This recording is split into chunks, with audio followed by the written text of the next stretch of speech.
Hello, my brothers. Good morning. Sorry I'm late. I'm very sorry, but I'm here now. Let's go. I have returned. Good morning. Oi. Cold coffee? Yeah. But coffee is coffee. And some water.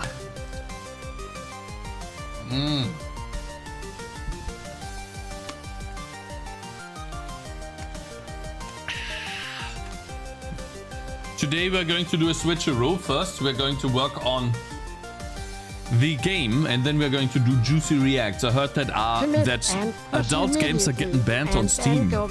And apparently Steam reviews are also getting botted. Which sucks, of course, to be honest. Because I always use Steam as like a measure of quality. For quality.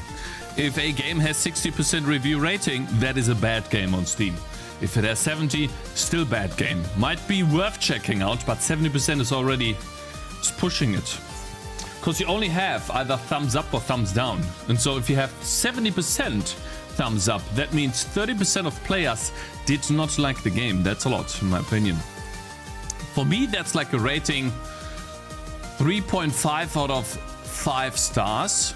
Meaning, probably not that great. Hello, Haskas. Good morning. Mr. Warlock, Mr. Azenris, Mr. Inven, Return Zero, Mr. Z, Mr. Iffy. Good morning! Let's go! Hope you guys are having a good day today. Yes, sir. So, off stream, I've been editing my codebase a little bit for the items. And we do have one little problem still, but otherwise I have essentially made everything drag and drop. So what that means is you can click on an item, hold the mouse button down, drag the item onto a unit and then release the mouse button, right? So that it what is it called? So that it activates, if that makes sense. But you could also click on the item, then you have it on a mouse, and you do not have your mouse. You do not need to hold your mouse, right? It's now. What is it called? The button is up, and then you can click on the unit, and it still generates a. Make a good game and don't market whatever that's called. It generates an upgrade effect. Not an upgrade. It generates it activates. Sorry, and that means you can now basically drag and drop in your inventory, which is very awesome because that's usually how inventories behave, right? You move things around, and yeah, you can't really exchange items here. I give you this little box when you can't put an item on another item, but you can move items to empty slots, so you can you can play Tetris in your inventory in a way, because it's only one by one, right? So there's nothing really you could do. But yeah, so that's what we can do now. And you can also, and I'm still debugging this, not sure how to do that, you can select the different shop items, but you can't go the other way. So if I select the evergreen cape and I want to select the leather cape, I have to deselect the evergreen cape and then select the the leather cape.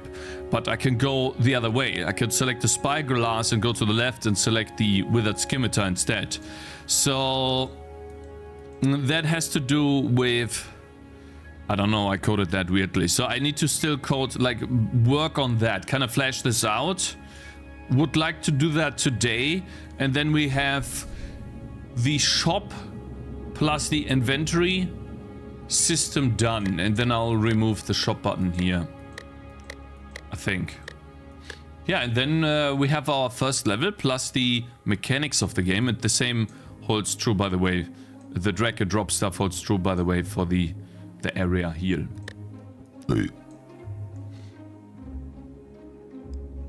Yeah, hope you guys are having a good day so far. And yeah, sorry I'm late. It's been quite a lot of stuff to do at work, and I also needed to sleep a little bit, so I actually went ahead and overslept a little bit. That's why I'm late, and then my wife needed some help. But yeah, so yeah, I'm trying to get to a more consistent streaming schedule, but if I have to be completely honest with you guys, it will be The next couple of weeks will be rough because I have a lot of stuff to do. You slapped too? Your mama on the popo. Sorry, that was uncalled for. I apologize. Anyways, yeah, so I want to do coding first. Meaning, I would like to change this shop, how that behaves. I want to select an item, and if I'm on another, if I'm like here, I want to deselect it like in the inventory. I want to just select it like this. And in order to do that, or I always make it so that whenever I'm hovering over another item, I can't select it. Which I think is actually easy to implement. Hello. I feel like the shop, when you clicked on another... Guys, how would you want the shop to behave? Listen for a second, okay, guys? 1 second, chat. Listen up. 1 second, please, okay? If I click on an item on the shop, yeah, and I select another item with the left click, should it select the other icon, or should it give me this red cross? What do you guys say? Stop killing adult games, Sag. Oh yeah, you lost all of your income. Yeah. Oh no. Iffy, stop. Select the other item. Thank you for answering, Azen. I'm not falling down again, lot, guys. Man. I really do. You want to VIP for that? Guten Tag, wie geht's? Hello, Jonathan Smith on YouTube. Good morning. Good.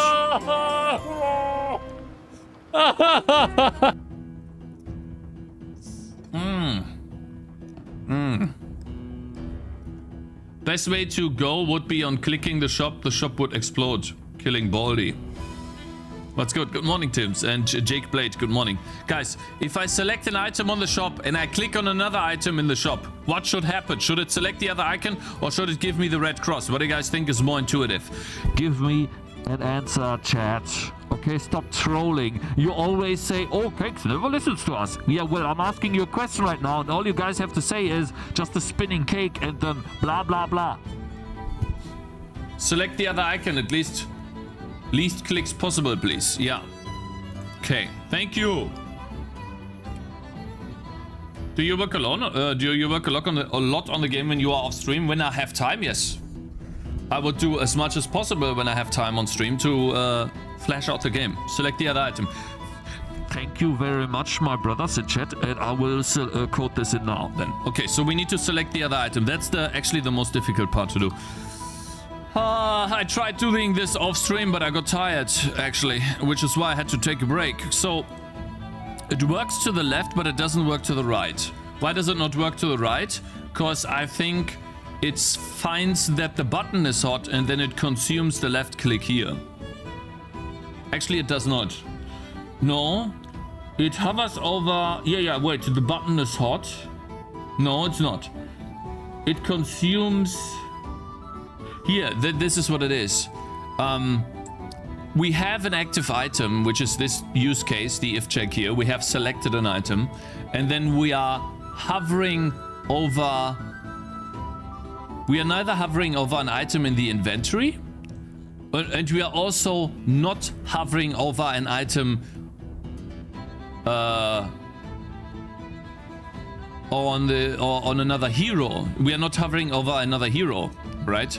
So none of these two statements are true, which is why it goes into this if check here. So we need to somehow find a condition that we know we are hovering over another item, and then select that item. So we need to have another else if check here, which is hovering over other shop item, which I suppose, I think I know what to do, which it's a bit annoying to do, but it's possible. We can do an int, a static int. Does that work? Static int hover item. Select that item. Hover item index is invalid index.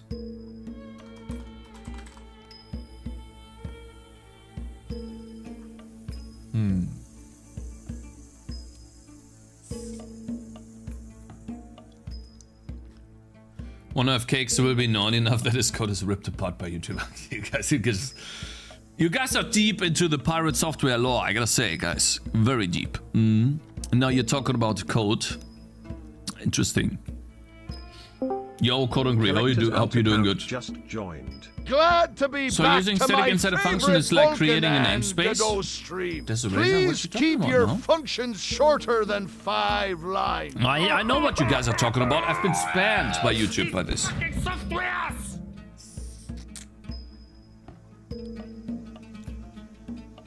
I don't want to know, please. Yeah, just leave me out of this too.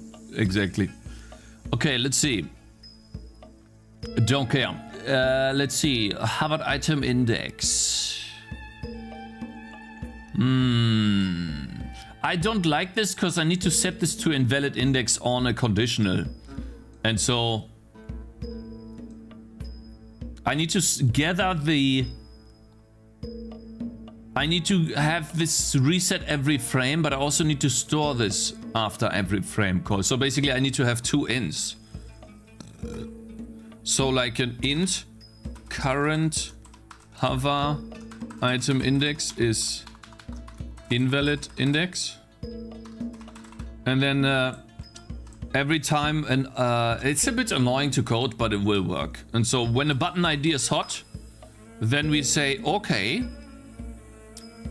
hover current hover item index is button ID. Actually, item index. And then at the end of the for loop, which is here, hover item index is current hover item index. Now that's a bit annoying. I wonder if I can code this better. I wonder if I could code this a bit better.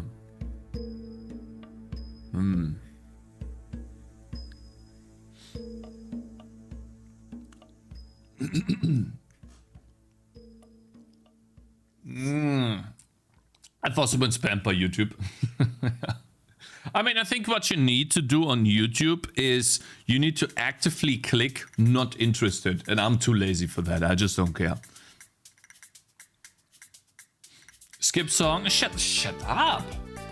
Why would you skip this song? That's Stardew Valley. Bro.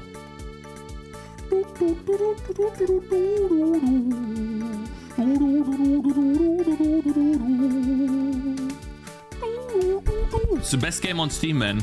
It will be the best game worldwide at some point if it keeps growing. Guys, it is the best game ever made, almost. According to Steam stats. Because guys, show me a game that has grown more than Stardew Valley over the years. Nobody here even plays it, doesn't matter. The majority of people play it. Also, what happened to my face? Like, I'm so... I need some color. I'm orange. I'm like Trump. I play it. Almost every game. You're wrong. No Man's Sky? No, let's see. Let's compare, right? Let's compare dick sizes here. No Man's Sky. Steam. Let's see. Not even close. I hope you're joking. Is this guy joking? You wanna see like some big giga chat? Stardew Valley Steam. Watch this. It's gonna blow your brains out, bro. Watch. So, by the way, I did that for like a YouTube thumbnail. Made a cool thumbnail today. 100,000, my friend. It is. Can you show me? Like even before Stardew Valley's pop off, it was even bigger than No Man's Sky. At its peak. That's the peak, bro. A recent peak. Bro, not even close. This guy was farming. Bro, what you talking about, bro? You don't even know what it is. That is insane. Look at this. Like, I'm telling you, if this keeps growing, but he stops working on it now, right? 2.0? 200,000 easily. If that just keeps going. It's insane, man. This game is just too good. 900. When I started streaming, this guy had like 500,000 reviews. He farmed 400,000 reviews in the time I was streaming for like almost 4 years. In October, it will be 4 years of me streaming. It's insane, man. Holy. You cannot tell me that there is a more successful game over time. Well, Kenshi is close. I know one game, but it's not Kenshi. Steam. This game, I just do not understand. I mean, it has so many... I just love that game too. But it's not even close. But it's grown too. So maybe one day. He keeps going too. But he doesn't have as many like patches as Stardew Valley has. 1.6, 1.5. Like, these are crazy. Like, why are these advertised here and not on Kenshi? I'm pretty sure this guy went to 1.5 and 1.2 or whatever as well. Man. 10,000 player. This guy's just... That's a GigaChat developer too, man. 99,000 reviews. Gotta love these guys. So inspiring to see. I will never be there, but hey... Still inspiring to see. Maybe on the RPG game that I make. You never know, right? You might get lucky. I love it, man. Kenshi, I just love. Deep Rock Galactic? No, Deep Rock, like, I don't need to Google that. I know that's not the case. Cakez, I farmed one more review. I farmed one review more than you. I have 0 reviews, so what do you mean? I was going to be there, then I got credit carded. Like, so wait, null exception. Do you know, do you have no games on Steam now? Because like all of your games are now shut off. Is that what happened to you, man? Did you literally lose all of your income just overnight? Tell me. We're gonna talk about it after I'm done coding today, but man, that's crazy. I have 1 review, yeah. On your Godot game? Why is no one else giving you reviews, man? Yeah, again, Shady11. Not yet, but it's likely Steam will ban most not safe for work games. It's what happened to Patreon games 2 years ago. What is Patreon games? What happened there? Interesting. God, that's crazy. Hovering over another eye. Well, I mean, we can do, right? If hover item index is unequal to item index, and then we need to make sure that, well, did we click the primary button? Yes. Then we just want to select the item, which is this one here. That would be the easy one. Okay, I think we're done. This code was easy as hell.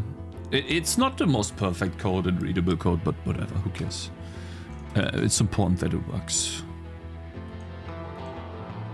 Oh, it's not selecting it. It's not selecting it, but it doesn't do anything. Here it should deselect it. Interesting.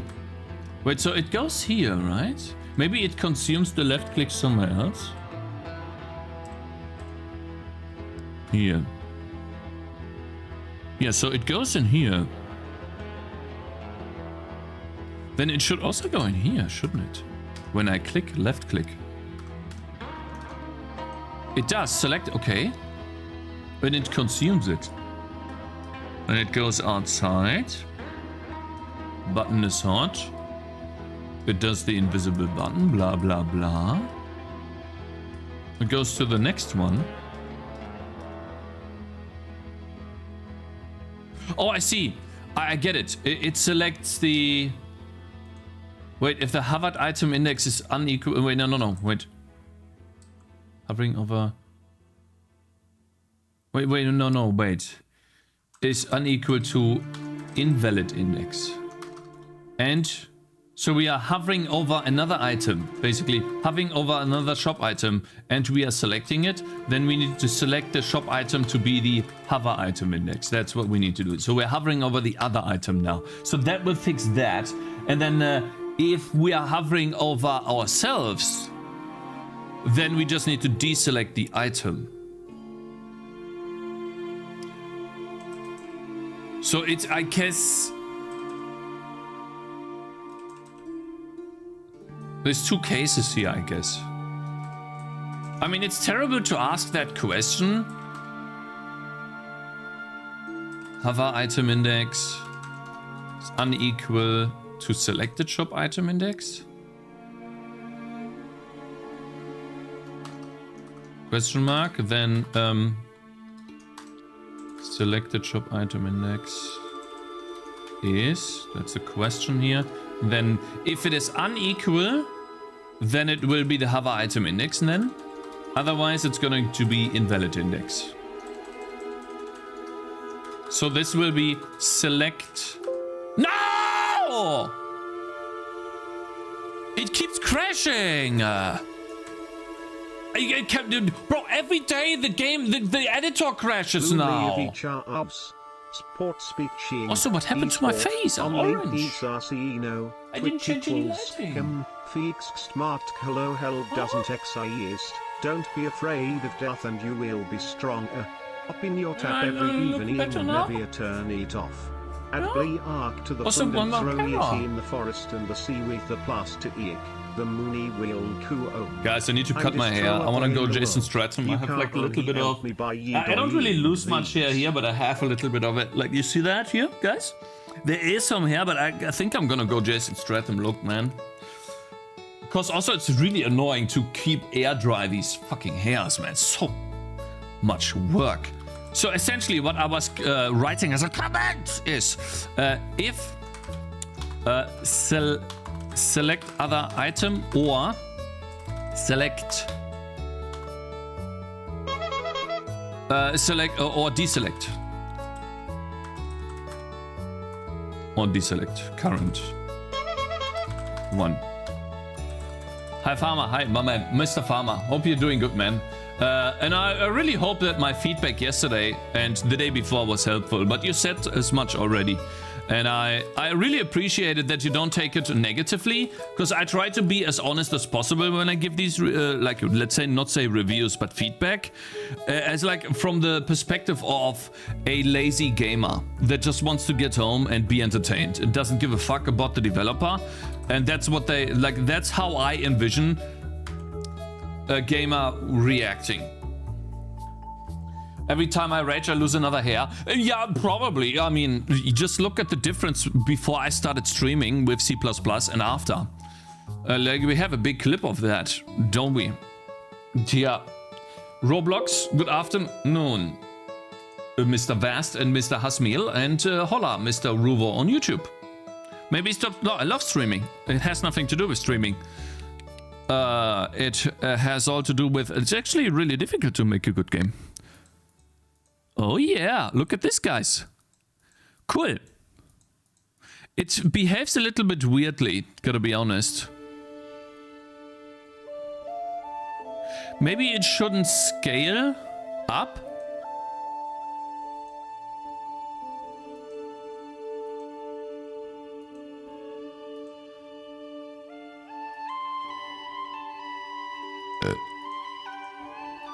Okay, what do you guys think? It does behave a little weird because it's scaled up, right? How about we do this? The size increase should only happen if we are not hovering over and it's not selected, right?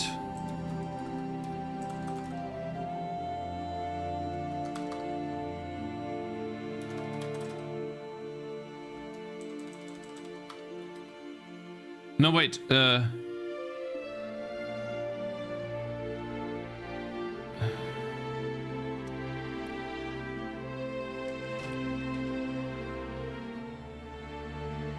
a minute. Yeah, it was helpful. I'm redoing a lot of the input system.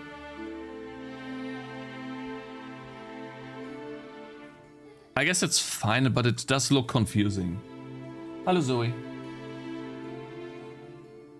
Hello, Zoe. I think when I select an item, it should not be size increased. So if the selected shop item index cannot be the item index. Maybe that works.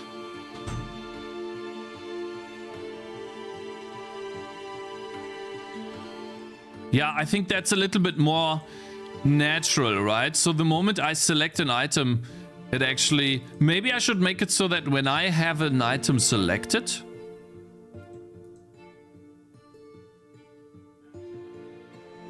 It should also not show me the whatever that's called, right? The description. I'm just trying to make it as readable as possible.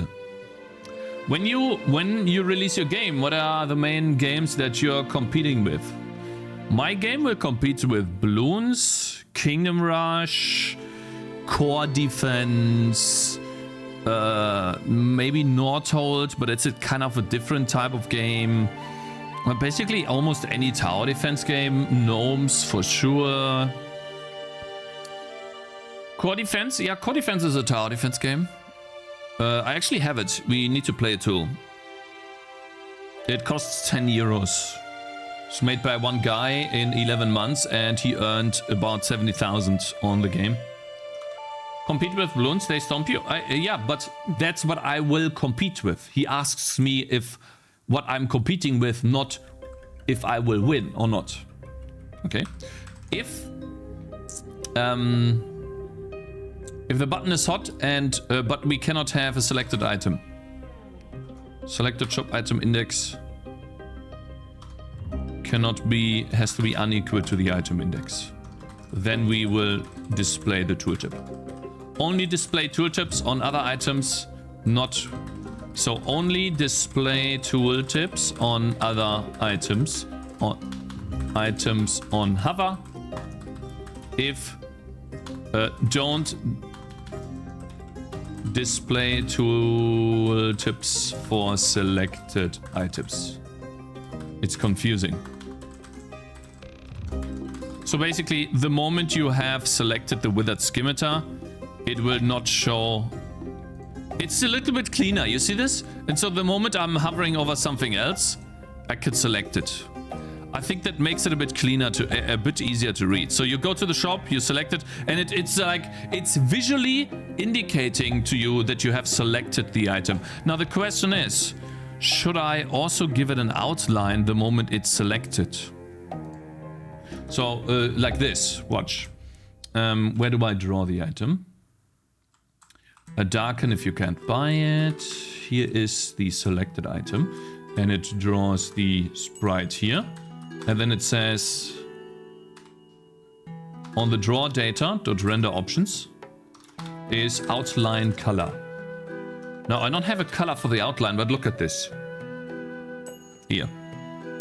The moment I have an item selected, we could do like this. What do you guys think? Is that a good idea? I mean, it doesn't work for every item. No? What do you mean no? Why? You can't just say no without an explanation to why. Do I change the order of the items in the shop? I'm not changing the order, I'm just selecting a different item.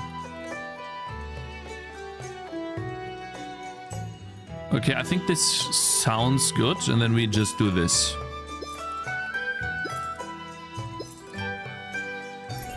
Oh, I love this. Like, it becomes really awesome to play. Feels really good. This guy has a shield now. Now the question is, some items should not be put on. Like, I should probably make the shield only be usable by the defender, to be honest, guys. Should the archer... I think it doesn't match the game style. What do you mean? An outline? Of course. I mean, outlines is just pixel art. Here, I press shift. There's an outline to show the lock. And I can lock and unlock these. I mean, it's just basic color communicating to the player what they can and can't do. Or like what happens. What the fuck? It showed up correct on my screen. What do you mean? Oh, you mean the okay. NRW? Ja. Wo kommst du eigentlich her aus Deutschland? Ja, NRW, ja.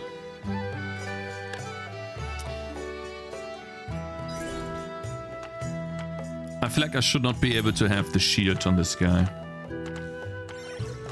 I'm just not gonna allow that. So then that would be Hero Mask. Hey, wait, Hero Mask Defender. It already has the Defender here. So wait,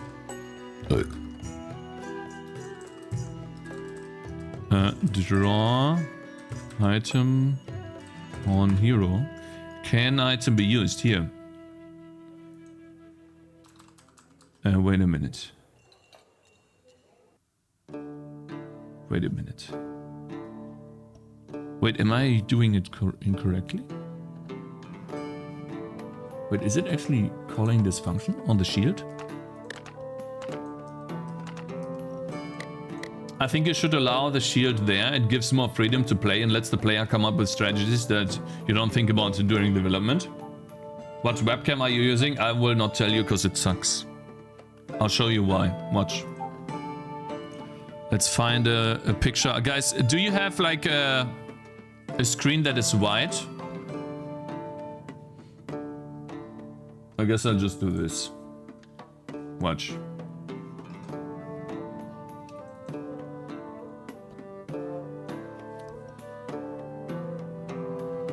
That's why.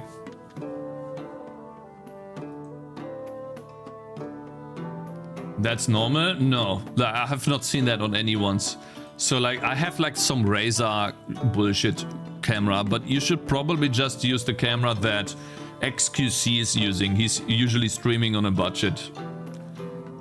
Like, or you want to invest a lot of money, here's the wrong place to ask. Either use XQC's camera, which I don't know what it is, it's some Logitech camera, or Google Queso. I guess Queso is a bit low quality, but you don't really need to have a crazy good camera. Like, I'm the wrong place to ask. Like, I apologize, man. I totally do not think that streaming, unless you like a microphone, yeah, but Blue Yeti is the best, which you see time and time again. Just get an old Blue Yeti, not a new one, because the new ones break faster, because they're building them differently. Get an old Blue Yeti, it will last you a lifetime, and you will never need to change it. And about the camera, like, any camera works, bro. It's more about the content than your camera, bro. And yeah, I'm unhappy with my camera. It sucks. The reason why is because if the moment I change, like I can no longer go smoothly in. You know how in cameras you can go from blurry to sharp, depending on the zoom level of your camera. If I change the zoom level of my camera right now, it does not go smoothly. It's so rusty that it goes like it goes in increments that are way larger than smooth. It sucks. It's so bad. Like, I hate it. So do not buy the Razer camera. I like Razer products in general. I basically only have Razer products. Happen to be like that, I guess. And I like the mouse. I like the Razer Huntsman, even though I kind of destroyed it already. It's like completely dirty and fucked up. But yeah, you can see it as well. But yeah, love it. Razer sucks? Yeah, I mean, if you don't like it, I like it. Like, if Razer wants to sponsor me and give me some money, I gladly advertise your products, okay? I'm using them actively. Yeah. 30,000 subscribers on YouTube and a couple of viewers on Twitch. Okay, thank you very much. Send me an email. All right.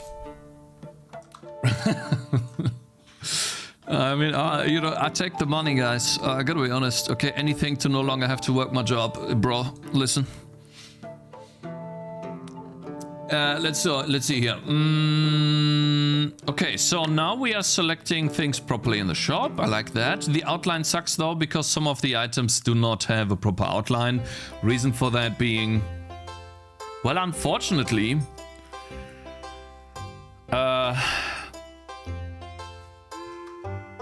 only clamp themselves to the size of the sprite. And so that means if I have a sprite that's fully drawn inside one of these whatever that's called, 16 by 16 quads, then it's not going to look at the pixels here.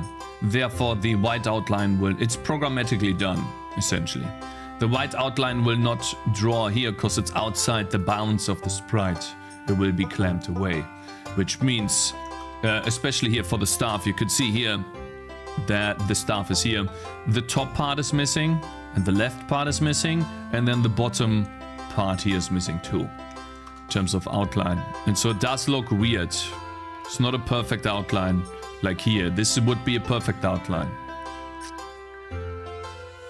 So I suppose what I could do, I think I could make it so that any pixel that falls outside is automatically a white pixel. That's what we could try to program. So we could try to fix it just by whenever we get outside with outline color. Whoops. Here. So I'm doing a min-max, right? I could do an if check and set the color to white. And then I no longer need to do min-max here.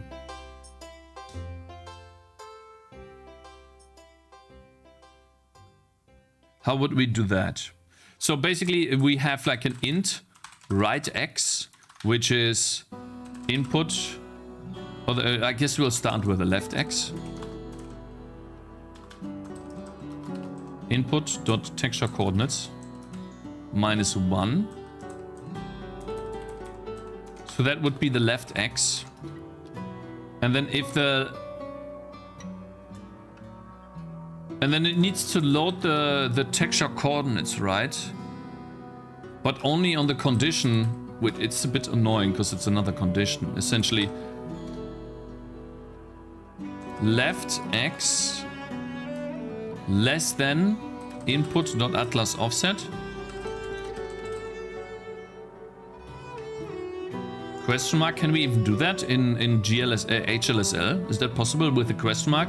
Then we set the outline color. Then we just add in a float 4 of 0. Otherwise we load from the texture coordinates.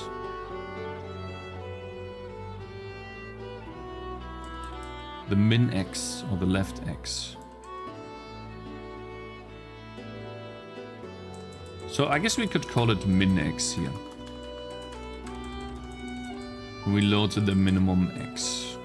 That stuff here. I wonder if that is possible.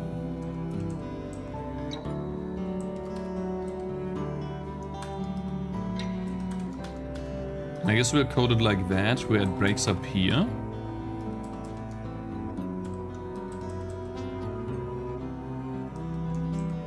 And then what was that? What is that?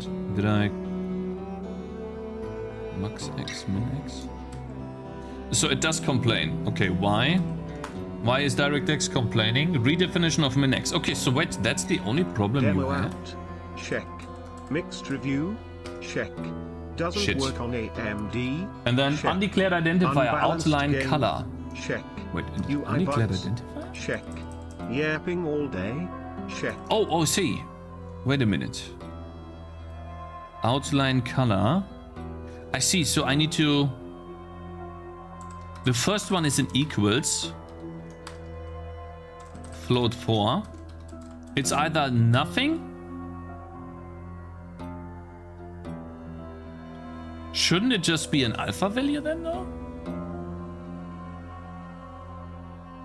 I'm not abusing my GPU with this shit. It's only for outline color. And you will not notice this at all, my friend. Okay, undeclared identifier, left x. Okay, it's complaining again. Left x. Oh, I see, min x. Of course. Okay, dimension conditional does not match value. Okay, this is where it actually... Dimension conditional does not match value. What does that mean, brothers? What does that mean? Dimension conditional does not match value. Can someone explain that error message to me? Like I'm a baby? Dimension conditional. No help us? Shut the fuck up. Okay. Toxic, go away. No help? Lol boy, you wanna go too? The offset is vector 2, the min is not. Oh! I appreciate that. Thank you so much. Unexpected outline color. So now it complains about... Oh, no semicolon. Yeah. Yeah, this is what happens when you... Oh, wow, it just works. Okay. But it does not work, though. Because it does not send this to... Ah, wait, the alpha value has to be greater than 1. So I guess we'll set it to 1 here. Ah, wait. It does not work. It will never work because the sprite itself only draws in 16 by 16.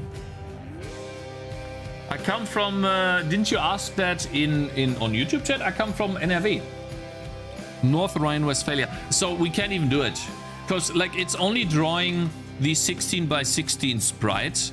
And so even if I make the outline white here, it's never drawing these texels. It's never drawing the fragments here. So nothing that I just did works here. It does not work. So we can just undo all of this. Doesn't matter. Just undo. Satch. Okay, fine. So we can't really have a perfect outline here. Ich nehme mich auch. Oh, Moment. Don't you compute the vertex on the shader? Just extend it by 1 if outline is true. Oh, you're smart. No, I can't.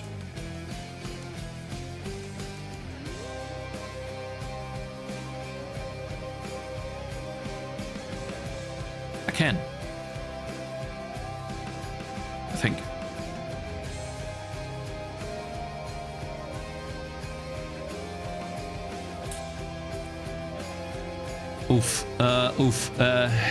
Here.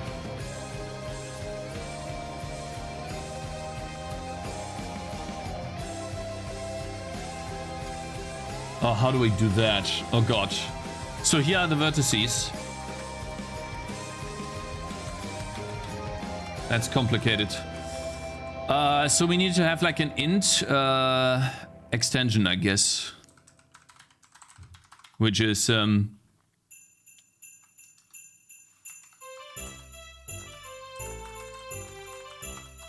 this. Render options. Where do the render options come from? Transform the render options. Okay, in this case it's not input but transform. If it's outline color 1, otherwise it's 0. So how do I extend to the left? Top half width, top left, X. Always draw them in 17 by 17 with 1 pixel X and Y. I need you to go in both ways. So 16 by 16 needs to go to 18 by 18. But how do we do that? So the left vertex needs to go from the position of the transform top with half. What the hell?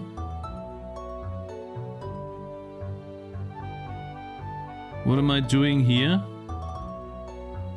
What is top with half? I guess minus extension? And then also minus extension here. Unexpected token flow to. It's an int. I guess. And then we'll do that. We forgot a semicolon. Missing semicolon. Yeah, it looks like the top with half.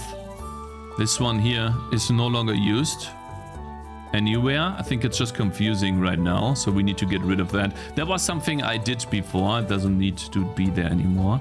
So let's get rid of the top with half, because it should just be that. I mean, this can be 0, 0, right? That should be fine. And then over here, the position minus extension.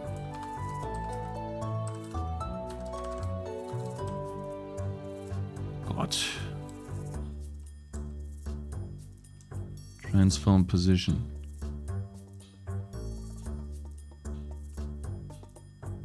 I think it's easier to code this in a way where it's float 2.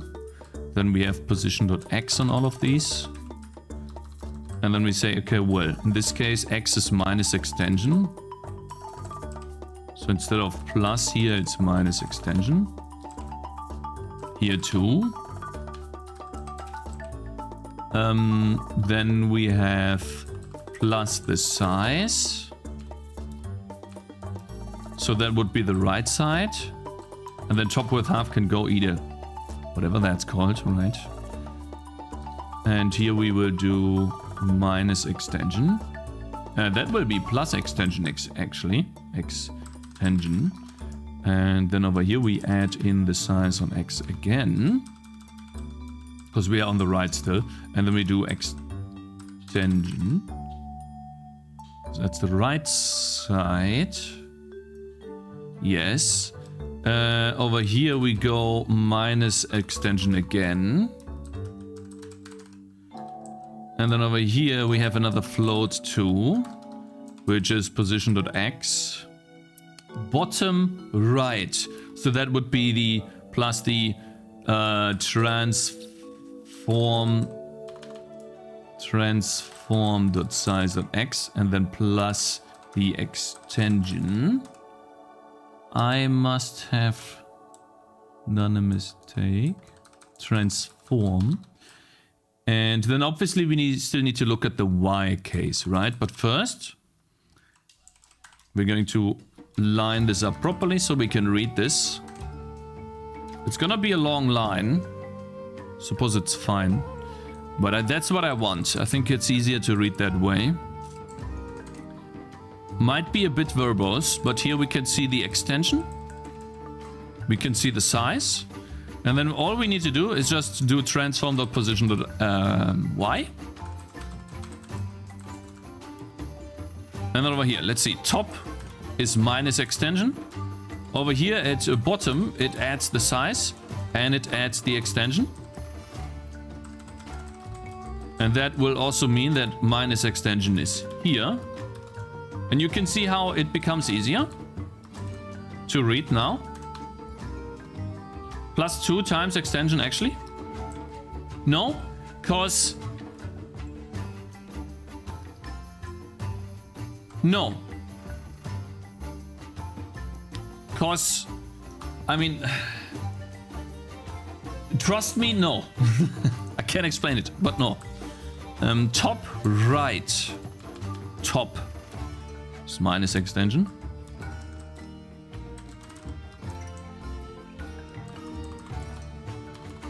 And then over here, minus extension. And then over here, we do plus. And then over here as well as extension. Goodness. Cool, I love it. And this is also bottom and then plus extension. And let's see. We have closed that. And I might need to close these. I think that's it, guys. Is it? Are we done?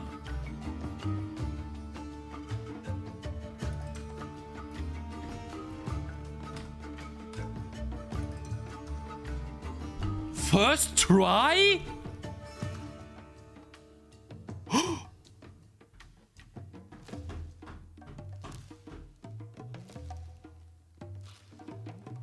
But it doesn't work. The code does not work, my brothers. It doesn't work.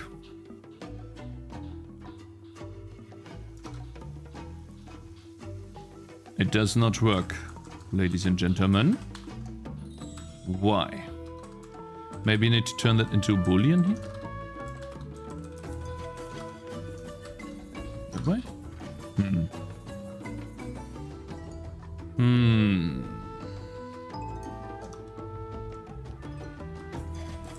Wait. I think it's just a different way of programming this now. Hello. I think all I actually need to do is The minimum X is the texture coordinates, the atlas offset -1.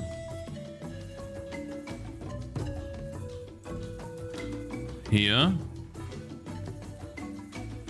And if min X is less than the atlas offset.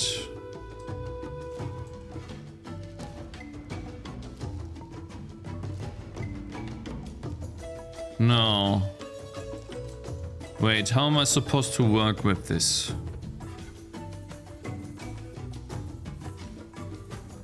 Guys, it doesn't work. Maybe I'm just too stupid.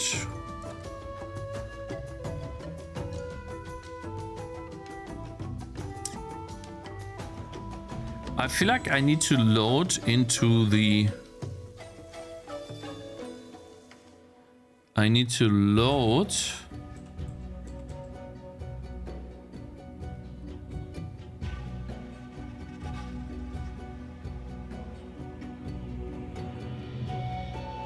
What should I load here to the left? Sprite needs the offset. Make the extension much bigger to make it obvious where the error could be visually. No, that's not the problem, unfortunately. That's not it. It's this code here. I could make the extension like 100 and it wouldn't change anything. Good morning, Cakez. Hello, Jacob on YouTube. How are you doing, man? React time when? At the end. I want to do coding first. It's a little bit of like a visual outline coding, which is annoying. But if I get it right, then I no longer have to worry about... I can always programmatically add an outline. I think I'm very close. Essentially what's happening now is... Let's say we take the sprite as an example. I draw the sprite like that. And now I need to check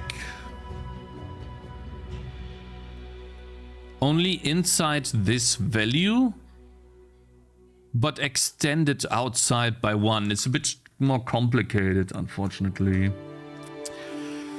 How do I do that, man? I guess I need to do the minimum and the maximum. And then it loads it.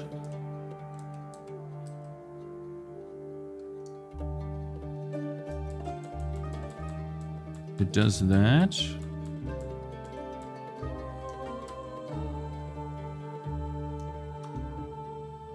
Does that help? Huh? Complaining here somewhere? Failed to load redefinition of min-x. Yeah, there is. Sorry. No, that does not work. Why?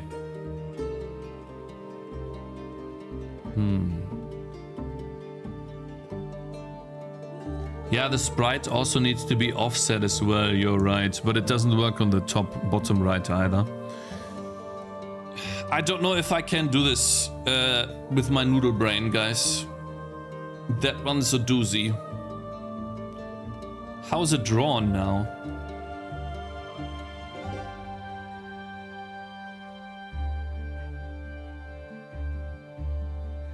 No, guys, I will not do it. It's too much work. And I'm too stupid. Sorry. No, I think I'm too stupid. I don't know how to do it, guys.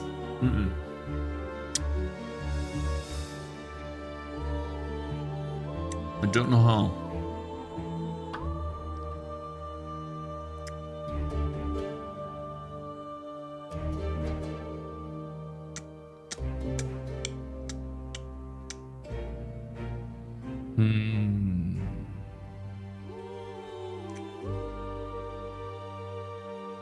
Also, it only adds in, like, I have definitely done something wrong here.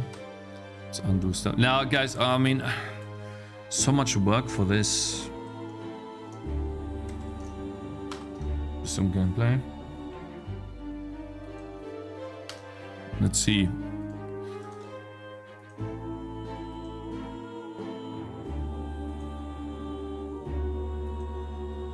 Let us get rid of this part here, the bottom. Don't give up, or a child dies, it's all on you. I don't know the child, so who cares? Listen, man. Okay, my noodle brain isn't working. No, guys. The thing is,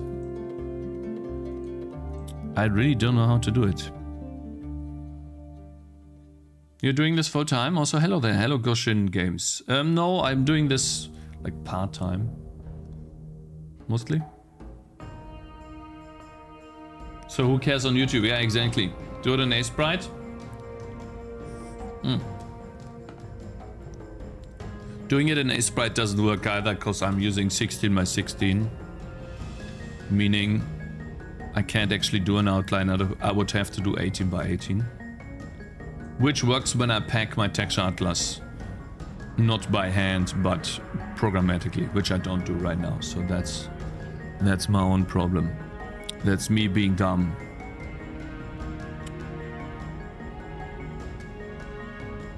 I believe in you. I mean, appreciate it, bro. A couple have just joined to watch for the first time. You better make this work. Follow button is asking for it. Bro, I don't care. Like, I don't care, okay? I'm too stupid to do it, bro. It is... I don't even know what's happening when I extend the sprite size by 1. How is it interpolating it? So, absolutely not. No, guys. It's extending the vertices and it's just stretching the sprite. Yeah, I think it's just stretching the sprite, which sucks, guys. So we'll get rid of this. It was nice, but that's not the solution, my brothers. It is not the solution.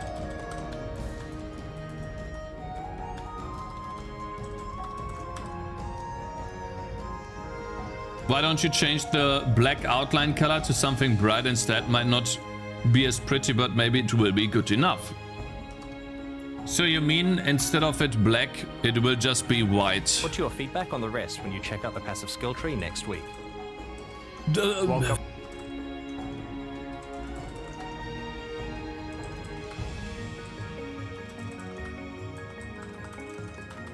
Outline color. So what you're saying is...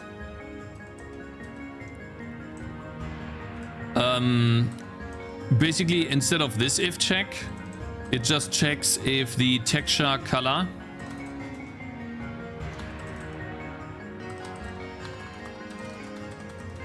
dot if any neighbor pixel has alpha 0, then make the current pixel bright. Yes, that doesn't work. You know why? Because the neighboring pixel from this pixel is this pixel here, and that has a color. That's the problem. I would have done it like that, but no. Unfortunately. So the way I would be able to fix this is by having a texture packer and then extending every single sprite by 1, making it 18 by 18. With border pixel, then its outline still doesn't work. Because I'm only drawing 16 by 16, I'm not drawing 18 by 18. So this is where this happens. The sides are not drawn. So I'm just not gonna do an outline and move on.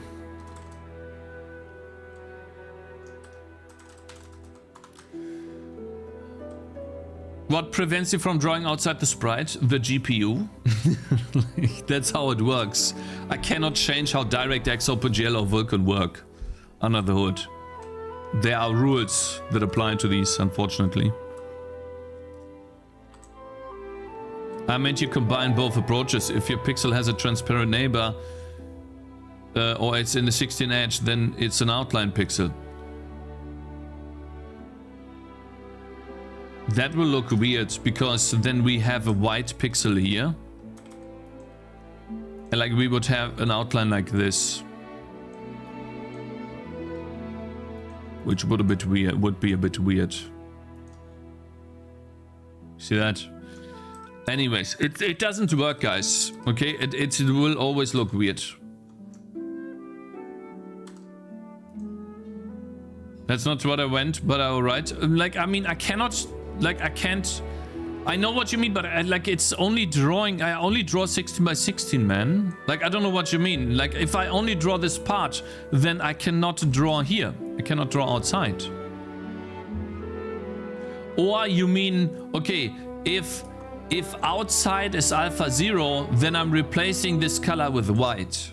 That's what you're saying.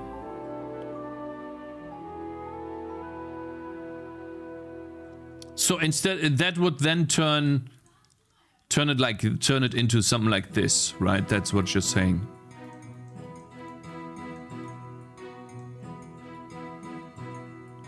I think it would still look weird. Yeah, I mean, that's what it would look. So, sorry, but that's bad. Yeah. Nah, guys, it's fine. It's okay. It's fine. We'll do it like this for now. Why not sharing all the art to 14 by 14? No, because that looks bad, man. Like, really, 16 by 16 is already stretching it. I really don't like it. Could have a shine glow, scroll across. Yeah, or, I mean, as simple would be, sorry, very simple would be to just do this here. Here's the outline color. I mean, we could literally just do material dot additive color.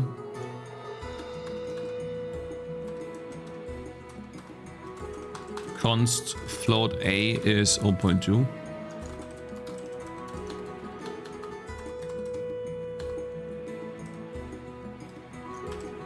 We could just add a little bit to it. But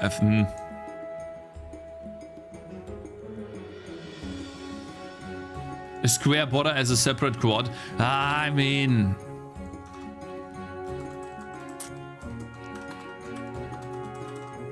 how about color? I don't think that works. That makes it dark. Oops. Okay, no.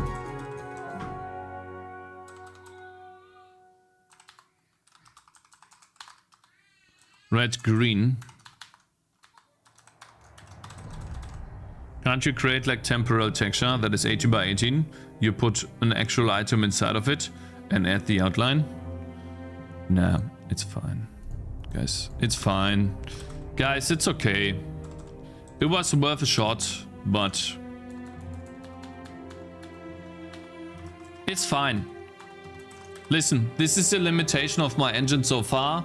What's more important is that we ship it. The player will be able to understand this. It's good enough. And yeah. The solution is to generate the sprites using a texture atlas like Packer. Stop telling me to give up, Rico. You're annoying. It's like the 10th time you typed that. 15 minutes. Fuck you. What are you trying to achieve? Sorry. Like I have a program, I have a function in the game, a GPU function. That allows me to outline characters. Like, for example, I have this item here and I'm highlighting characters that can use it. For example, let me reroll, get an item. I'm highlighting the I'm outlining the character programmatically on the GPU. But and I can do that when the sprite itself has padding inside of its size. So for example, this one is 32 by 32. I can generate an outline programmatically by looking at the edge pixels of the sprite. If they are transparent, then I draw an outline, essentially. That's how it works. But this only works with sprites that have padding inside of them. No, like the texture on pickup, and then like that's so much work, bro. Like it's way too much work. Would be like multiple days Like, I don't know what you mean to create a temporal texture. That would be like a texture on the GPU. I write that to the GPU and then nah.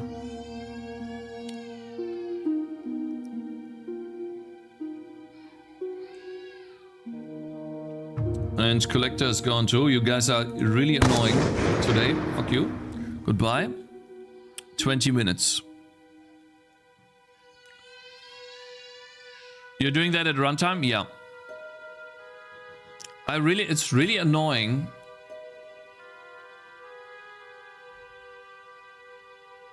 What is a turnaround? Shutdown outages?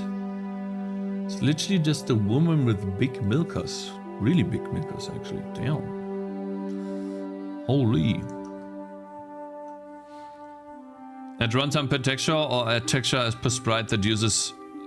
guys, it's fine. It's too confusing. Okay, now. I have implemented everything we need. I should probably do the release and then also make it a cross when I release.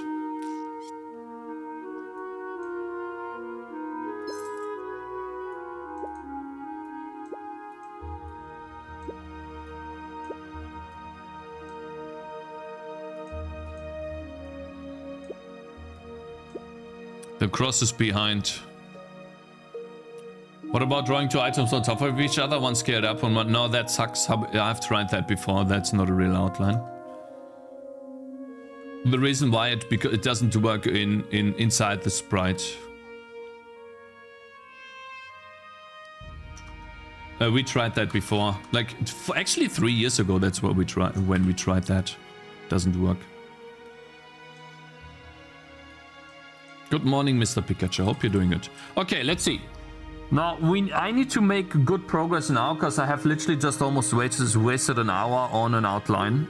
It's not an hour, we did other things too, but like 30 minutes at least. So we have wasted 30 minutes. I need to, let's see. If... This is TFT. I need to make some progress. Now, very important. Let's see, inventory back. The items, when we have a selected hero. Avatar hero. Button. A selected hero, there we go. Here. Hey, it draws it on top though. Interesting. For some reason this is not drawn on top. Why? Well, maybe it needs to be 2 pixels. 2 pixels high. Sorry, 2 layers higher. Sounds like something you could bake into the sprite. I guess Sprite doesn't have export scripts, right? One thing you could do is have a standalone program that bakes the outline into the sprite. Something like no outline texture program goes burr. No, listen, like the easiest way to do this, Mr. Code and Gree, is to just draw the outline in Sprite. And then all you do is animate the texture into animation index 1 from 0, and animation index 1 from 0 has the outline. So this is what it would look like, actually. That is the easiest and fastest way to do it. You literally just have every texture twice. That's what it is. Nothing more. Very, very easy. And what I will do in the future is I will have a texture packer. That's it. Yeah, we only want the outline in specific situations, exactly. Yes. Okay. Was? Nee, mein Schatz. Nein, ich hab dir... Nein, nicht schon... Nicht jeden Tag. Tut mir leid. Sorry.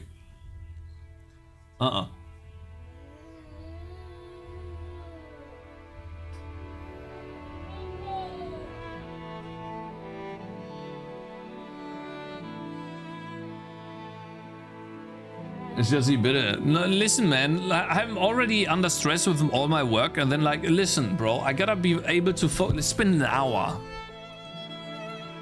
I thought you would generate outlines for all units, so a bunch of units would mean a bunch of redundant processing. Not everything, some situations, but it's faster to just bake it into the sprite whenever you need it, and that's all.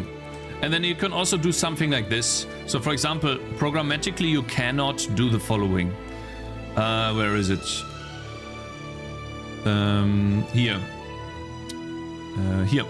So right now the outline for this sprite, since this has a shadow baked into it, would be here on the shadow. You don't really notice it, but that's how it's programmatically computed, because the sprite has transparency. Now, maybe you actually want it to be an outline like that instead, right? And so we need shadows to be separate and blah blah blah. Like, it's always a trade-off, so it doesn't really matter. Could detect, yeah, you could. But again, guys, we're spending too much time on something so meaningless that no one will notice at all. It's not important right now. So, okay. What I want to do now is we need to find something to work on to do. Or I need to follow my to-do list. I kind of want to do the content first before I polish again. So basically, I think I have done level 1 now. And now we need to do either level 2. Finish the demo. Yeah, we need to finish the demo. I guess we just do level 2. The to-do list has worked for 5 years. No, the to-do list has a lot of work, but not for that much. Skipping to the next round, remove cooldown. Yeah, so that's one thing I would need to do. I guess we'll do that. Round preview. If I click the button, let's do that really quickly. Next batch. Clean up previews and overlap.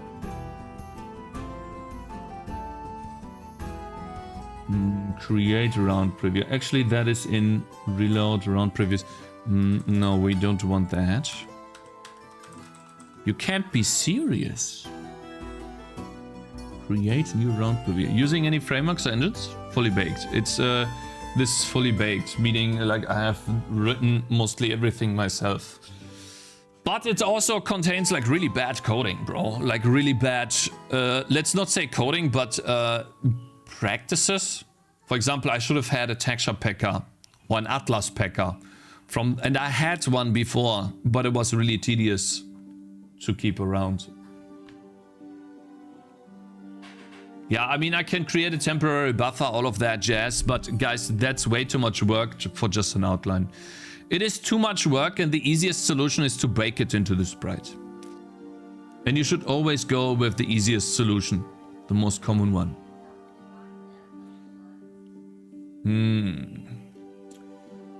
Where's the round previous? I thought I had this. Unlocked rendering. Unlock the rendering. Let's see. Running level. In level UI. Story scripting. Have item index. Liquidor. Thank you very much for following, man. Okay. Now, guys, we need to get towards the demo version. Like, again, I'm getting burned out just working on this. I have to be like, let's talk about this, right? I just don't want my game to be bad, guys. That's all. I've coded this for so long and I've done so many iterations. I just have a feeling that we'll be bad again, and then I'm like, okay, what do I do now? Sucks, bro. Just fucking sucks.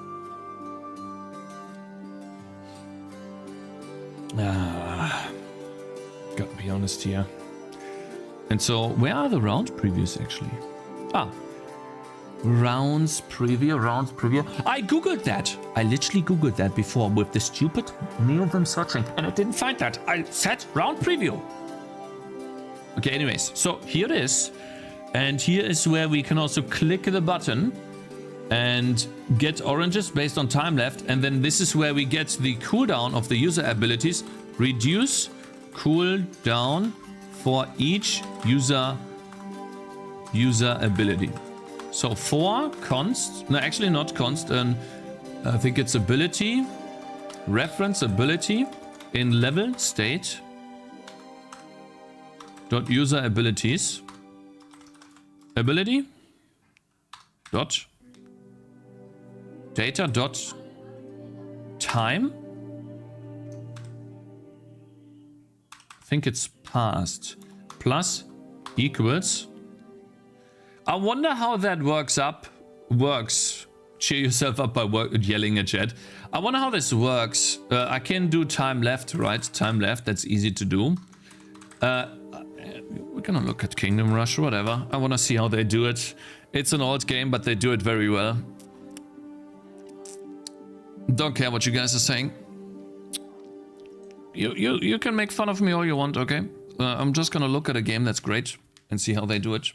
The UI. Yeah, that's how it is. Yeah, that's what we're gonna do.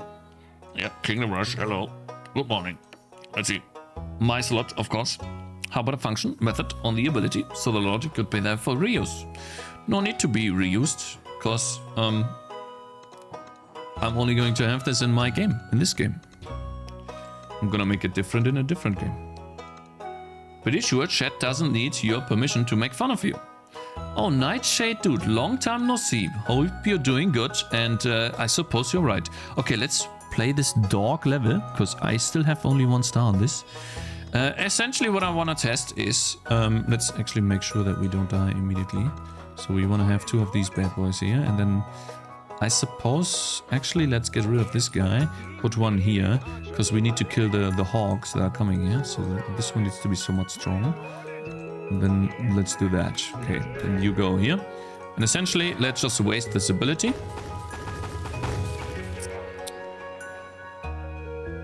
I need to somehow time it.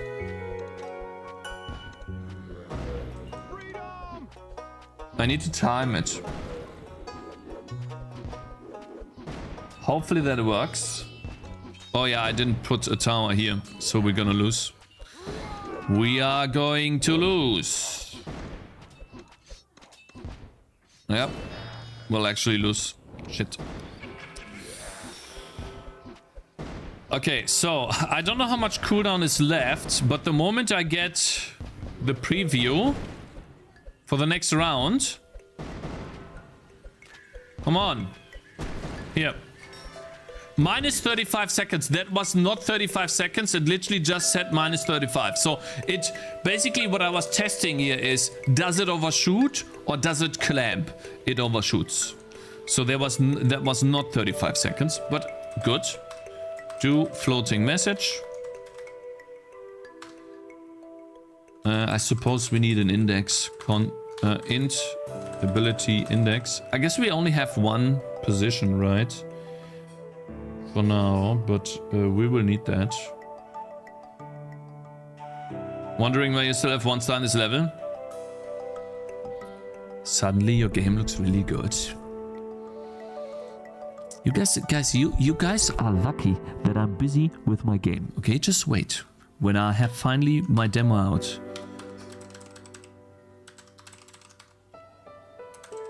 Diablo bar reloaded.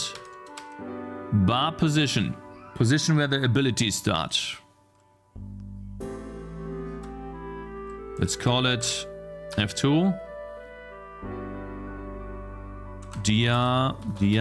Diablo bar position.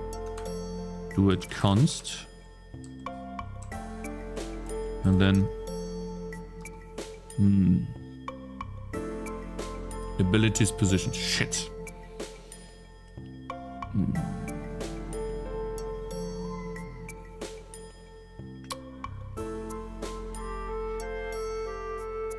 Also trying to get another version out. Was supposed to be on Monday, said. Yeah. Like, bruh. I'm telling you guys, when I am past this hill, it'll feel so good. Position where the ability starts. I need to have an actual array for positionings so I can reference those.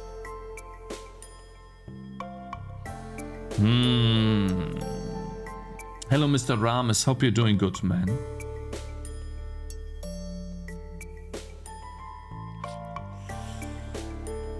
The annoying part is that I need to access these positions.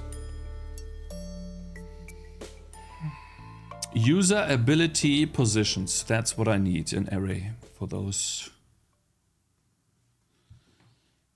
User... Oh god, is that annoying, man.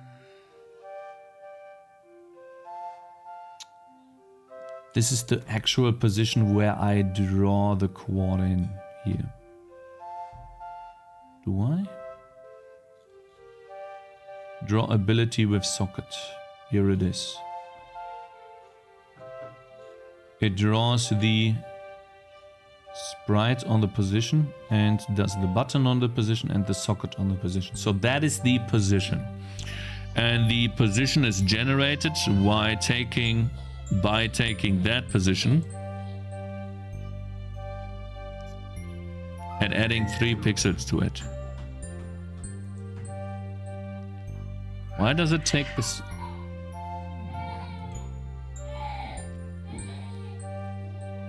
Man, it's been too much stress lately. I need to control my emotions. Man. No, I just need to have like a couple of hours just to be in silence and be able to work. And it can't just always be at night. I'm fucking up my sleep, man. I'm just so stressed, bro. God.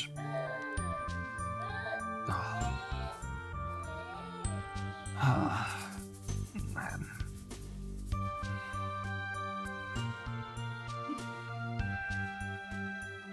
It has nothing to do. Headphones will not work here.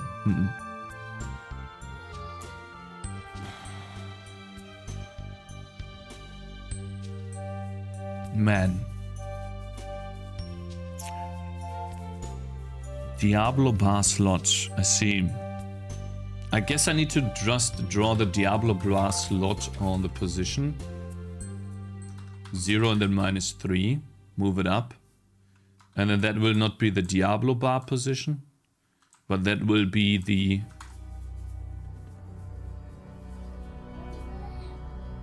left part.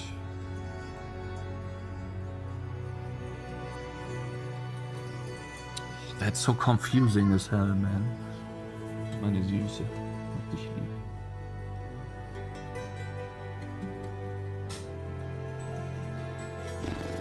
I know that not safer works are getting removed from Steam. I know. Oh man, every day, man. Just control yourself, bro. Control yourself.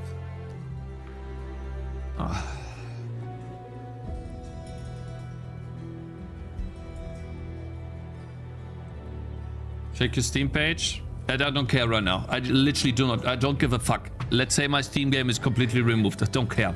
I literally just want to fix this issue here. Don't care. Do not give a fuck.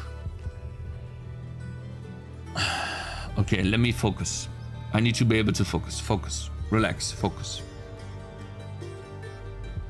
Hang in there. You will later laugh when thinking back. The crazy baby. No, like, it's fine. It's just that I need to bring out my demo version. I need to get to a point where I'm finally done with this, bro. Oh, come on, man. Can you explain the issue? All I want to do is do a floating message that I had -12 seconds on the ability. That's all I'm gonna do. To visualize to the player that when I do an action, like clicking on this, something happens down here. Without, instead of just silently removing something from the cooldown. It is literally just... It's something I learned recently where you communicate to the player what their actions do visually so that they can understand themselves maybe not the first time, maybe not the second time, but the third, fourth, fifth, or sixth time, at some point they realize, oh, something's happening down there. Cool. Whenever I click this button, I get some positive stuff happening down there. Awesome. Now I can... It's a mechanic that teaches, that basically explains itself. I don't need to have a tutorial written in text that says, whenever I click this button, then you will, then the time will reduce there. No, it is built into the game.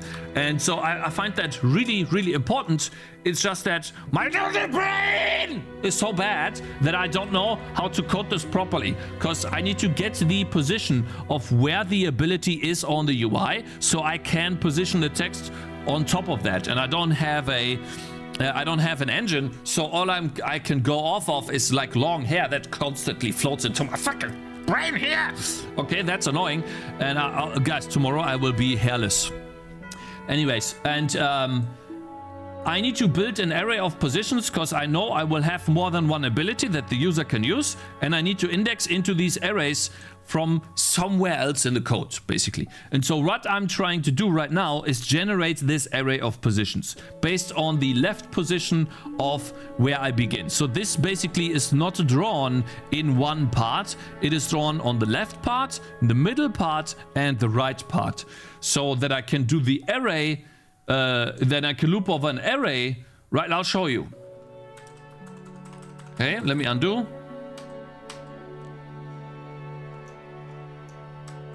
Like that. And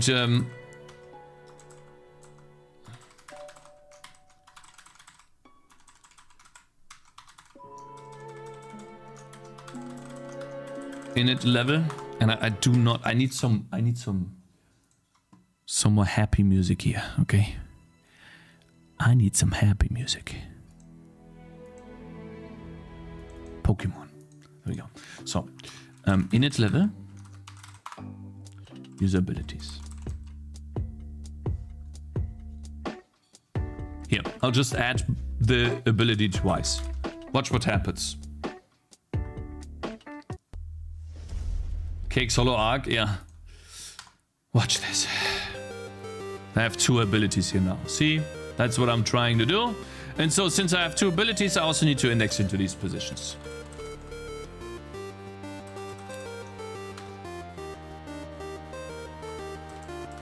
Which means I need an array of positions.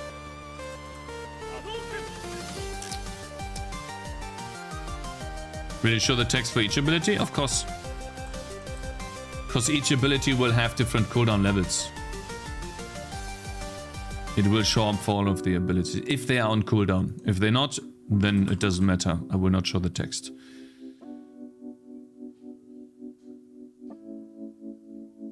To add in a proper options menu in both in the town and in the main menu. I want to make it so that the options menu is now a drop-down menu, or not a drop-down, but like a pop-up. Not there we go. Pop-up. So it's like we need.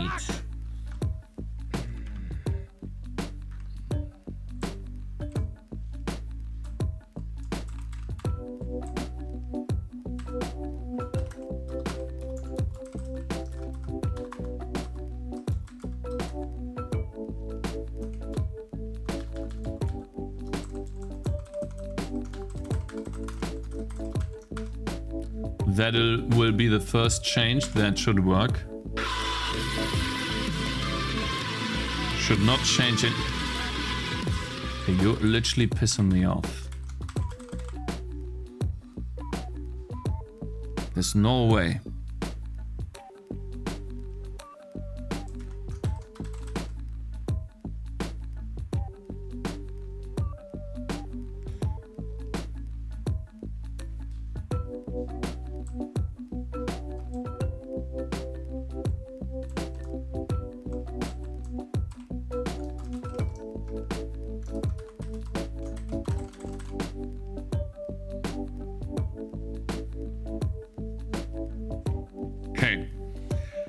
It's a bit back and forth here.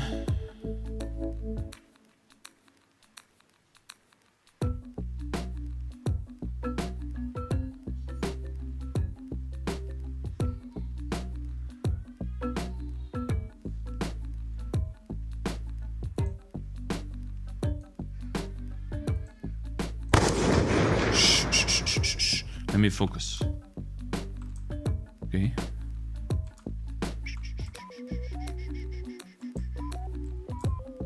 Bar position. Then we call this Diablo bar position.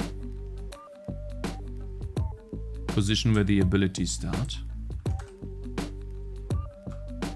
Vector 2.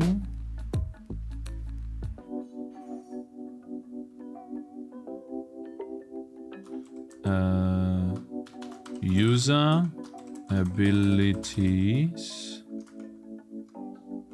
positions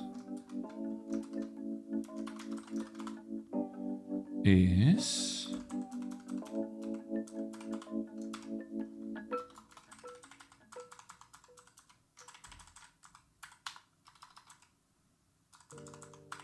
const float spacing is 25. Spacing. It's just gonna be like that. I think that's better. It's not the best way to do it, but who cares? I'm gonna have it most 100 for now. So 4. Then this will be const. And then this will be const. And then the abilities position is literally just shit. It needs to have 3 baked into.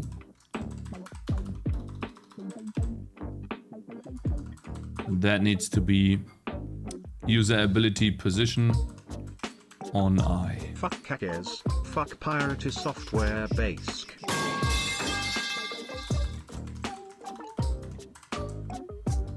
And then we can do const. Think I have it. Think I managed to do it. Yeah, I needed to focus 100% on that. It works now.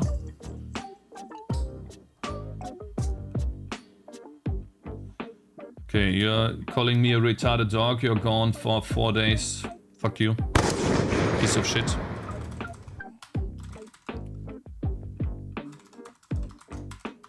Oops. No, what's uncalled for, brother. And you know it. Okay, I think we are good now. Deserved? Yeah, 100% deserved. I'm getting tired of this, man. Someone else wanna directly attack me, bro? I noticed something weird. Why is there clown on the bottom right, Cakes? Okay, yeah, okay, yeah, okay. That's fine. That's fine. You're pushing it too, but I guess I'll let that slide for now. Yep, deserved. Yeah, Radio J Roland, it's true. And it's like I saw a comment on one of the reactions as well, where someone basically typed, said like, it's funny how chat says stop pausing when it's literally the point of a reaction. It's like, yeah, you're right, sir. That is the point of a reaction. 100%. Okay, so now we need to extract these out. That's what we can do. Finally, we go up 1 scope level. And why do we need that? We need to do this in order to have access to this in the round preview. And the round preview is, let's say this is a scope here. So I guess we could even put it right above this, because this is the latest place where we need access to this. Meaning here we can get the const vector 2 text position, which is and I guess we'll do a beta loop here, which is int ability index is 0, ability index is less than level state user abilities dot count, and then ability index plus. Yeah, I'd attack you, but since you are unable to read, I don't know what I'd say.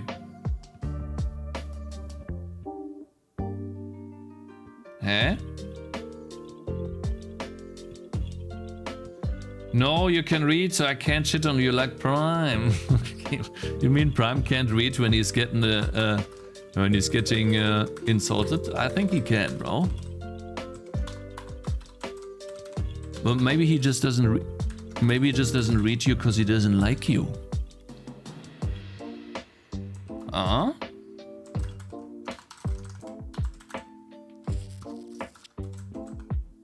Think about that, my friend.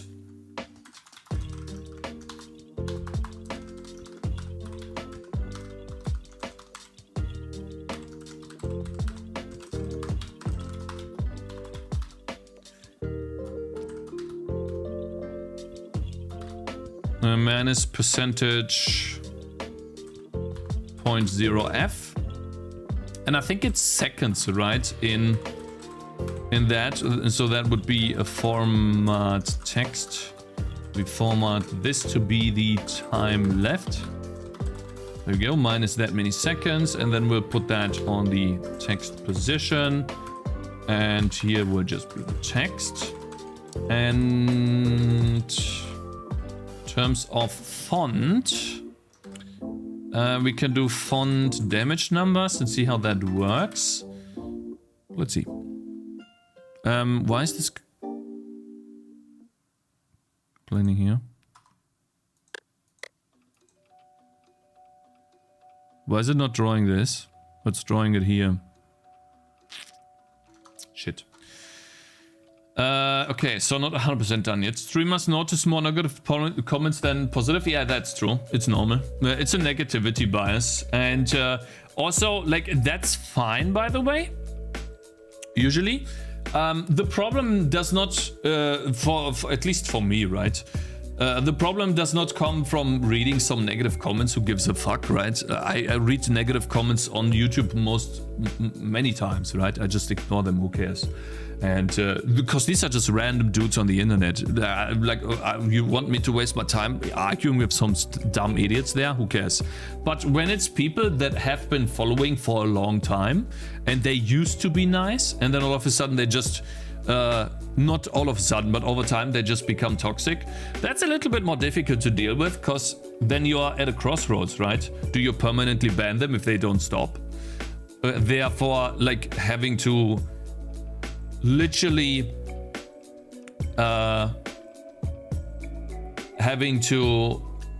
what's it called? Anyone in chat like that? Not right now, because they're banned. But yeah. Answer is yes, ban them. Yeah, like the simple answer, if there is no, let's say, somewhat emotion involved, yes. Just get rid of it. Yeah, that is what most people say, right? Still difficult, because, yeah.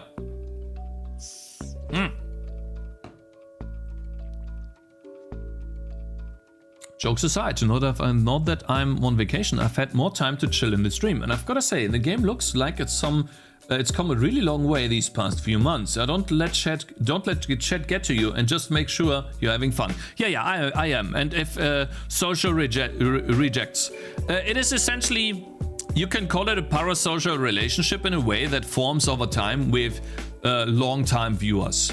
And you definitely have more, let's call it, connection to long-time viewers than to someone that is just joined, if that makes sense. You wouldn't ban someone with... No, you're not toxic, Azen. I would never ban you unless you were literally behaving like a negative asshole all the time. But you're not, so why would I, right? Anyways, it's definitely something on my mind. The story is not over yet. We'll see how it develops in the future. And obviously, I'm right now. It's like it's like the best. No, not the best. The worst possible time for me, simply because. Shit! I need to get the ability cooldown right. Const float ability cooldown is get ability cooldown. Ability, and what else is there? No entity. Oh, and that's the ability here. Oops. Sorry. And then if ability.data.time passed is greater or equals, I apologize. ability cooldown, then continue. We don't care about these. Skip, abilities. Every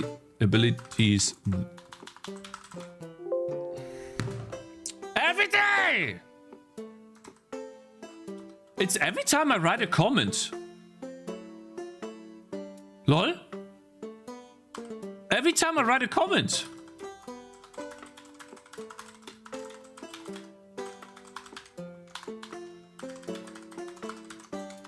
Lol? It's gotta be something with the comment stuff, guys. TRL, comments are bad for coding. Cakez, did you have a chance to look at my build script? Farmer, I have not had a chance. I still have it open though. It's here. It's literally here.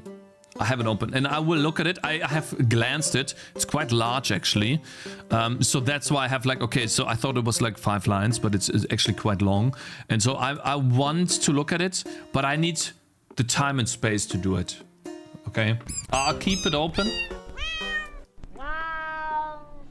Are we doing active for player abilities now? I don't remember seeing this on the roadmap. Be careful with feature creep, Cakez. This is yet another dimension to balance against all of the other stuff. True, it is. But I have had this in the game for a very long time. It's already in the game. And right now, the only thing I'm doing is I'm adding in... Here, I'll show you.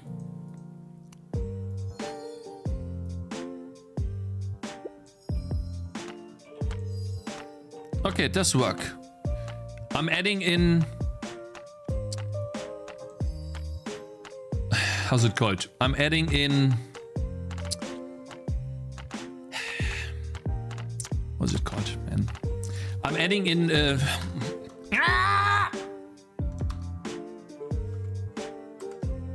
Anyways. Whatever that is called, my brother. Okay.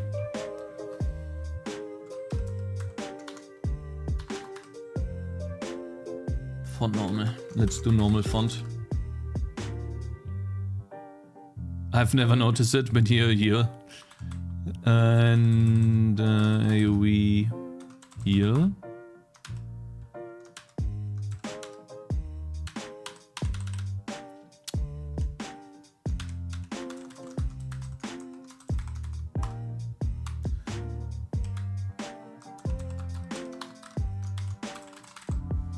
I hope everyone in chat has a good time. People happy. My man, Mr. Study Boss. Good morning. Lol, clip it. Okay, so now... Here, so this is the point. You see that? I'm now adding in a... actually, restart. Now it has more cooldown. 33 seconds. I'm adding in cooldown reduction to the abilities when you skip the round early so that the player can use this more and has an incentive to use it to play around with the early rounds handles.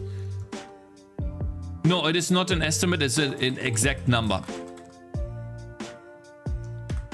And now all I need to do is just display that a bit better. Which means... Where is it?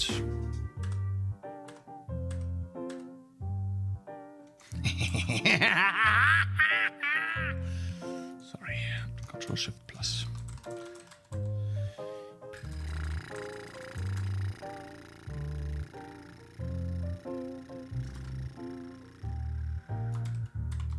Do I make it gray?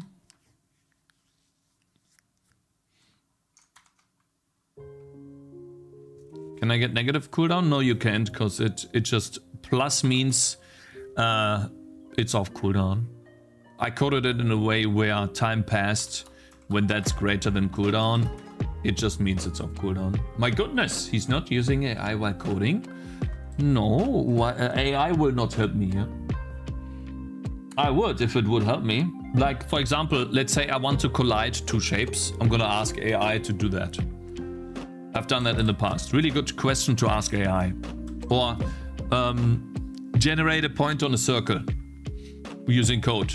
Also very good stuff to ask AI for. Obviously, I don't need to think. And that could lead to me less thinking, but yeah. Okay, now I kind of want this to be a different color. And then also, do I have a capital O? Let me find that. If I have a capital O, I'm gonna make it somewhat orange. Guys, how do I get orange? Or do I just do gray?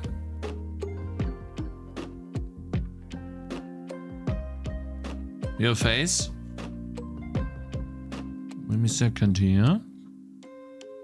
We can do a capital O here.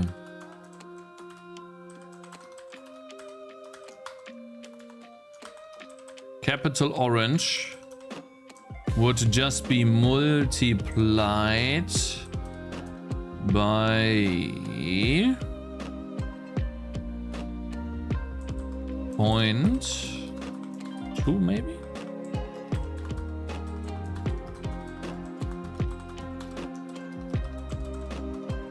And then over here we use a capital orange. Let's see what that is.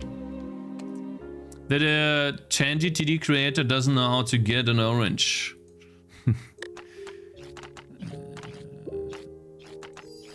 Oof, that is too dark. Shit.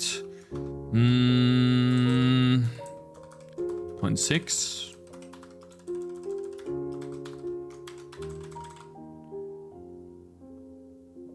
The game definitely needs more yellow. Hello, Mr. Yellow. How you doing, bro? All right, let's see. Let's test that again.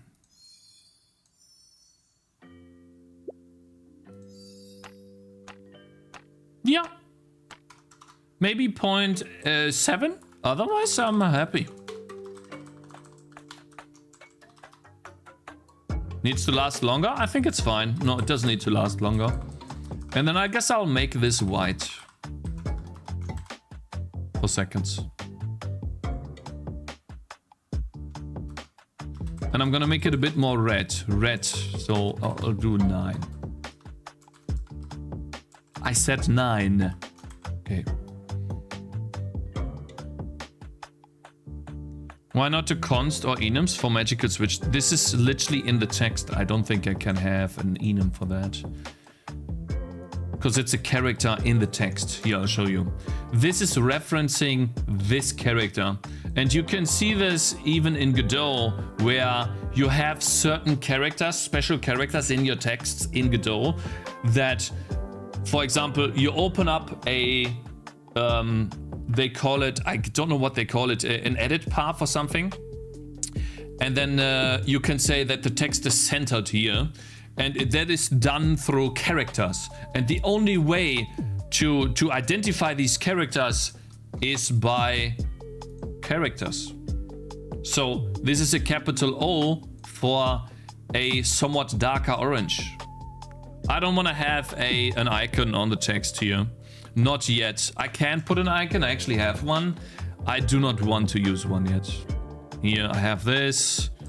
I have this. I have this. I have icons. But for now, not so much, man. Maybe later. Maybe later. Fine, I'll add an icon. Fuck you. It's okay.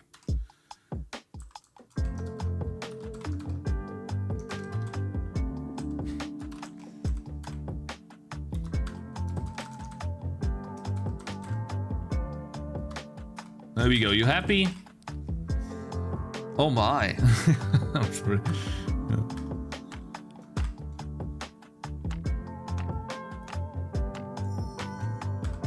Let's see. It's gonna start here. Looks bad. This looks bad. Because the icon doesn't work. It needs to be a smaller icon. So now I need to put a clock that works. Which I don't really have.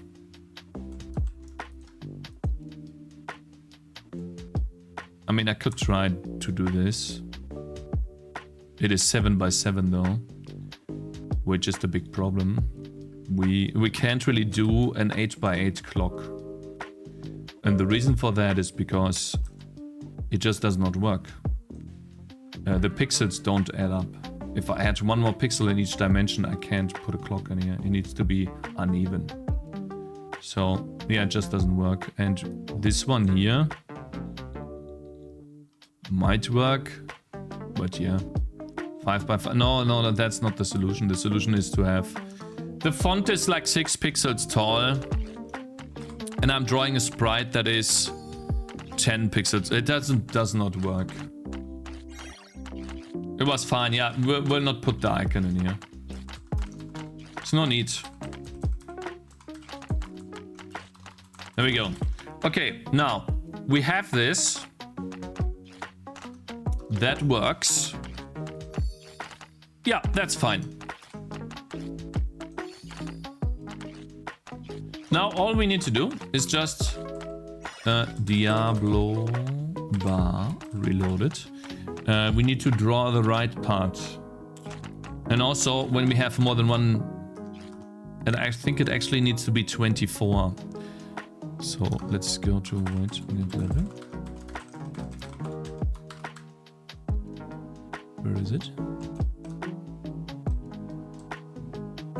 Here.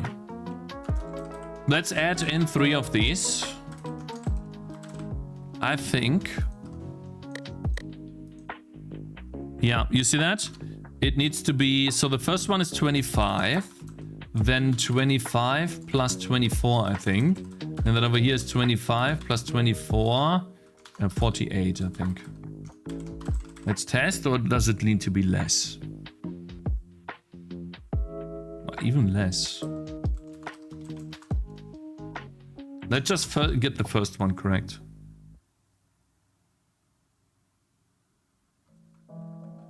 Let's just ignore that.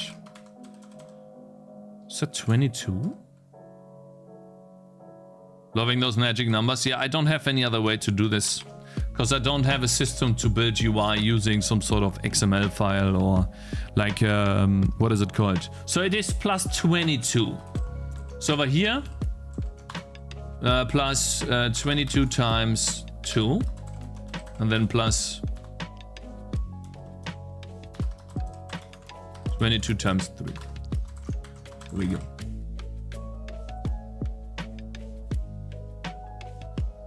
Coding Jesus will review your ass. I don't really care. Listen, man, okay? What I care about is releasing my game. I don't care, okay? So now... Yeah, a const would improve it. I'll probably do that. Const float spacing is 22, and then we can do plus spacing times, right? There we go. That would work. And then at the bottom... contents, when we draw the right part, we add in, it takes the Diablo bar position plus 2, and then a const int ability count is level state user abilities that count, and then a ability count times spacing plus 2. It is how it is. There we go. Bros like, have you heard of a variable? Bros like, have you heard of a variable? Why is that? Oh wait, maybe plus 1?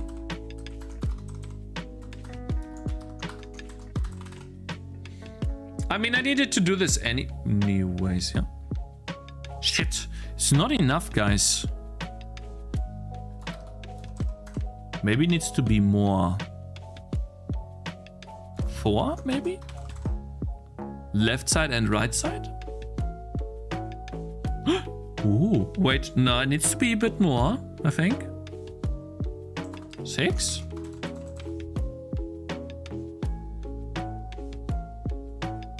Uh-huh, 8 is too much, right? Is this C sharp? This is C++.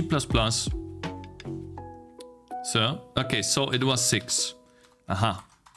3 on each size. The people critiquing game dev code when I've seen code in production that's worse than the Android dev. Yeah, like people see that the point is, see, like people are missing the point on these, and I don't really care, right? People can have their own standards for coding. I don't care if someone says that my code is bad, and they like to do it differently, then more power to them, right? If that works for them, it works for them. But most people and gamers will agree, as long as I play your game and it plays well, I don't care how you wrote it, man. And so no one complains about the code of Undertale, and no one will ever complain about any game.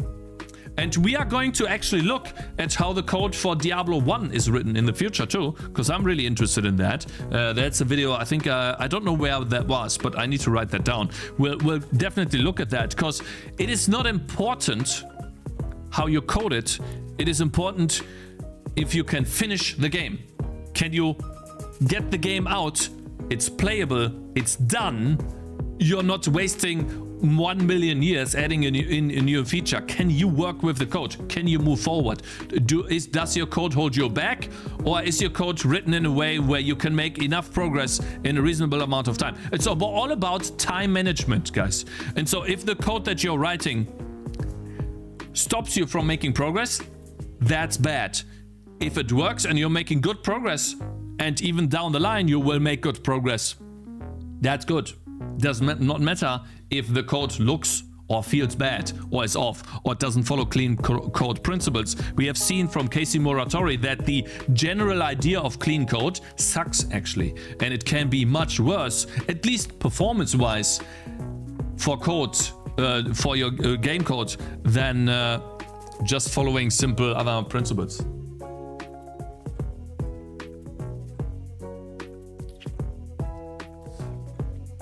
Static sprites, yeah, so transparent sprites are sorted, additive blending sprites are not sorted. I only sort transparent sprites. It applies if you work alone. As soon as another person enters the team, it will get in the way. Depends. If the other person does art, then it still does not matter. And take it from the developer of Stardew Valley, you guys. People told him that he does spaghetti coding. Now, if I go to Steam, right, and I look at his game, I wonder if that is important or not. We're talking about programmers, yeah, but agreed to a degree. It depends. Because you can talk to each other, right? It's not like there's a language barrier, or he needs to understand your code without ever talking to you. So I get that in a bigger team that becomes more and more a problem, but I still think that, let's say you are 1 person, 2 person, 2 person, 3, 4, it still works. Because you will just talk to each other.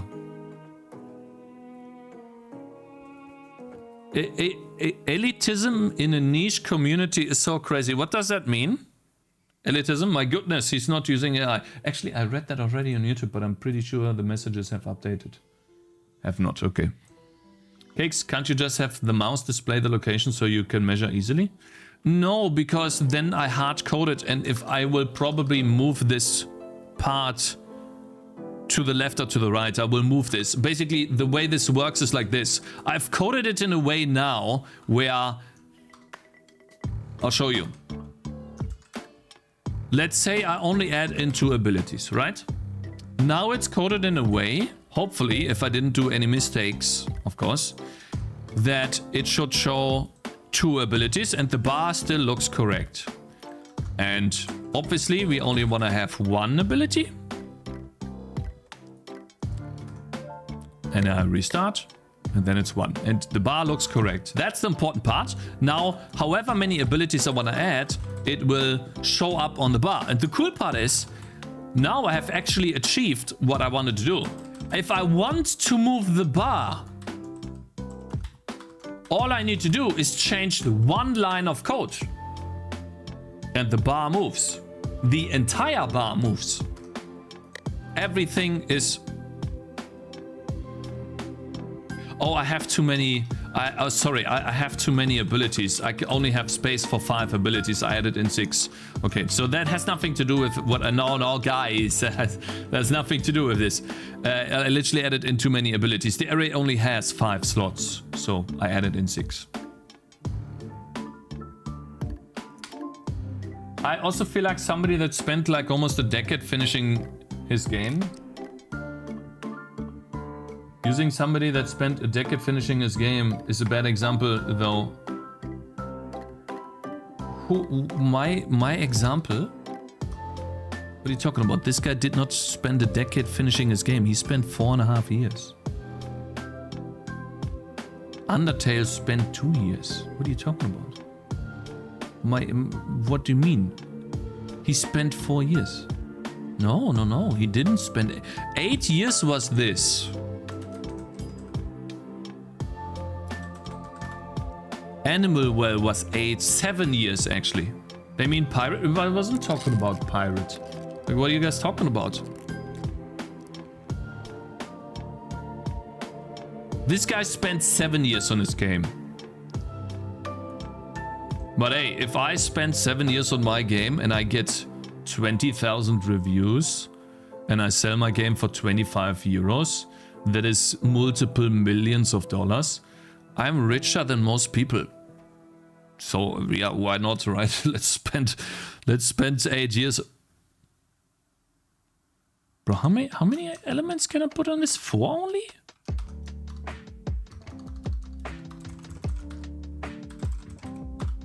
Wait, only 3? Let's put in 5. There we go.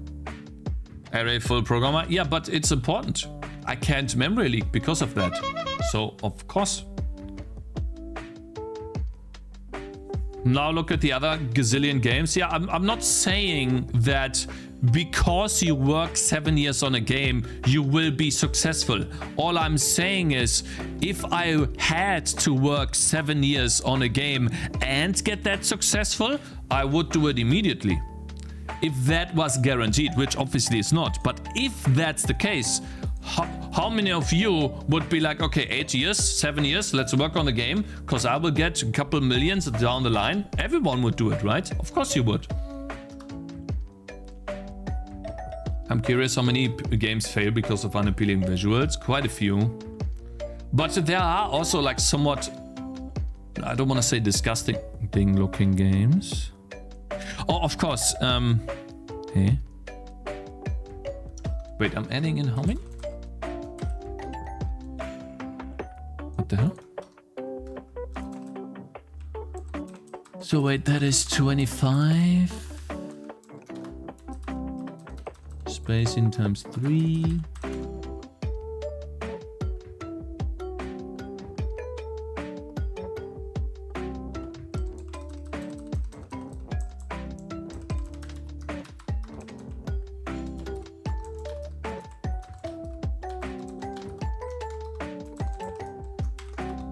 That will be the first one, but why? I guess the other one is on 0. Yeah, okay, so now I can move the bar. You see this, guys? How I can literally say, well, I want the bar to be on -40 and the entire bar moves. The reason why I want to do that is because I will most likely change this value here from, let's say, 82 to 62 to put it in a better position.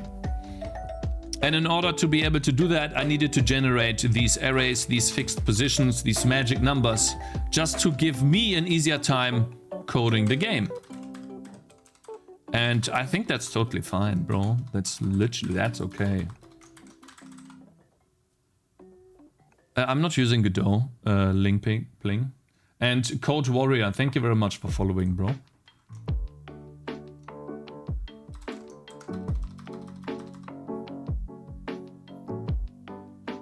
I might go crazy if I stayed developing the same game for 8 years. Yeah, you do need to love the progress, the process. Which over 8 years it will basically show you if you love the process. Am I so out of Tarek, touch? thank you very much for subscribing, man. No. Appreciate it, bro. Tarek just subscribed. Okay, let's just add in 1 for now. Good. Okay, long story short, we have now... Actually, I want to test. I want to test.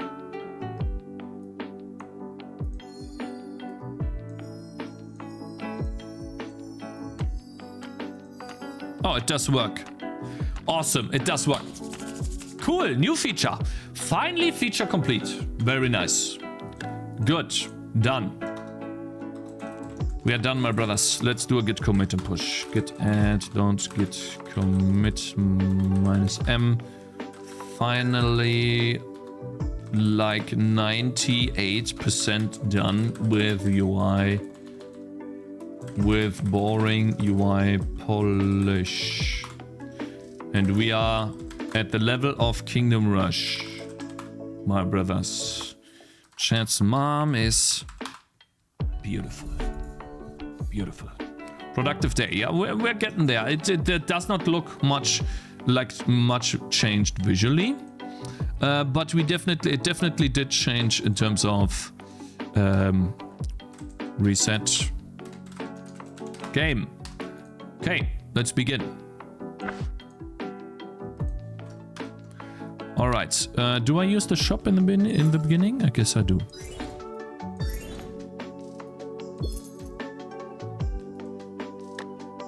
Okay. Feature complete. So you're shipping now. Feature complete does not mean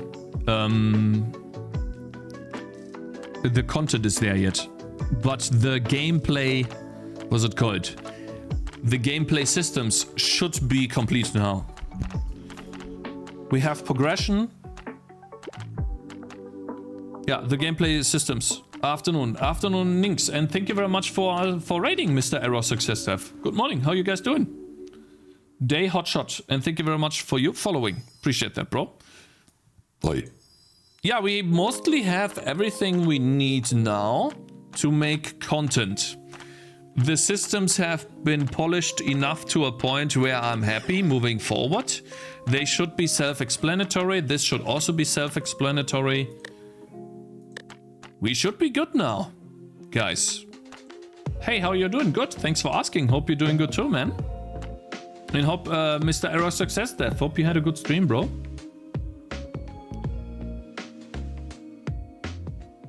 Did you give the game to some beta testers? I will when I have enough content. We're probably going to make a new map now. Map number 2. Oh no. Okay, thank goodness. It's just a breakpoint. Oh, thank goodness. Bro, I was gonna cry if there was an issue here. I literally got an item I can't use on a character I haven't balanced yet.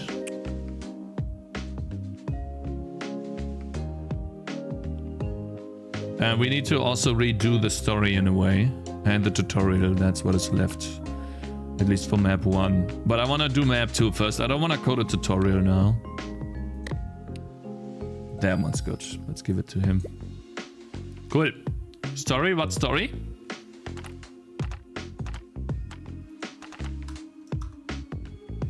I mean, bleed should stay bleed, right?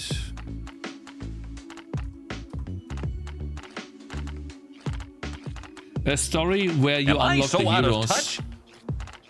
No. Lira RS just subscribed. Lira, appreciate the support. Thank you very much for subscribing. I hope your project goes well and you have got it. Thank you very much, man. Okay. This here. Cakes wife. No.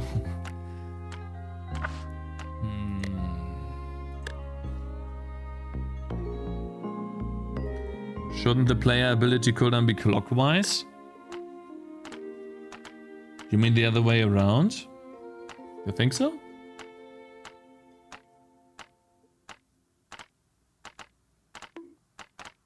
So like this?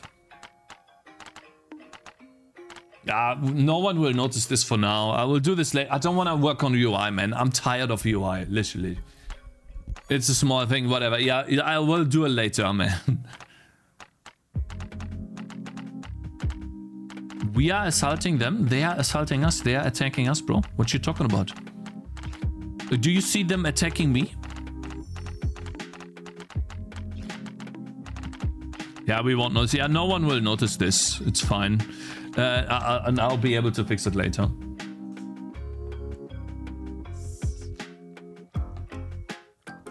Round 6, guys. That's a big round.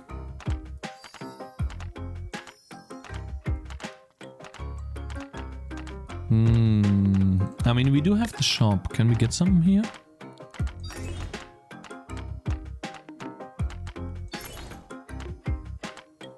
Uh-oh. He's dying.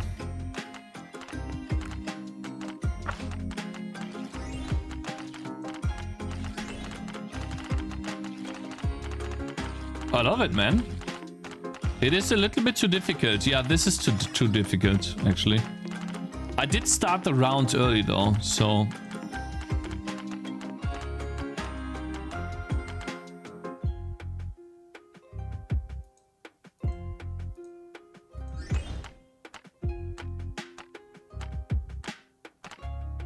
Is this level 1? Yeah, this is level 1. I think it's too difficult, isn't it? What's the logic for mobs to overrun the defenders? Big battles in the future. It's a little too difficult. I think round 6 is too much. Let's play again. Too difficult for level 1. Yeah, unfortunately. I always have that issue. Let's look. Where is it too dense? Round 4 is fine. I think round 7 here. This one. That's the issue. We have 8 here. That's too many. Let's reduce the 8 goblins on round 6.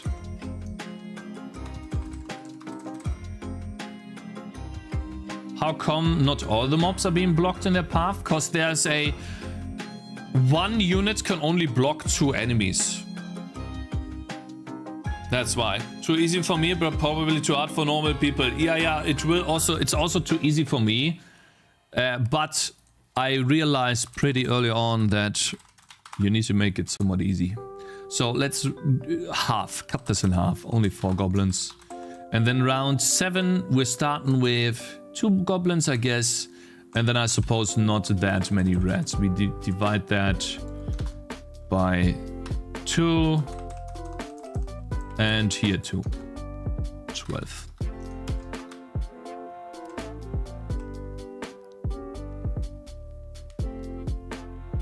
Cakez, do you read? Do you use Raylib? No, I don't. But I will make a game in Raylib again in the future. For fun. Alright guys, let's begin. So let's play this. Get some stuff here. Oh, I put an archer on the road. I'm stupid. Wait a minute. I was not supposed to do that.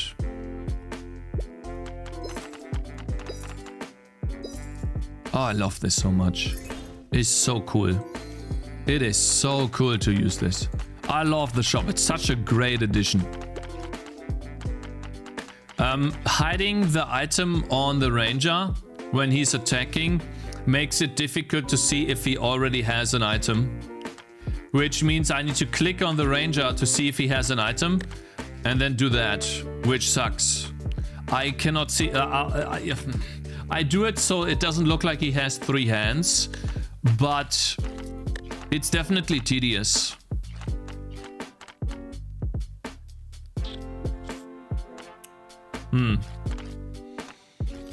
What to do?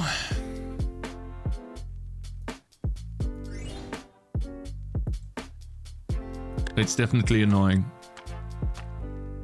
We'll see. Oh, we got this, man. Big change. I don't really need that though. We need an upgrade for this, by the way. What should he get? What's wrong with 3 hands? What? Who's to say that Tangies only have 2 hands? True, 100%, man. What I notice is that I barely get the abilities because they cost so much. Maybe they cost too much. Probably have to get it down to 60, but we'll see. The DPS increase for those abilities is not that high. But I suppose it's fine. In Kingdom Rush you also spent a lot of money for the first abilities, but we'll see. It's gonna come down to player feedback.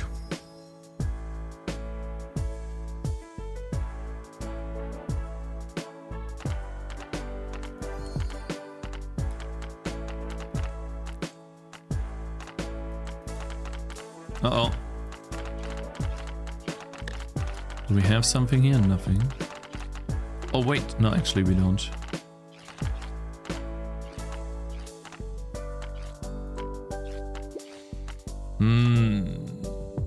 Okay, well, let's get one of these. I feel like this is a lot for round 7, but that's the last round.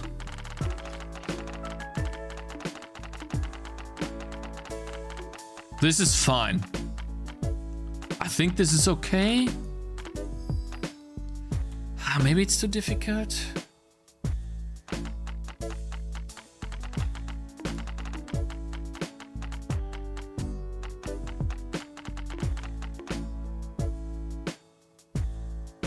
I think this is fine.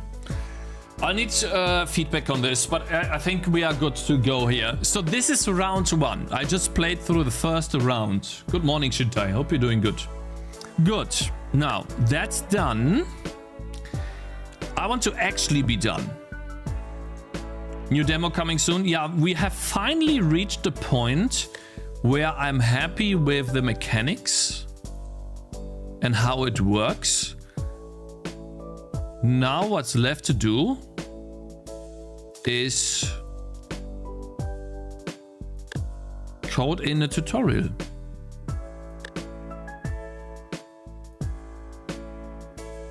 I think I should have like a left click on this.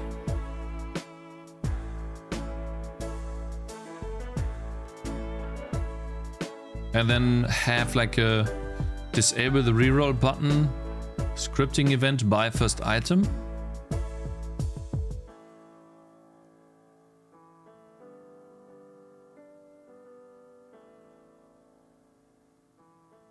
Eddie, the senior character artist who works on stuff he doesn't want to work on.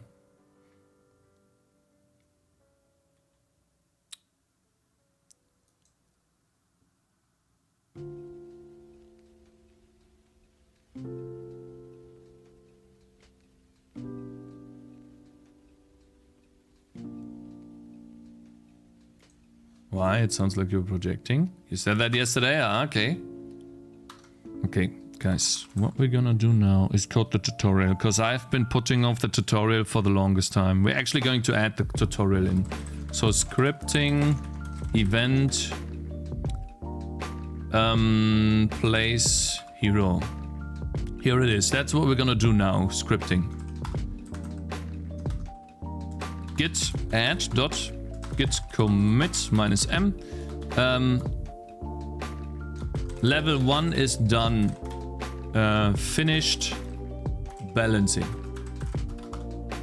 Git push. Okay, so level 1 is done. We are done with the balancing. Now it's time. Sorry. Now it is time to do the scripting events. So we need to first time playing the level. This is placing the hero, and then we need to have another one. If we have the scripting event, place hero, but we don't have the scripting event, which we need to create now. Is the game locked now, or will it change after the demo? Shouldn't the demo happen sooner than later? There's no point in putting out the demo now, because I know what type of feedback I will get. So the number one feedback I will get is, I'm missing a tutorial. I don't understand what to do. So I need to code in at least a somewhat basic tutorial for global abilities for the shop and for the skill tree, so that players know what to do. And then I will bring it out. by having 2 levels or 3 levels for the players to play. That's the idea. Let me see. Show skill tree. Right click enemies. Let's get rid of that for now. But that one will be a different one. You will unlock this scripting event. Let me write this down so don't forget. Right click. I actually have that here. I want this to be important.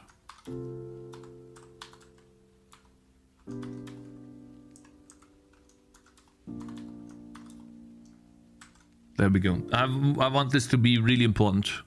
And we could even do this, I guess.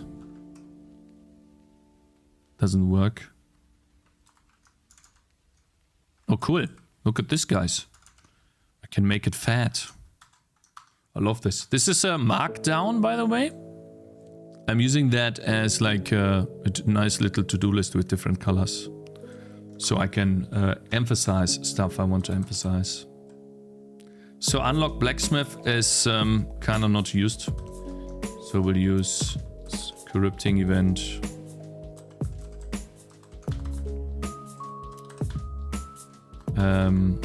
Buy shop item.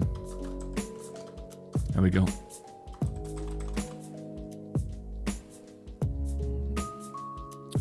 So Mr. Abiff, sir, care to explain that, please? So I'm trying to read chat here. This guy is trying to spam, right? So like people complain about me missing something. How about I deny that, sir? Thank you. Sturdy pose. Okay, well, first we deny that. Then we'll try to find sturdy pose in chat. You got lucky, bro. You shouldn't type anything, otherwise you're gone. You are lucky, sir, that I can't find you right now. Otherwise, you'd be gone, because I want to read chat. I think there was cat on the keyboard. Yeah, the cat on the keyboard magically managed to not only type the space, but then select the text again with the keyboard only and type in a bunch of Control V's really fast. Yeah, true. 100%. Uh-huh.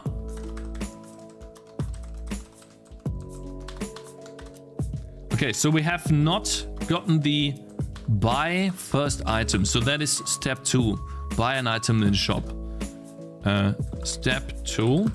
Buy an item in the shop before playing. So what do we do? There's 2 different ways. We have if is active modal level a game state view shop ID or it's not. So if it's not wagon, do we have the wagon? No. Hero list. What is this? Diablo bar. Oh, shit. Diablo bar. Display upgrades. Selected hero. Skill tree. Am I so out of touch? No. Isn't that scripting? Sanseppel just subscribed.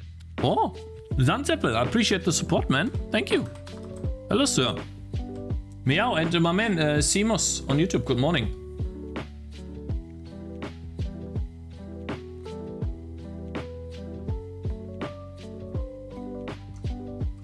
Just guide the player in winning early on. Do I need to do that here?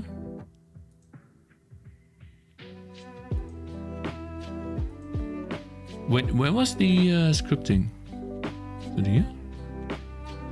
What the hell? What happened to my scripting? Diablo bar, early rounds preview? Where is scripting? Huh? Nani?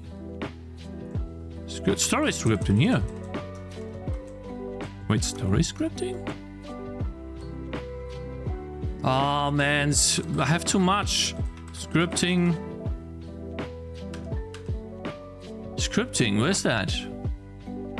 In hero list? Oh, I see. Oh man, that's annoying as well. Too much code. Yeah, no, it's not separated at all. It's really bad. So if I put it here, can I even put it here? I guess I can. I need to have one place where I do that.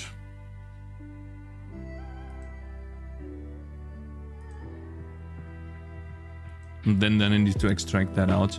It needs to be one place.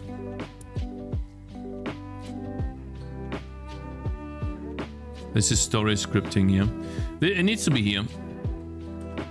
Open skill tree tutorial. So that works. And then hero list. We need to extract this out.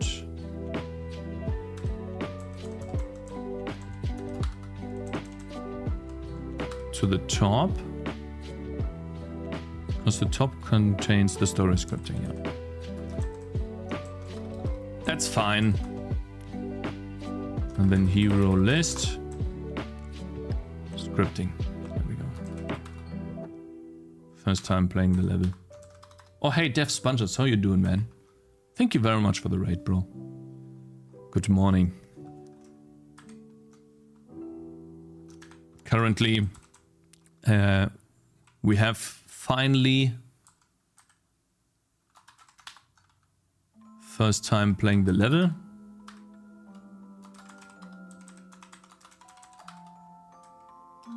Step 2, buy an item. Yeah.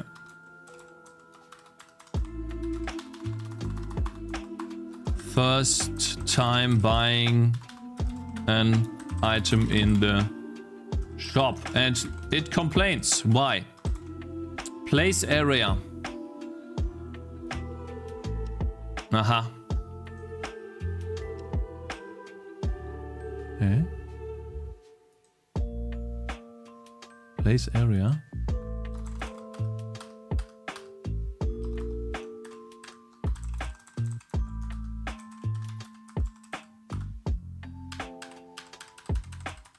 Hä? Nani. Doing well, thanks. How are you? I gotta be honest, man. I feel like I just need to code for like 2 days in a row, uninterrupted, not talking at all. That's what I feel like. I have that much depth in order to finally get towards just content, because I constantly do it. Yeah, I think I need to actually. So yeah, I am close to the point where I can finally add in content and put out the last demo, which will be the one that I stick with, by the way. You know, that's what I'm really close to. Maybe I'll be able to do it today, though. We'll see, because we had a lot of stuff to do. Maybe. Let's see. Hero list. Here. And then where's the place area? Here. Do we need the place area actually for anything else? Yeah, we need it when placing heroes, don't we? So this needs to be here and then outside.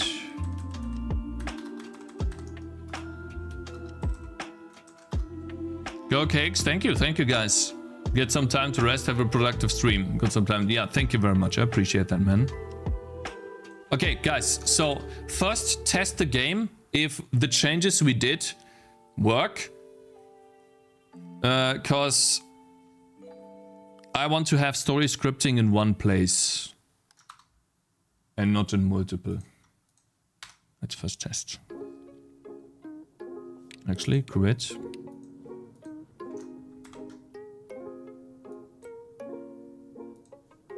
Let's delete these 2 save files here. And that's also something we still need to code, guys. Excuse me. We need to code in a proper save deletion and reloading of the save file. Because for those of you who will playtest the game, Okay, that seems to work. Good. So that was the first story scripting. Now we need to do the second one, which is click on the wagon. How do we get the wagon? First time playing the level. Good, first time buying an item. So if the shop is not active, first time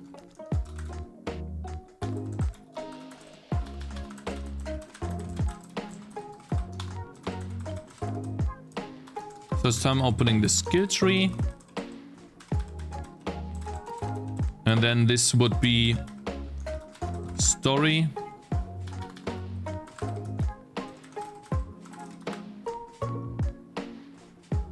And then over here, it's called story scripting. I kind of want to call it tutorial scripting. And down here we have story scripting, which will be in its own scope. Because that's just the conversation, the story itself. Conversations. Dialogues. You know. What the hell just happened? Oh my god! Stop lagging! Asshole? Sorry. Dialogue. Dialogues. How do you type that, guys?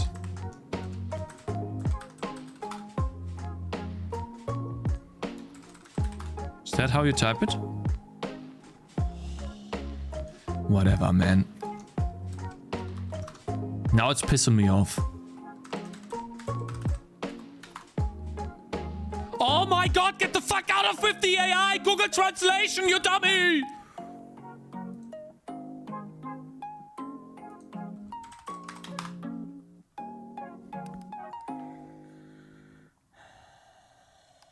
I can't believe this, man.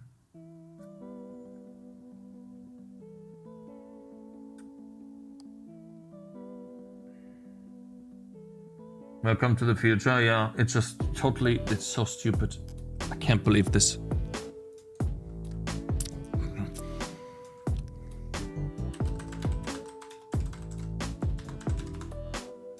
Why does it work here?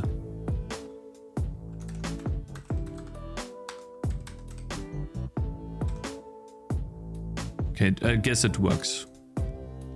Devlogs?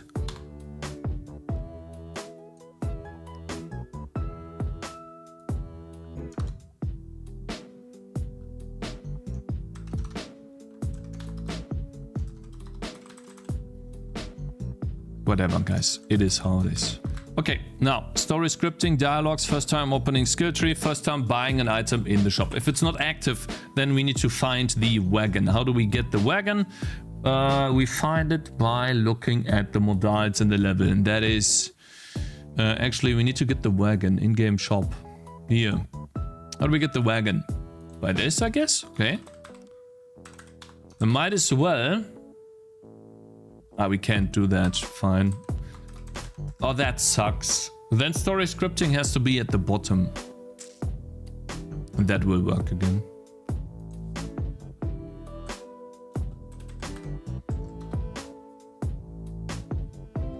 So I suppose we need to be in the level, but we are.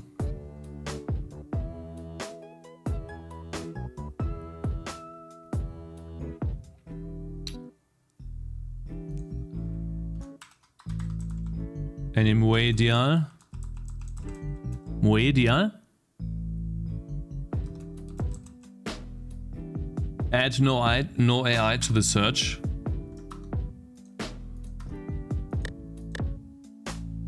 Why does that work? Shouldn't it? It goes in here. Fine. Home.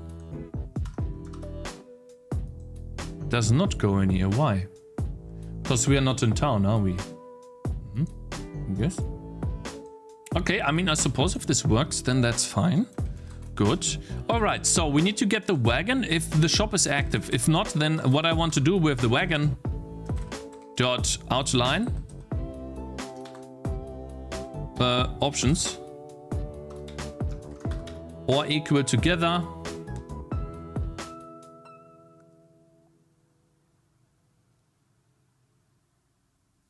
Outline. We want to outline it, but otherwise we also want to do an arrow, which is open skill tree for the first time. That is this one here.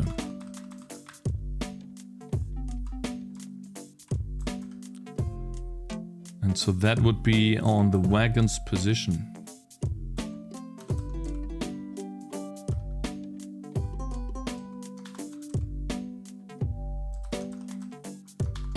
A wagon top.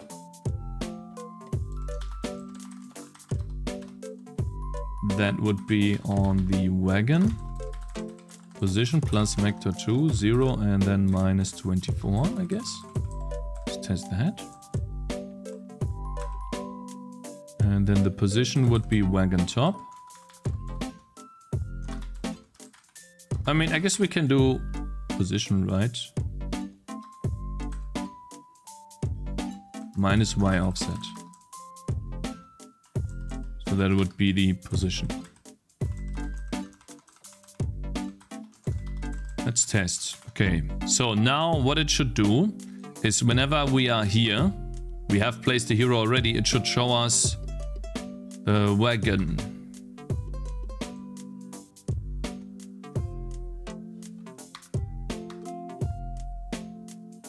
Am I so out of touch? Nani? No.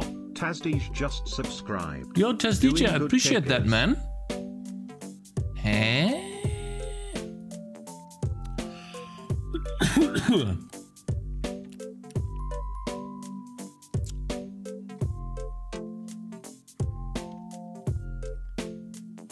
Heading out, thank you very much for the stream. Thank you very much for joining. Have a nice rest of the stream. Thank you.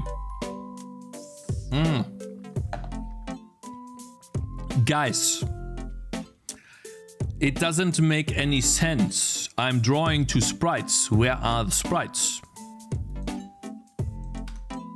Maybe I need to do minus 40? Maybe it's behind the wagon?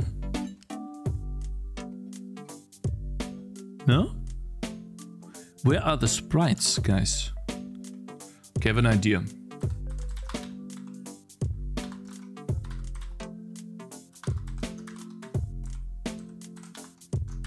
Let's test. Let's say position is just 10 and 40. Should be here. So there it is. Okay, so it does exist. Why is it in the wrong location? Ah, I see. We need to do world to UI, I guess? Do we? No. And also the wagon render options outline color doesn't do anything. Wait, I think it gets reset though. It gets reset somewhere down below here, maybe. Yeah, it gets reset when I'm not hovering over it. Cheesecat, hope you're doing good, man. Good morning, bro.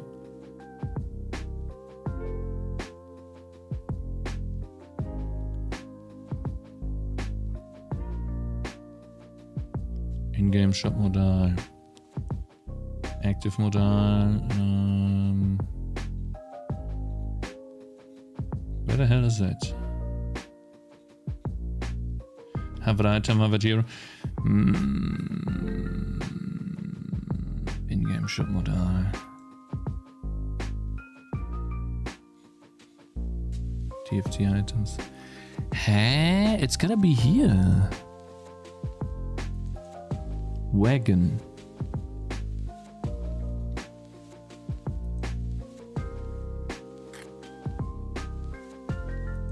Annoying. Where is it? Is the wagon in front or the back? I think the wagon is in front, but also wagon dot render options here. So that's the first one. You can't be serious, man. This gets changed again. Huh?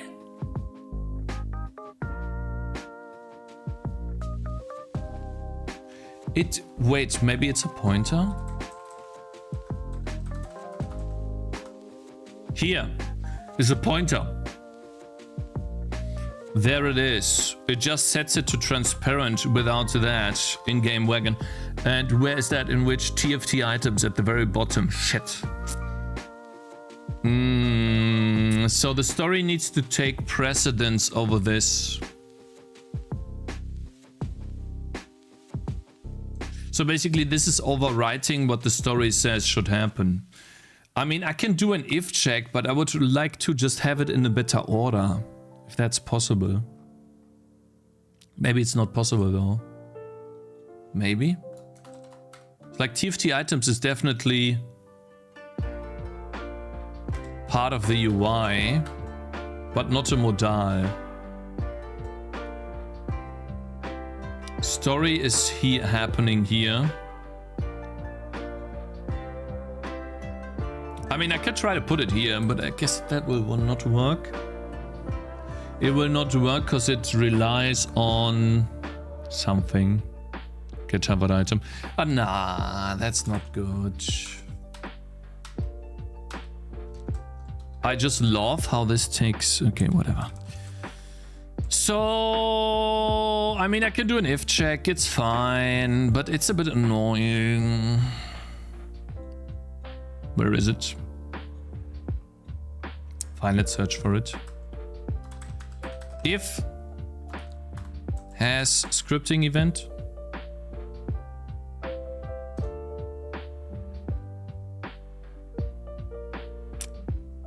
Oh, this sucks. I mean,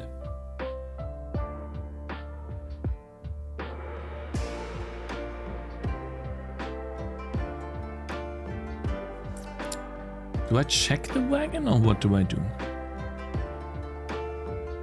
Here, hey? Like the coding on this is just atrocious, bro.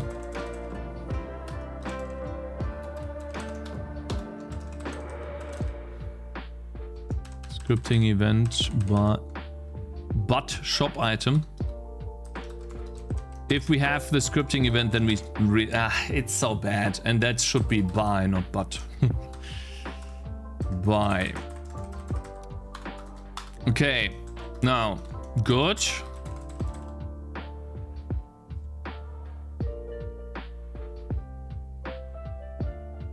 Konnichiwa, okay, konnichiwa.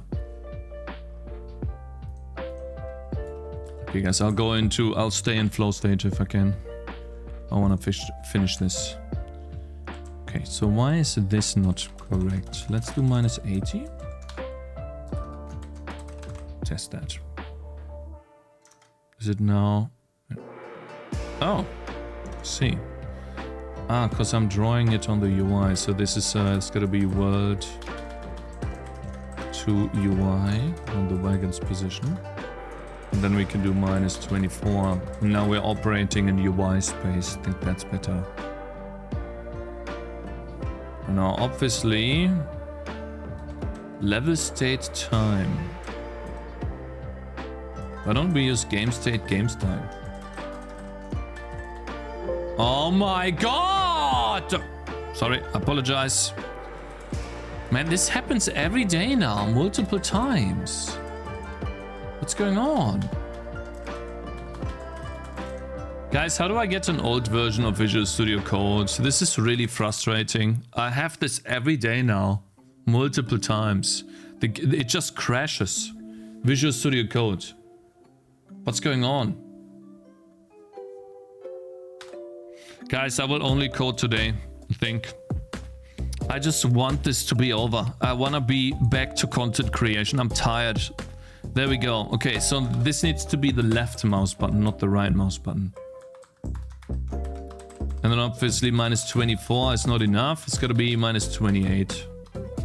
Come computers have been complicated. No. This is literally good. And now I want to do exactly the same thing as with this here. I want to select an item, which is the sword, and I want to make it so that we place it on the unit. So we have placed the unit here first, and I want to make it so that the sword will find where the sword is, but I'm going to predefine what the shop items are, the first 4 shop items. That will all be scripted. Find the sword items. So basically, for const. Do we have the shop item positions though? And we need to extract that out too, don't we? Which is where the wagon is. And annoying. Some more bullshit. Shop model, they are here. Shop position plus that, my position. Oh, this sucks, bro. I have to say, it just freaking sucks. So much stuff. You used in the past for Coda, I switched to VS Code. For Coda would crash too, and searching in for Coda was worse, and the functionality in for Coda also was worse, and changing for Coda was a nightmare. Talk about bad coding, man. It was all over the place, man. It wasn't just one program. For Coda was separated into 2 separate entities. You had like the server or something, and then like the application itself, and then you would literally have every single function called twice in the program, and it's like some weird stuff happening there for no reason at all, just for a simple editor. I understand why that existed, but it turned it into a nightmare to change it. The reason why that existed was it was this base, and you could basically create your own override. Like you had a function display text, let's say, right? Very simple. You could override that display text function with your own implementation. That's why he had the same function twice, essentially. And so now you need to find the display text function in the server in a way, and in your application. And then building it was also like, it was so weird.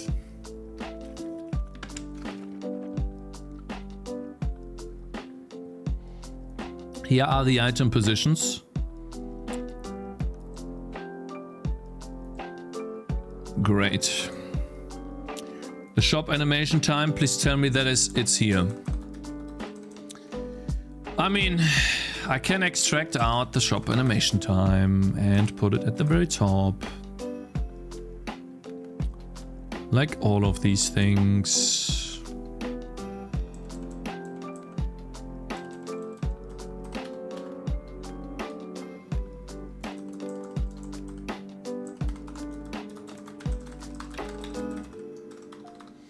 When we have it outside,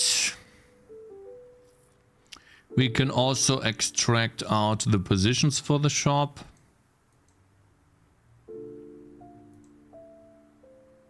We can also get the wagon, I guess. Wagon is here. But here's the wagon dot position. I see.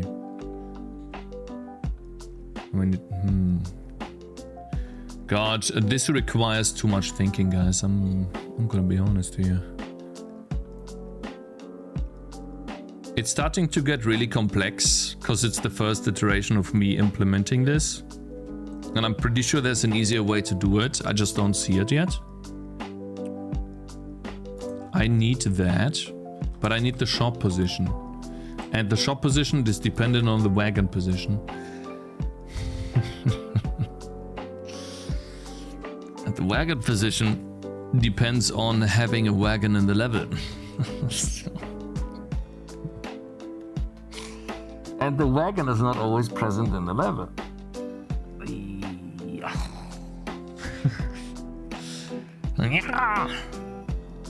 So now we need to get the wagon here, the top. Maybe that's possible. We just get the wagon at the top and complain immediately if we don't have it. So we do that right here. Can that work? It's a question. Data for the shop.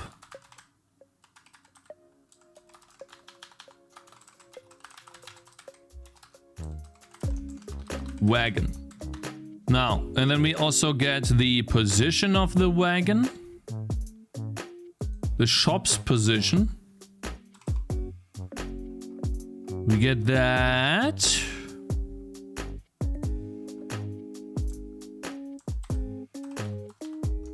And we get the array of positions for the shop items. Goodness. And I don't know what name means here. Maybe there's an old comment. Wagon 0. Yeah.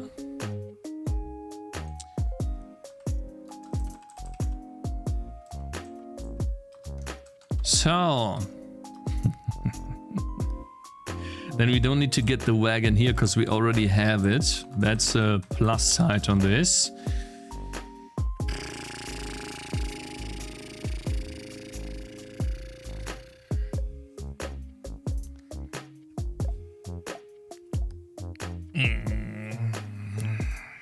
Okay, now that we have this, we need to go over the positions of the shop. Actually, we need to get the position. We loop over these items. You get the position. Yeah. So, we're almost there. Shop here in the for loop here. That's what we need.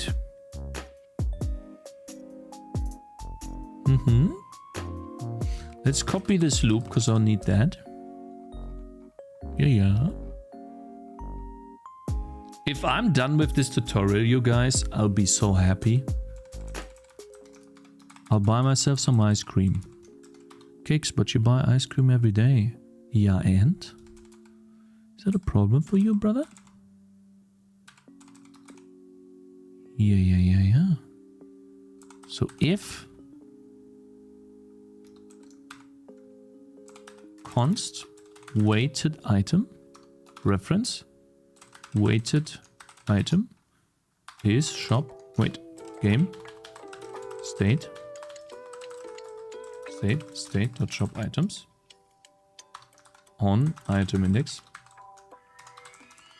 I mean, I actually haven't been eating ice cream in like multiple days, by the way. I ate it yesterday, but I had it in the fridge for like 4 days or something, which usually never happens. So if weighted item dot item ID is unequal to item sort, then we continue. And then the position is here. And this is where we draw the same thing of placing a hero. First time placing a hero. Is there a reason you don't separate the logic into functions? I have functions, I guess. This somewhat is a function just as a scope. I do not see a reason to generate this as a function to be called from outside when I build access to the function using the scope. So like I have not been convinced yet that I should turn this into a function that can be called from the outside, and I call it do tutorial scripting, right? Do tutorial scripting, right? That would be the function that I call here instead of this. When I can literally have this.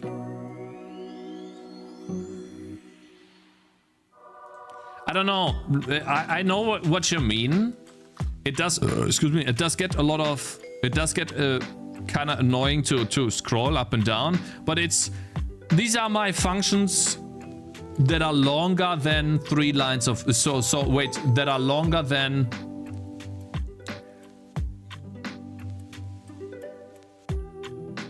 one line of code, if that makes sense. So I see what you mean. Like I could have modal, but I mean, yeah. Listen, I might change my stance in the future. I just do not see a valid reason other than instead of it being 3 lines, it will be 1 line of code to read that says do tutorial scripting here in this position, rather than a named scope where I have a line for the comment and a line, 2 lines for the open and close brace.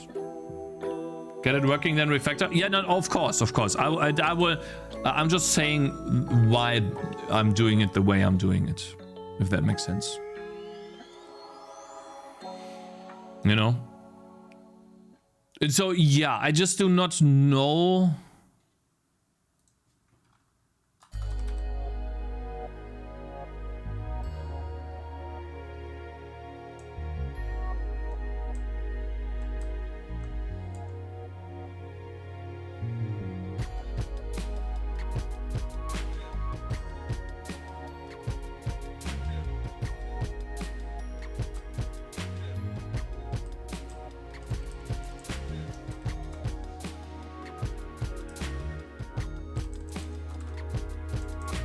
I mean, I'm gonna copy a lot of code here, man.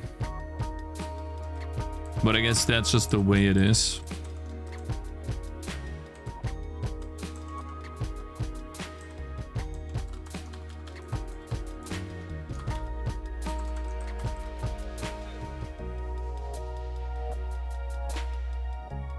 I don't have an end position. I need to find the end position.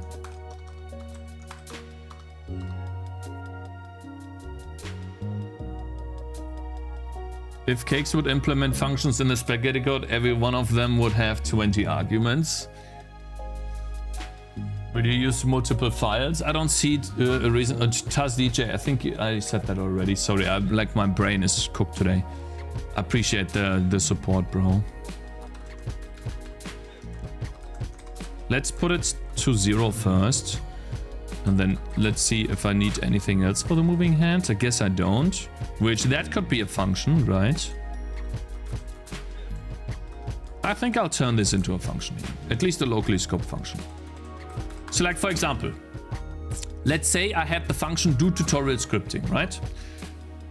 I just love operating in scopes. So auto do moving hand or do or draw a moving hand. This is how I would operate. Or this is how I would work with these things. So a moving hand. What does the moving hand need? Well, it needs all of this stuff.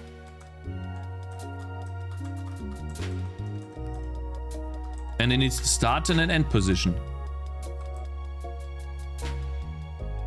And I suppose it needs delta time. So const vector 2 start position, const vector 2 end. Sorry, vector 2 end position. And then a float delta time. Oops. Float. My God! Sorry, apologize. End position. And then delta time. Drag timer is a static float, which I suppose is fine.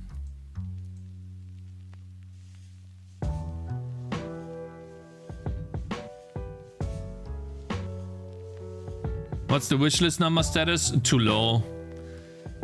Which is very disheartening. I'll check if you want to. But yeah, I'm tired of looking at it. It's like 1,100 something, man. Nothing, essentially.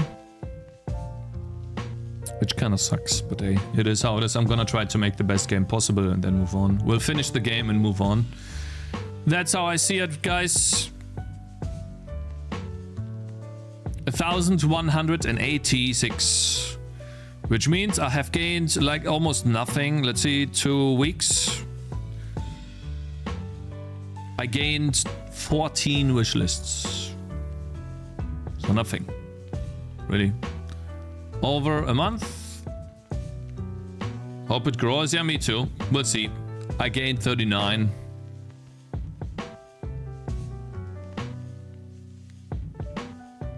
I just don't want to look at this anymore because it's just depressing. I'll just try to make the best game possible, put it out to the public, write YouTubers emails, and then we'll see what happens.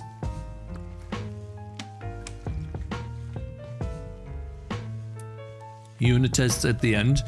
Jonathan Smith, about those unit tests, we'll have to see. Okay. Place area position. Wait, what?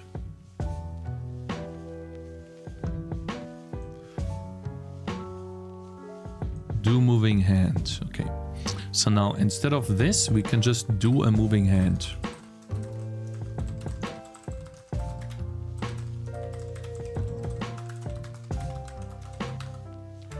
Good. Nice. Next. Can I give you an idea?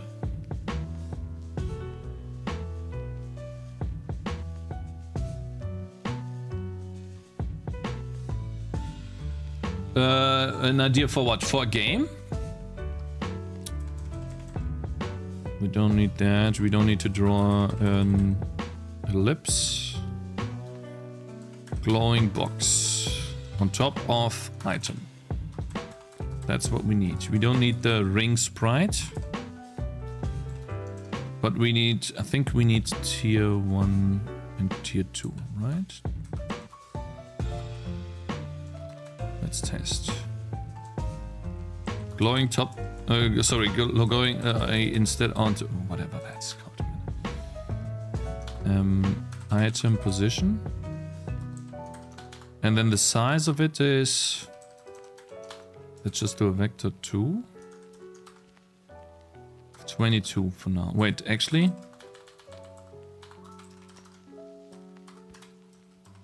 let's test that.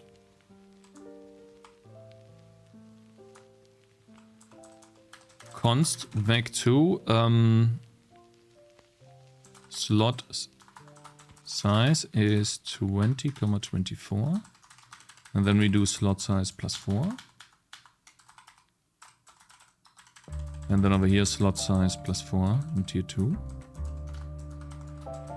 and then over here is item position.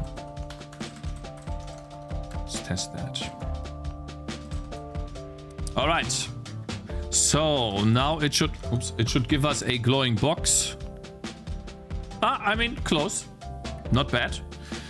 We obviously have to make sure that that works. And then obviously the hand moves in the wrong location as well. Your game development is beautiful, but your characters are ugly. I think if you beautify the characters by a pro pixel artist, wouldn't cost too much, and promote your game with it, it would really help. Thing is, yes... Maybe. I have to test, right? I have to see, and I see what you mean. I love the character. Yeah, but does the general public also love the characters? That's a question, right? What does the general public mean?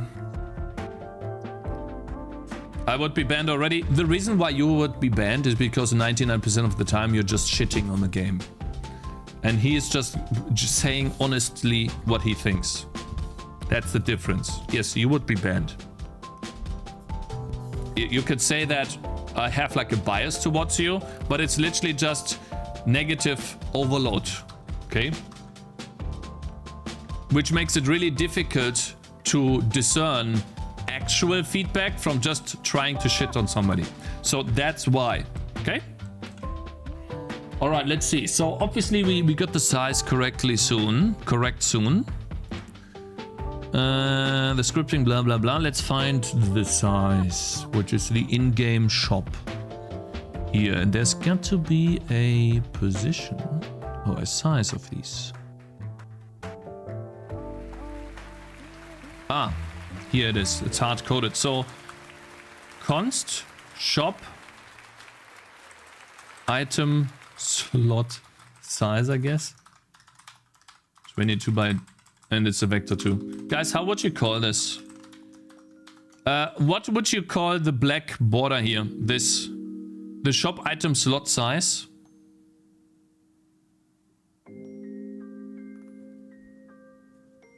Your game is 99% shit. Okay. Go on for an hour. Bye. Shop item slot size. I mean shop slot size. We could call it shop slot size. And then we'll put that here. Why too many idiots in this village, man? Which village we're talking about? Shop slot size. I do really have like for the design documents. Oh, you guys are talking about something else. Zand Doman, thank you very much for following. And then we'll take this and put it right next to the shop position. Here.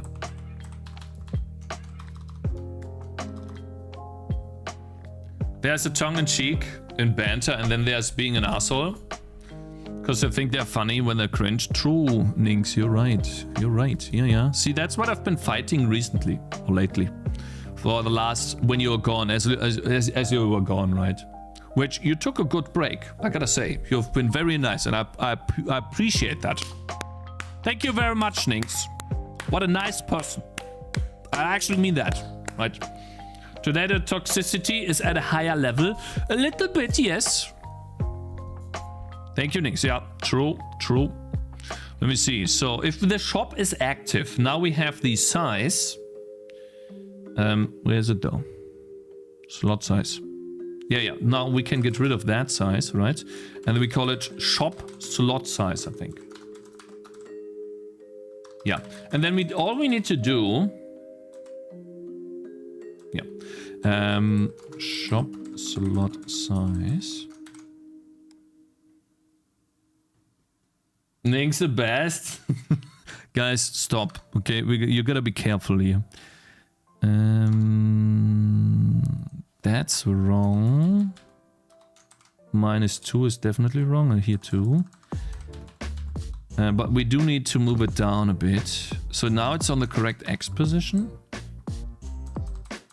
And we probably should do... We can do vector 2 0 and then 4. And we could do const. And then we just use the start position. That. There we go. Good stuff. All right, guys. I know this is a bit dry, but this has been a long time. Oh, yeah. Nice. Look at this, guys. Do moving end. And then we can do UI, change layer by 2. Let's test if that's enough. Maybe it needs to be more. I agree with Shiny, the environmental art looks pretty, but the characters don't feel like they belong in the same game. The main issue is that the level of detail of the characters is much lower than the environment. The general rule of thumb is actually the opposite. You want characters to be highly detailed to make them stand out on the environment, preferably with a higher saturation compared to the environment as well. I agree with you. I have tried that in the past as well. Oranges are smooth and low detail. Yeah, I know, guys. And we will get to that. We'll just have to test out first. I will get to an art pass for sure. And then we'll see. So is the hand now on top? Yes. Okay, so now we need to figure out a proper way so that the glowing box is not on top of the sword. So I guess whenever I'm hovering over an item in the shop,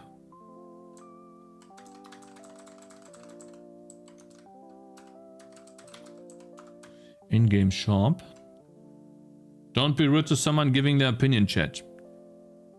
Who's rude? No one's rude.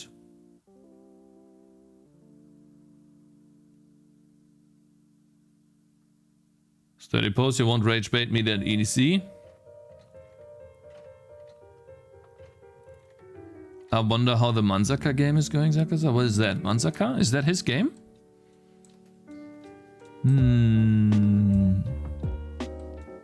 Size increase when we have selected one. Okay, but when we are hovering over one. I mean, we're drawing the item there, so that's not it. But I can draw the item a bit higher than the box. That is possible. So drawing it here, like we can do UI, change layer by like 2 or 3. Right, then the item is always on top. Is that good? I think that's important. Wait, that's not enough? Okay, interesting. I missed the drama about your car. Did you get them fixed? No, like not really. I have also stopped. Like my wife really wants to... Oh, it's 5, I see. Moving hand is 2. Maybe we do 1. Would that be enough? Essentially, the car has a bunch of broken parts. Wait, that's still not enough? You sure? What's the moving hand on top of the glowing box? The moving hand works? Wait. Render data, UI layer. What is it? It's 0 here. Okay. And when we are here, what layer are we on? On 1. Wait, so we are on layer 1 and I'm drawing the item.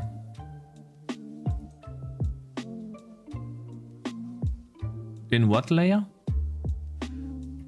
It's transparent. That shouldn't be a problem. Here. Place 0, yeah. Wait, what the hell? Oh, I see. Wait, what? Ah, I see what the issue is. The issue is that this is not the one we're talking about. When it's selected. Oh, I hate that. Man! Sorry.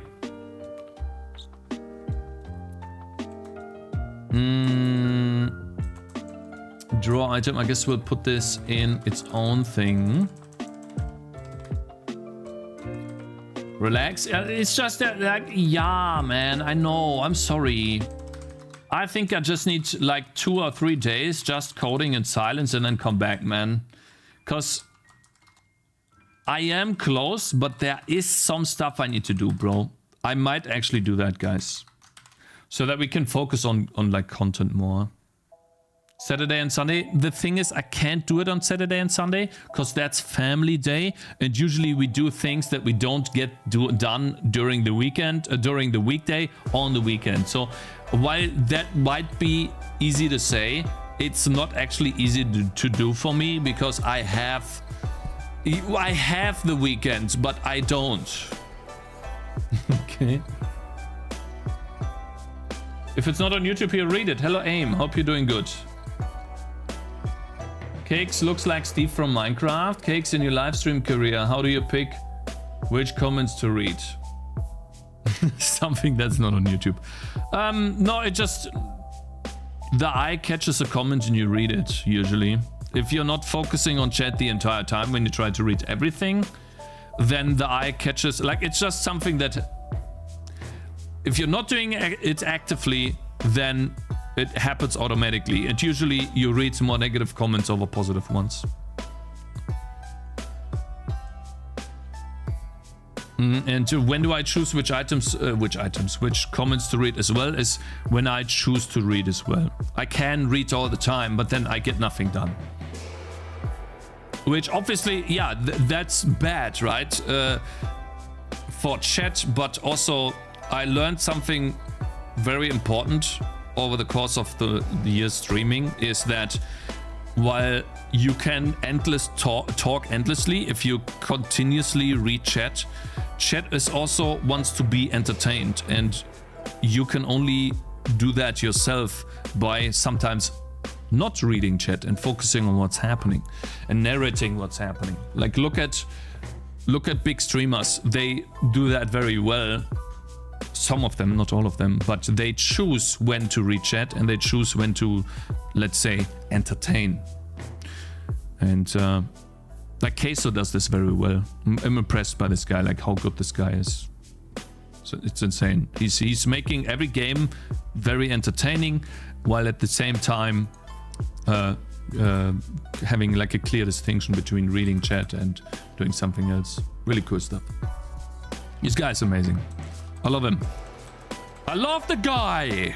Cool. Okay, so drawing the item here, and then it draws the item here again. Which in this case would be that.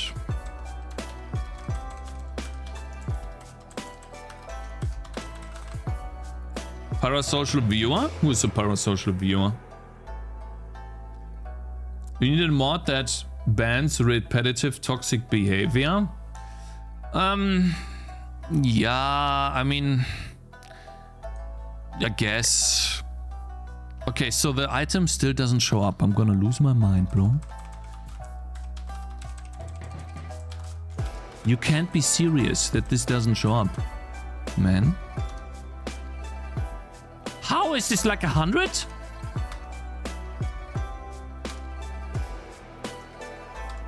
Huh?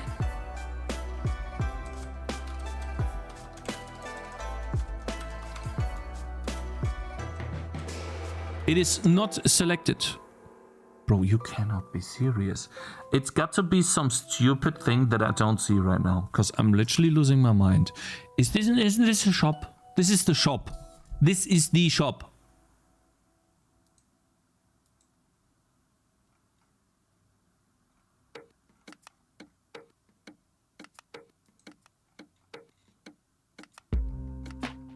Huh? Shop item. Wait. Item index.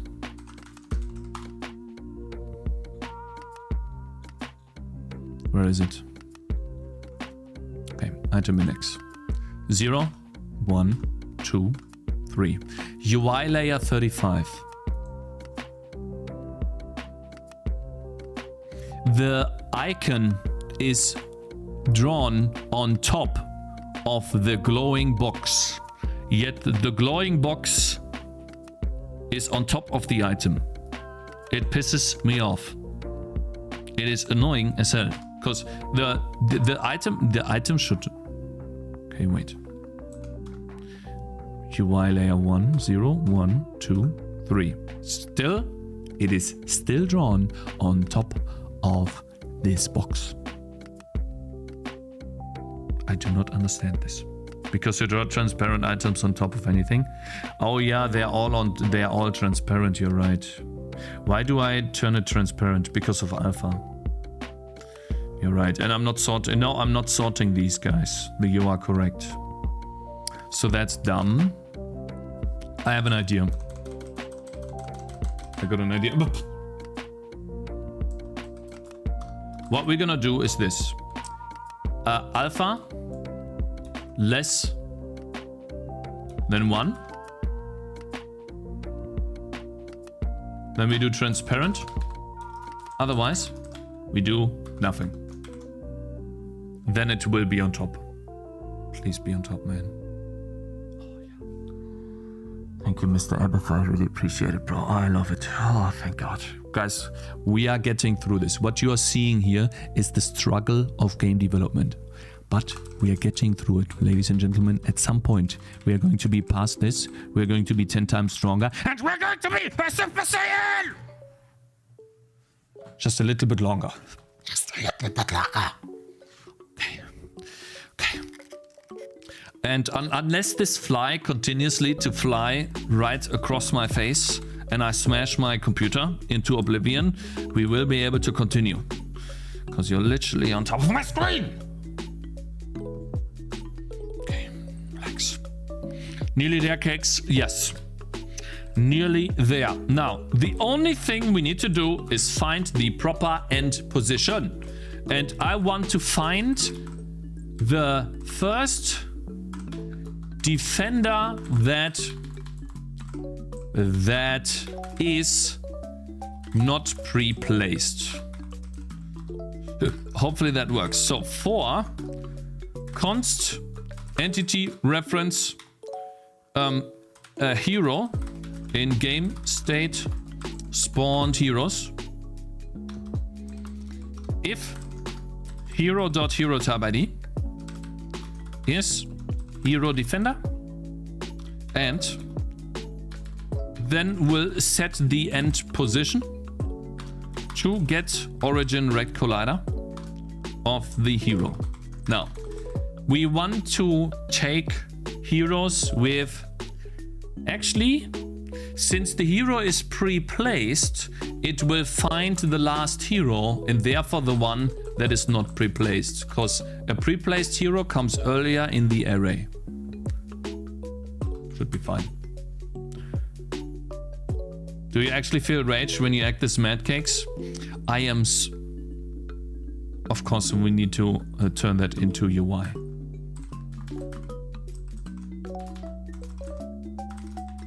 I'm actually insanely angry, yes. I am so angry that I want to take something and smash it to bits. That's not a lie, man. I'm actually that mad. I really am. Now, why is that?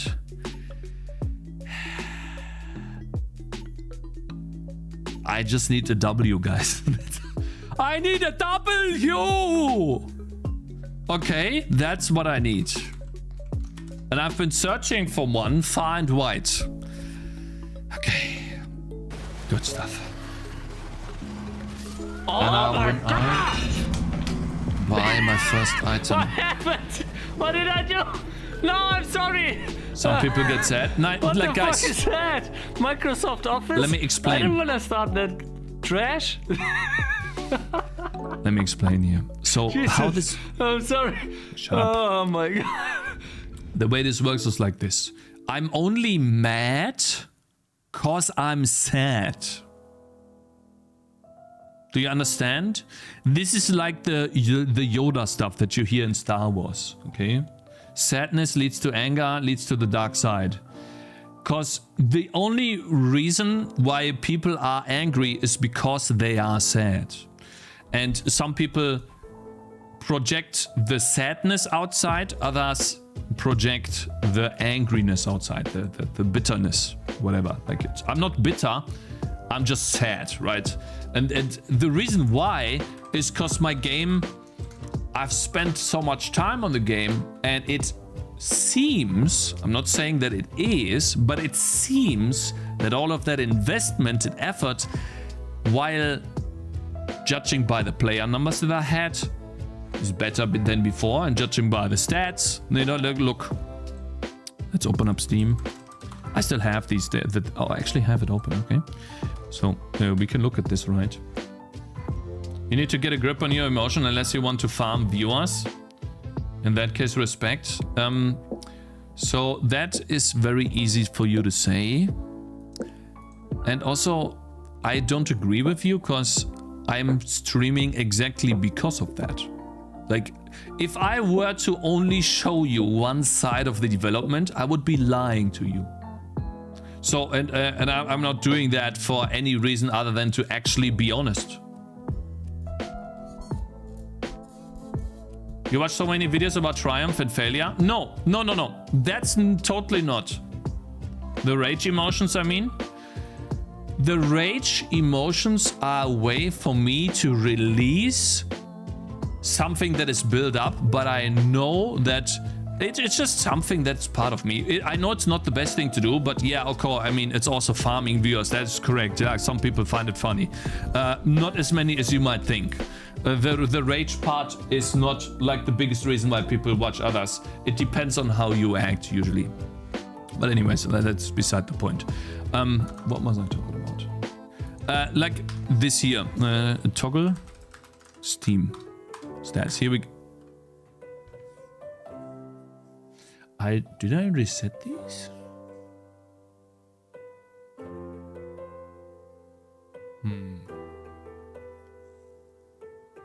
Did I don't think I reset them.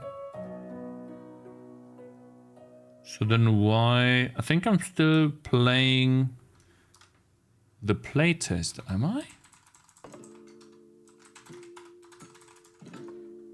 App ID. Demo. 37,000. 37.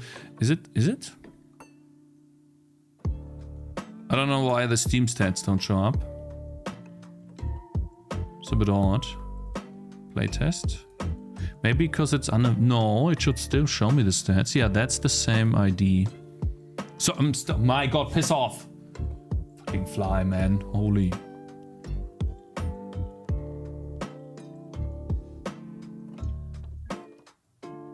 Could be that the time invested has added failures, not an option. Yeah, it could be too. Yeah. Steam stats were broken recently, like the wishlist. So what you're saying is I lost all of the Steam stats. I wish. Sadly, I get quite angry after a while. I think so, like... no, I just show the entire process of development. I don't need to hide anything. I don't need to pretend over anything. I'm just showing what it is. And I'm showing the positive and the negative sides, right? If I wanted to do... listen... Who am I? If I wanted to get the maximum amount of viewers, I would literally not even develop my game on stream. I would develop it like 10% of the time on stream whenever I have something amazing to show. And I know exactly what I'm gonna do, and I know that I won't get stuck by anything.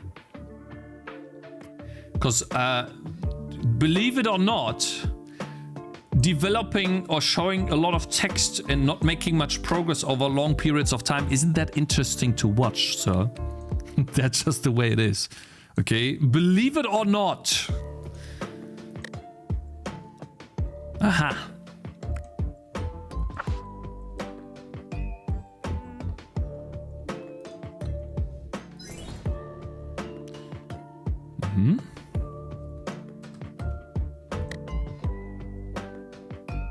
Am I so out of touch? You say that, but some people have made a career of that. Just That's now Less failing. than 3. What? Skirp, thank you very much for subscribing. I really appreciate it, bro. Anyways, so there's yeah, I wouldn't just do that, right? I love watching Cakez. Long time no see. Yeah, long time no see, man. Actually, hope you're doing good, brother. Cakez is probably one of the few who can do mostly just coding and keep people engaged, you think? I think one who does it very well is, what is it called? What is his name? The one that called me out about my thumbnail. Sorting is doing it very well. But he also researches his topics beforehand, right? And he's really smart, and I'm not, so yeah. He's mega fire. Yeah, he is like 10 head. That's true. So I'm not that. Yeah. All right, guys. So we have this tutorial, and the moment we buy a shop item, all we do is just save the level.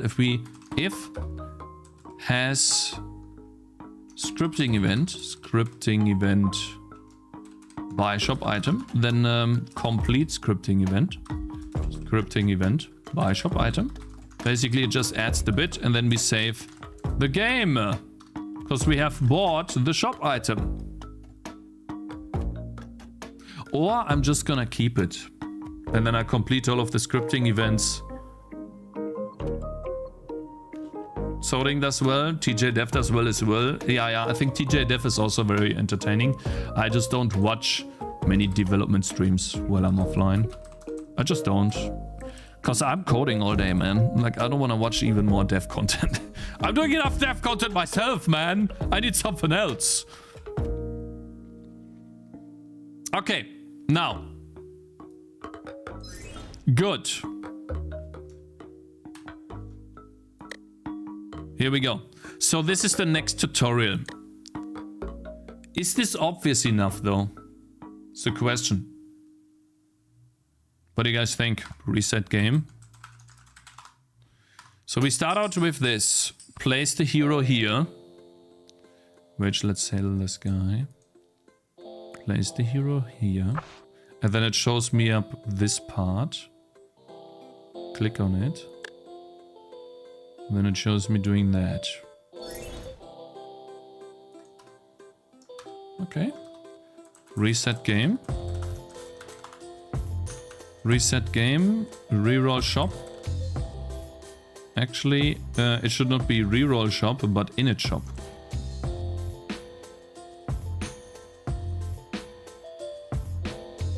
Resetting the game resets everything.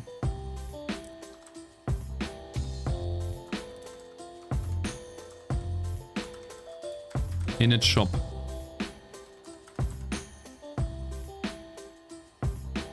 Game state. Save. State.shop items. Okay. Oh. I'm not tax resident in Ireland. Anyone have an idea how I could affect putting up a Steam game? I'm not a tax resident. I have no idea. If as a developer you're watching YouTube videos of people only showing the good parts, you're bound to get some serious imposter syndrome. Yeah. I usually like... This is why every time we talk about successful games, I look for the part where they say, oh, but I've been making games for 10 years and I haven't been finding success anywhere up until now, right? That's what I'm looking for, because usually that's the case. We're gonna literally hard code this like that. I'm going to hard code the first 4 items. Oh my god! Again. Sorry, I apologize. This happens every day now for the last 5 days or 6 days. And I do not know why. It's been ever since the latest update of Visual Studio Code. And these guys will most likely not update this for like 10 years. So, what items do we get? Item bow. Which items do we want?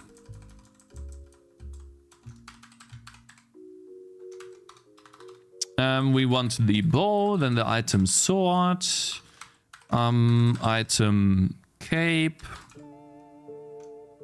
I guess leather cape, and then item... What else? Bow is good, that is good, that is good. Oh, item shield, broken shield. There we go. 4 usable items. Insiders updates every few hours, really? Guys, do you remember what Pirate said about guys making their game engine inside the game? Is that important? Do you need a new tractor that only farms W's? You need a new tractor. Oh, never mind.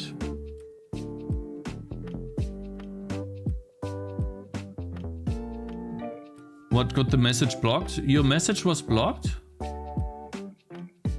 I wrote the perfect program. Was your rage worse during League of Legends days, Cakez? I was toxic as hell. Yes. I was so toxic that I had to turn off chat. Yes. Bro, you have no idea. I streamed... Before I started streaming, 4 years before that, I streamed again. For my first time.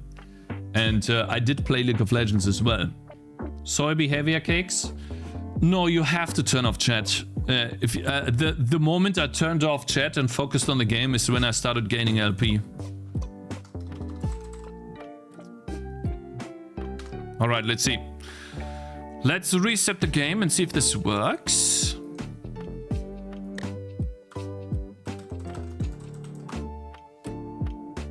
It does work. Okay. Good. Now, first thing is we place a hero. Then it tells me to get an item. And when I restart, I no longer have to do that.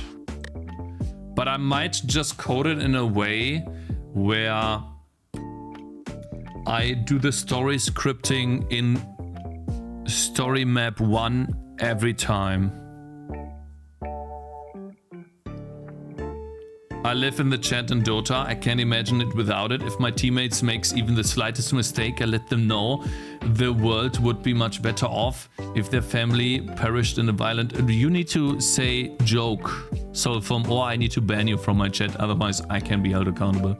So I hope that was a joke. Otherwise, I need to actually ban you. You got a couple of seconds to say type joke or something. In Minecraft, okay. It's a joke, okay, it's important. How often do you think about your project's architecture? I went a little deep into it and I'm burned out. Never. Never. I only think about content. And I think about it like this. I build a system for my game. I use the system for my game. If it works and I can make good progress, then that's good enough. The moment I use the system in my game and it sucks, I need to change it. I never think about the architecture more than that. Because yes, that's how you get burnout and that's how you quit. Because you're working on something that doesn't need to be changed. If it works, it works. Yes. Okay. Now I think we got the best tutorial done, but should I repeat the tutorial in the first level? I feel like you should. It should. Should it? You only do the tutorial once in Bloons, though. And Bloons does it really well. I think Bloons does it very well.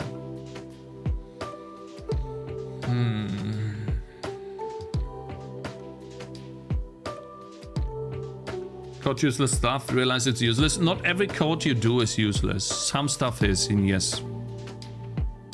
You should develop the tutorial as the last thing, but that's the last thing, man. The first level is done. It is the last thing. The level is done. It's balanced. Now I need to tell the player what to do.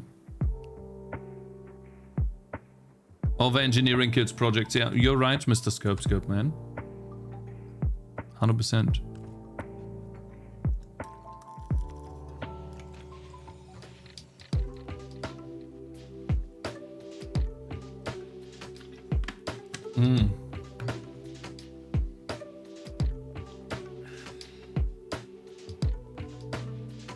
Code is just an obstacle. Never think about it. Playtest when I have 2 or 3 levels, but I'm currently focusing on the tutorial, which we did. I'll make it so that you can't actually lose the first level. I'll give you 200 hearts, maybe.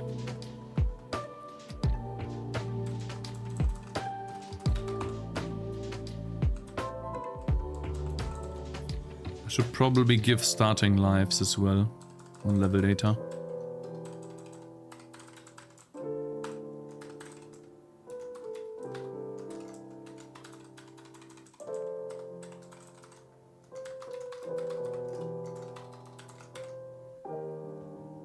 Don't need tutorial for playtest, I would guess, since all the playtesters watch the stream. No, I actually asked people that don't really watch the stream or play the game.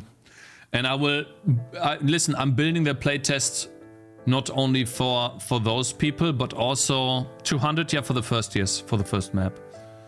So you can't lose. For my wife, for my friends, for my brothers, for all of them. Could also let my wife try. She never plays games and would be super clueless. Yeah, stuff like that. Like people like that, not stuff like that. Yeah, people like that. It's really important. And that's why I need the tutorial. Okay, we now have 2 tutorials. The shop and stuff like that. Let's reset again.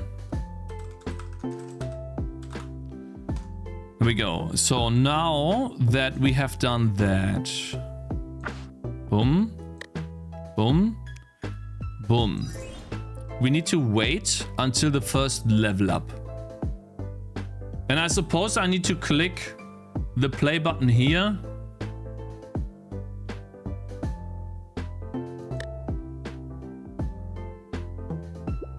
Will you have them play on stream? No, not my wife and not my friends either.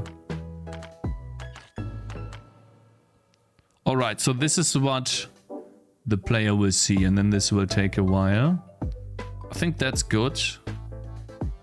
Maybe the first one should not take that long.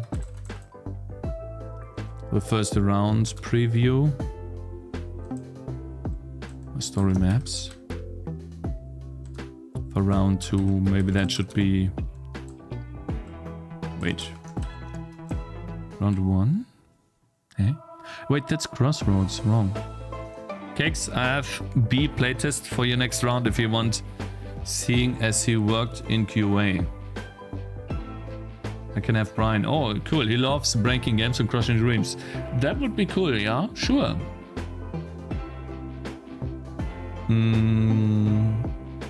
I'll get back to that. I'll write that down.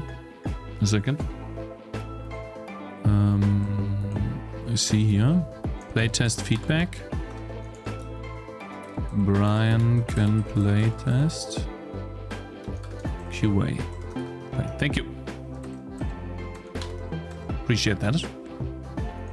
All right. Preview time. Let's turn that down to like 18 or 16. That's a bit better.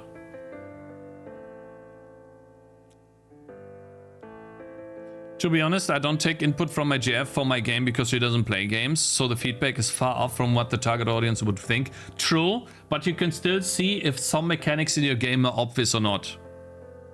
Brandon. Oh, it's not Brian. I'm sorry. Yeah, I remember. Brandon. Sorry. I apologize. All right. He's QA for Bandai From Software and loads of other indie titles. Drop me a DM when you do the next set and I'll pass it. Thank you, thank you. I appreciate that a lot. Okay, guys. So we have 2 tutorials. Now we need to wait until we level up. Because the player does not know that they can level up yet.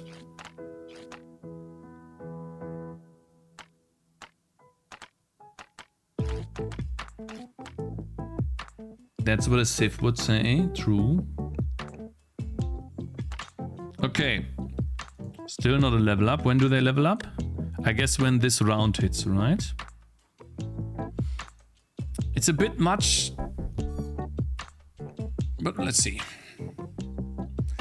I think that's the last thing that I need to do as a tutorial to teach the player what to do. Depending on what they clicked on. Wait. Wait a minute. Why is it not doing this? Huh? Wait a minute. Okay, we gotta test that again.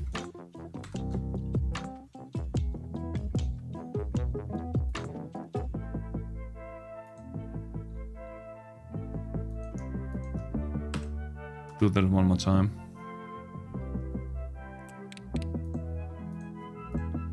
That here. Put that here. Maybe it completes the wrong scripting event?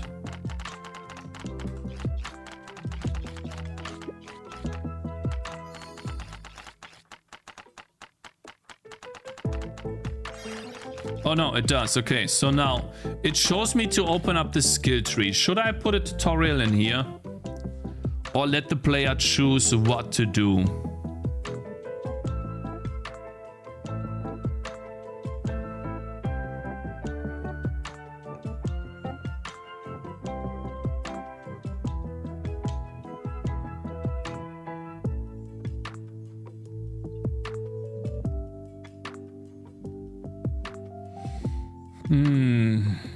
I guess I'll just let the player choose one of these, because that's the only thing they can get.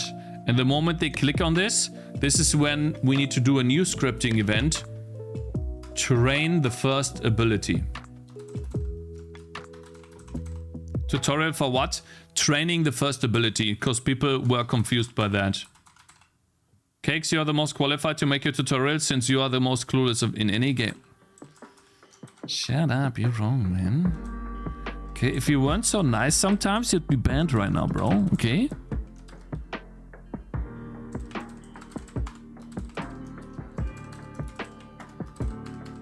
asshole. It's fine. Come on. First time open skill tree. We find the hero. We don't have the first time open skill tree. Or we don't have a scripting event. Scripting event. First time visiting town. This one here. That's why PoE forces you to place the talent point and won't let you pass. Oh yeah, right. I would let people choose 90% of them would just close it. Wait, does PoE force you? No, they don't. PoE forces you to put a gem into your weapon, but they don't force you to distribute skill points. Oh, they do if you don't skip tutorials, I guess. Red barrier? Wait, shall I play? I always skip these tutorials. So in the tutorial they force you to do that. In PoE they do. The starting, so I need to force the player to spend a skill point. Okay. Let's add in 2 scripting tutorials then. Spend skill point, and then terrain ability. We need those 2. This is 11 and this is 12. They have 3 checks: equip weapon, equip skill gem, place talent point. Yeah, okay. We need those 2 then. Thank you, man. All right, so we don't have this, or we don't have this. We find the correct level 2 hero, and then this we do that for sure. Circle below, yes. But in this case, we need to check: is it the R button or the L button? We need to select the hero after that. In this case, we need to find a sprite ID. Sprite ID is R button by default. And we'll put a comment here. This is open skill tree by default. But then we need an if check. Do we have the scripting event? Scripting event open skill tree already. Then the sprite ID needs to be sprite UI mouse L button. Because we want to select the unit. That would be to select the actually hero, not unit. And then we use the sprite ID here. That's all we need to do.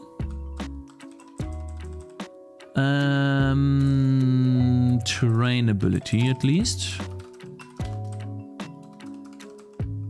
Then that one is gone almost. This one we'll do later. PoE lets you choose any. It just checks if a talent point is spent. I see. So essentially I cannot cancel out of the skill tree when it's spent. Even just animated arrow pointing to the first talent point would be enough. I think I'll just highlight all of the nodes that can be allocated and make them blink. That's it. I'll just highlight them a lot. Like with color. It's not a hand-holding tutorial, it's explaining the mechanics. And so, listen. So like, again, we have overwhelming feedback that this should be in the game. And literally everyone that played the game told me that they don't understand how skill trees work.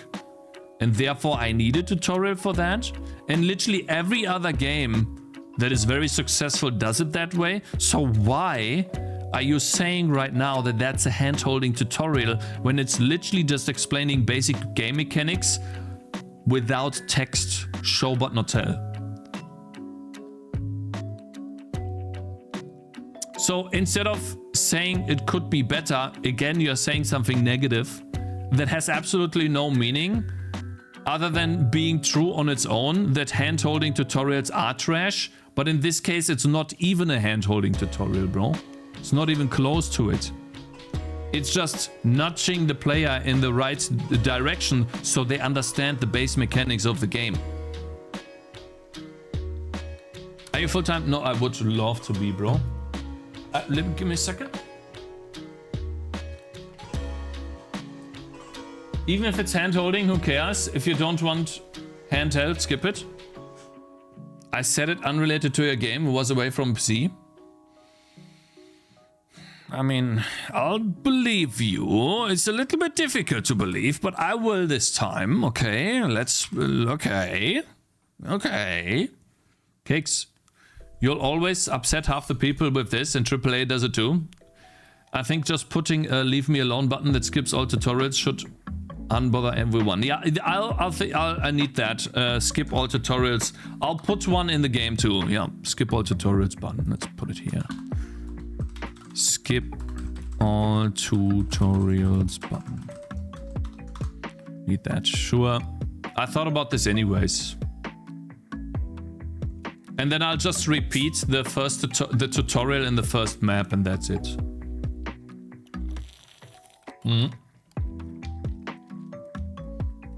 There was a demo a month ago. I privated it again. I privated the demo to make it better. And then I will release it again when it is better.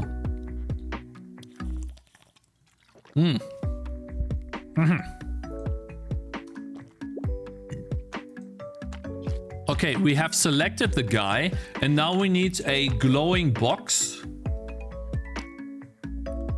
on buying this. And if we don't have enough money, I will give the player enough money to buy this.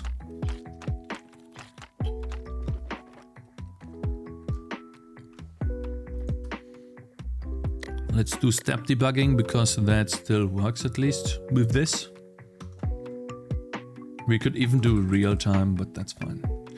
This is true for Genshin Impact. A lot of players are refusing to play without a skip story button. Interesting, I didn't know that. How do you know this, Pikachu's glitch?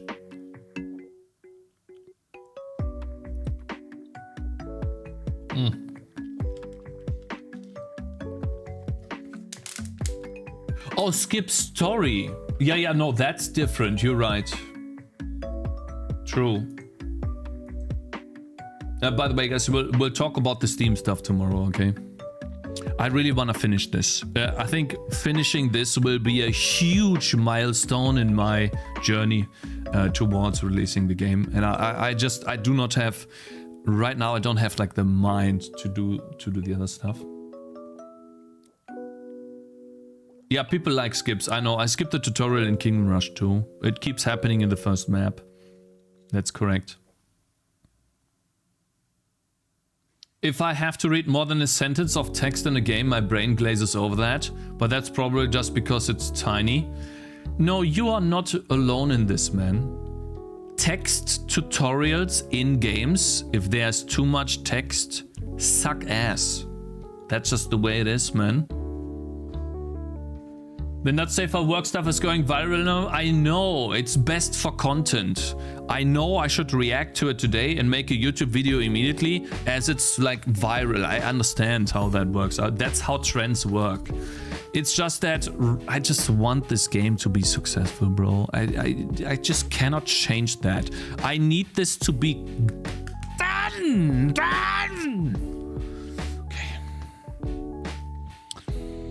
I understand, bro. I know it's not good for content. I understand it. Listen, you can farm so many views and stuff like that with this. I understand, I know. I just want a good game, man. I just want a good game.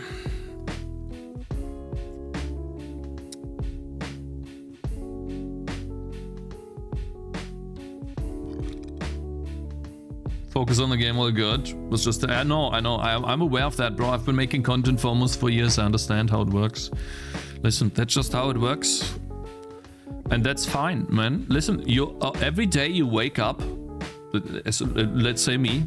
I make a decision, right? I can decide what to do. I make the decision to work on the game and not farm content. That's the way it is, man. That's just how it works. That's totally fine. Okay, let's see. I'm pretty sure Prime is gonna react to it. 100%. If I was Prime, I would. Even though it's game development related, it's a big topic. Asmongold, guys, expect a video of Asmongold about it today. Actually, he already did. At least about the negative, the farmed reviews. I saw the title there too. So he already did that. To your game? Why are you calling Prime a cuck cheeseburgers? I will ban you. Stop saying bad stuff about other creators, guys. Stop. Okay? Don't beleidigen, insult other streamers, please. Okay? Stop. I told you multiple times.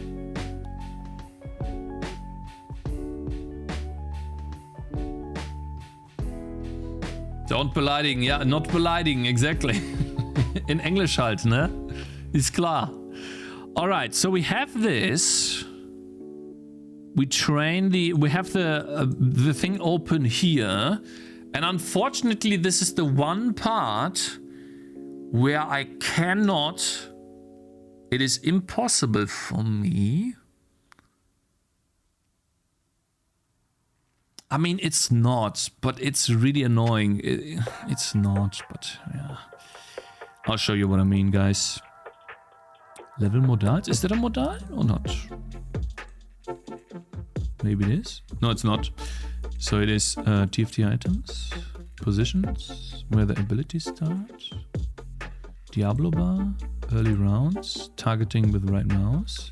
This one will change, by the way. Upgrades. So in this menu, I have the hero name, yeah, the hero, the kills, the XP bar, the stats button, the item slots, abilities here. This, I'll just put the scripting here. Essentially for abilities to purchase, which is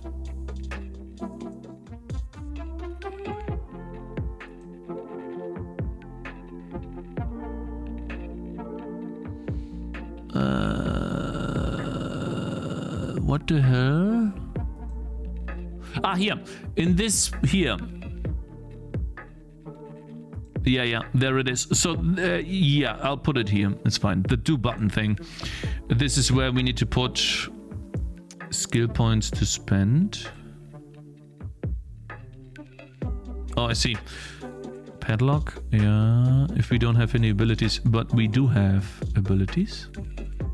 We draw the text, purchase one. Here, buy ability. This one. God, that's complicated. Holy shit. Essentially, here, on top of this button, we need to draw... actually, on top of the sprite. This is where we need to do this scripting event by ability. Has scripting event. Scripting event... Purchase or buy? Great. This is when you use different names for the same thing. Train ability.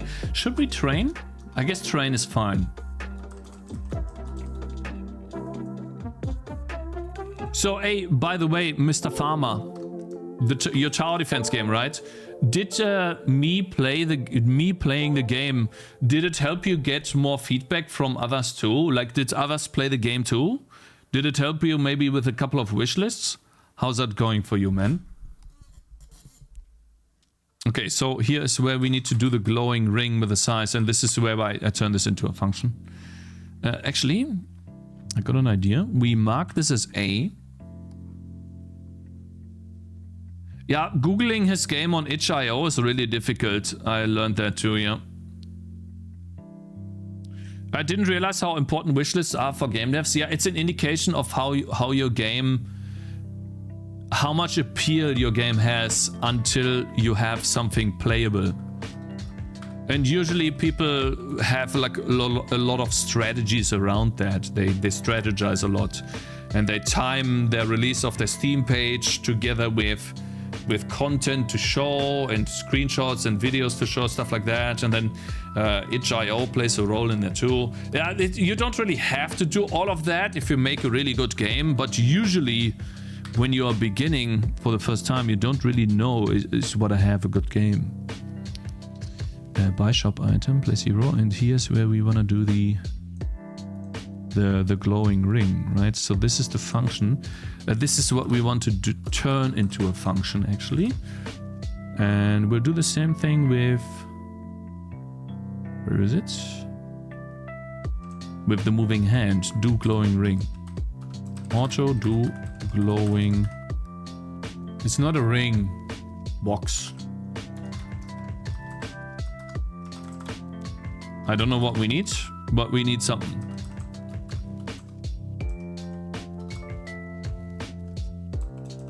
I guess we need a const vector2 size and a position.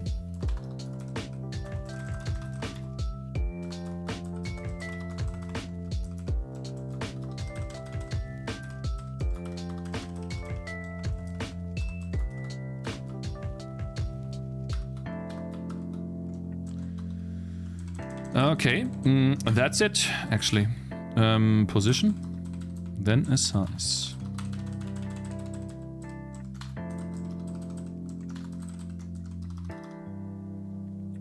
What the hell is auto? Auto is a keyword in C++ that automatically determines the type of the variable that you are declaring. So for example, I can do this. Int a is 10, or I can do auto a is 10, and both would be the same. This is the same. This is very helpful in cases where you don't necessarily know the output type of what you are referencing, but also it can be very helpful to type less code.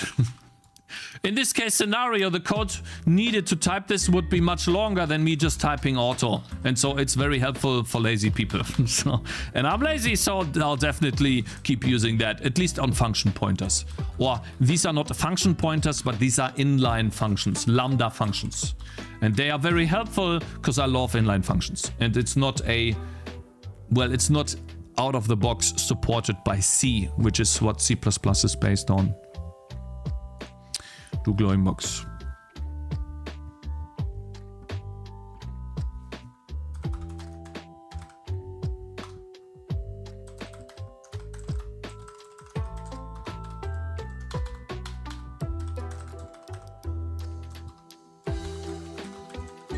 Test if this works.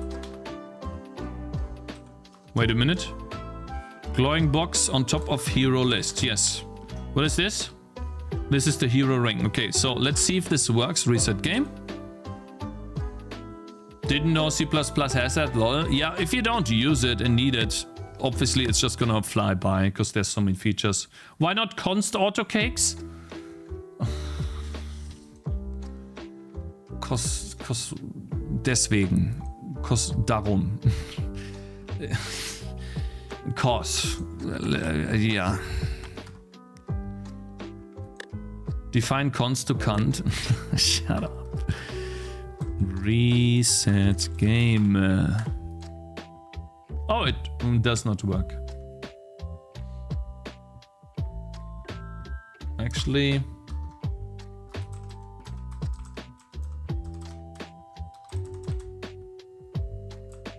Okay. Then I guess it just needs to position -2.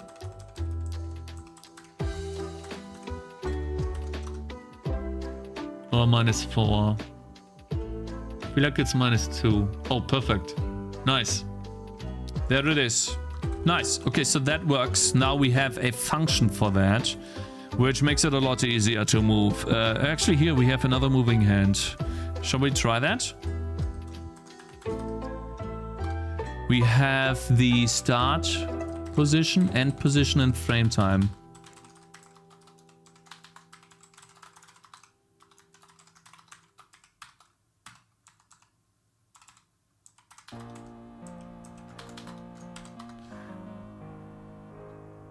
Glowing box. Do I need tier 1 and tier 2? I do. At least T. I don't need T2. Do I? I do. Ring sprite. So this stuff.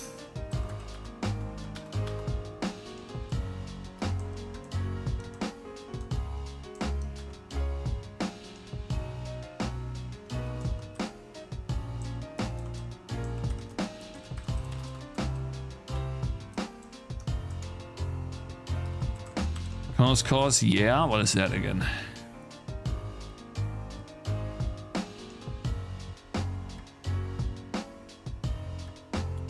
TypeScript can be annoying with type sometimes. Does Steam handle search engine optimization for your game, or are there something devs do? Usually when you make a game on Steam, you choose tags that are related to the games that you're most familiar with. In my case, that would be Bloons, Kingdom Rush, stuff like that, these types of games. And for Vampire Survivors clone games, you would obviously choose tags that relate to those types of games. So like surviving and roguelike and stuff like that, these aspects. And then we'll put these tags into your game, and the tags will then determine how likely you are close to these types of games. And obviously the title is important as well. I don't know if this description matters at all. Not sure. Do moving hand, and then we do the glowing box. Do glowing box. That would be the start position, I guess. And then the size. Oh, shop slot size.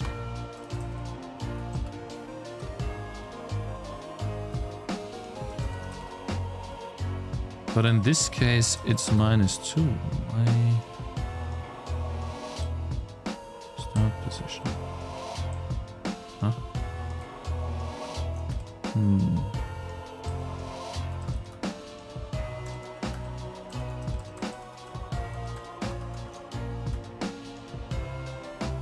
Hashtag very good game. Yeah, true. That's how it works, bro. Remember that players can mess with the tags, but you can ban specific tags. Yeah, like some tags can be banned, I know. And I realized that too, but yeah. Let's see, let's place this guy here, and this will be in the wrong position, will it? That sucks. So why? I guess I'll just do -2 then here. Moving hand. Hero list start position has 4.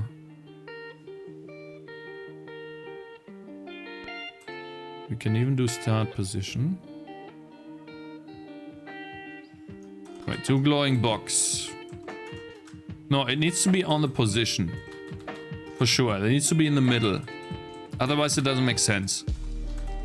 Good. And then doing a glowing box. That will work here. Good. And then when I reset the game,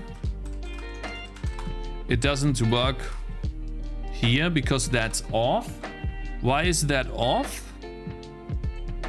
Because that position is off a little bit, I guess. So I guess I'll do -2 here. And move on with my life.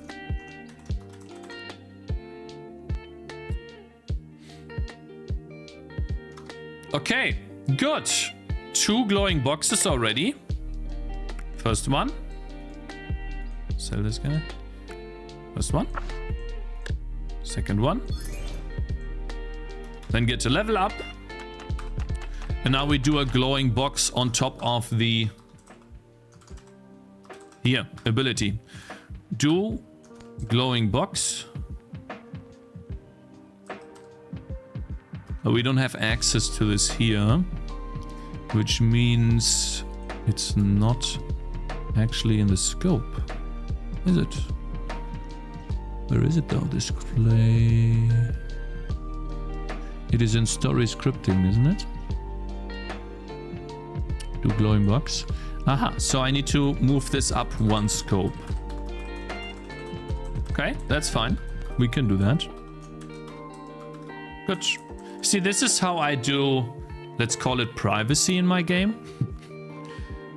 In terms of function, access to functions. If nothing else needs to access the do glowing box function other than, let's say, the UI of the level, then I will only put it into the function for UI of the level.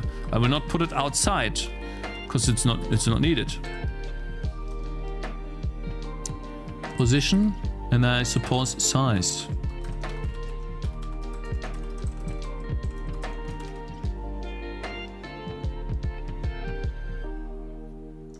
Let's see. We need to get him to level up. Okay, and then we need to do in a skill tree. Display skill tree. Can the nodes be allocated? So draw nodes. Draw nodes. There we go. So nodes, different types of nodes. Node color. If here, I think there it is. If the skill tree node can be allocated. That's what I think we need to test. If has scripting event. Scripting event. Train node. Trainability. Wait. Spent skill point. It's called spent skill point.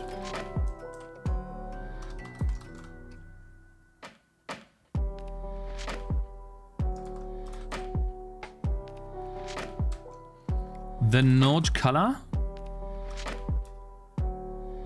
dot R is 0.3 double alert. What do you mean here?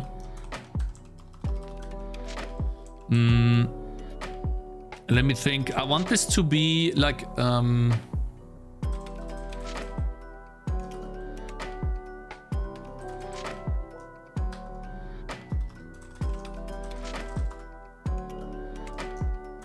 not this. Not this. This is frustrating.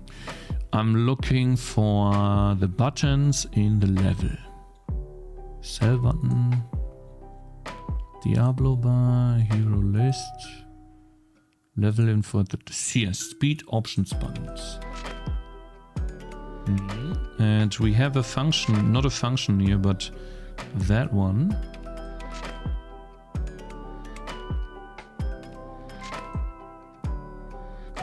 That is a nice one.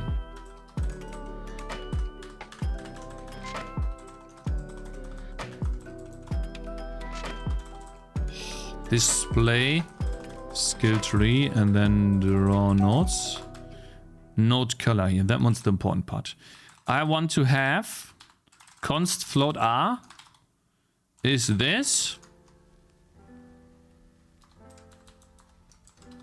And then I do node color RGB is R.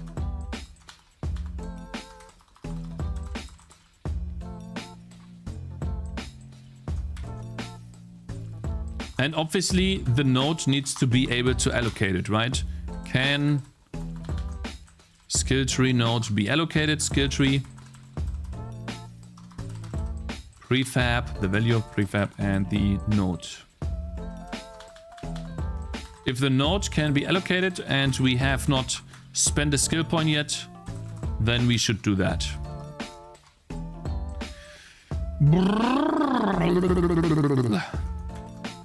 All right, let's see. Nothing can be allocated yet. Next. Man, that's been such a long time coming, guys. All right.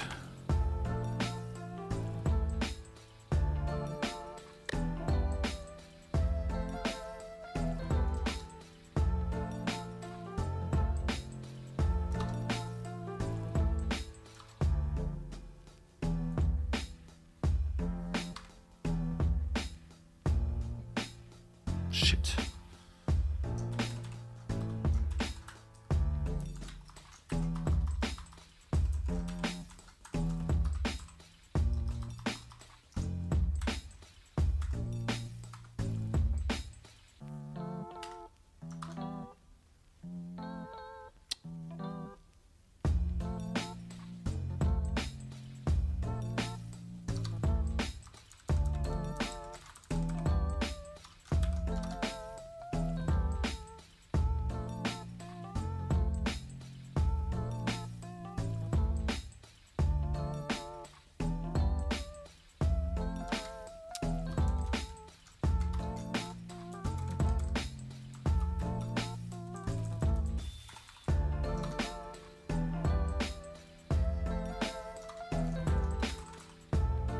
I'm almost there.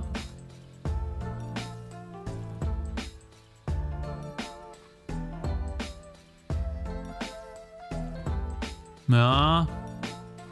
Maybe more.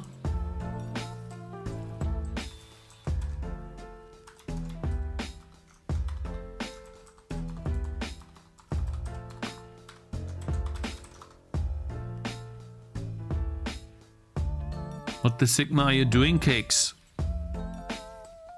Trying to highlight the color to make it look good. Almost there, yeah.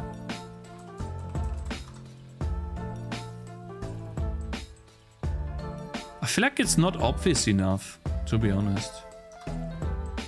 Do we have an additive color for the node color? We don't.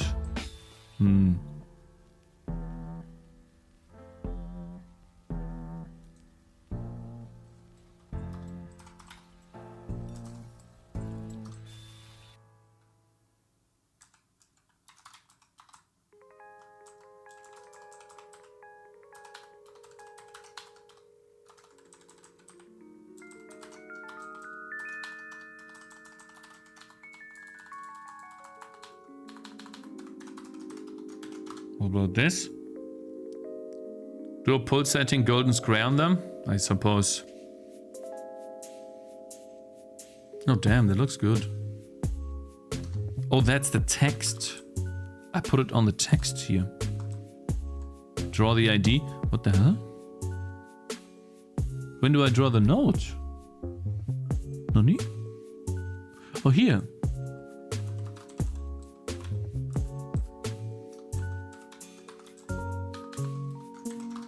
What about this?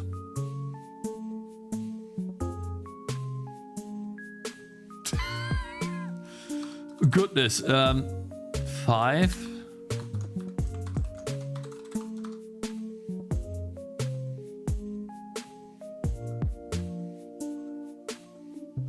Is that obvious? Or should I just do the square? What do you guys think? Oh, I need to go and coach kids football. Actually, I have to go soon too, yeah. Soccer. Football. I mean, I suppose I should be consistent. You guys are right. So instead of doing all of this stuff, right, I should be consistent and just do this glowing box. Which means I need to actually draw the glowing box on top here. Where I draw the node. Here, I draw the box on top. Glowing box on top for tutorial.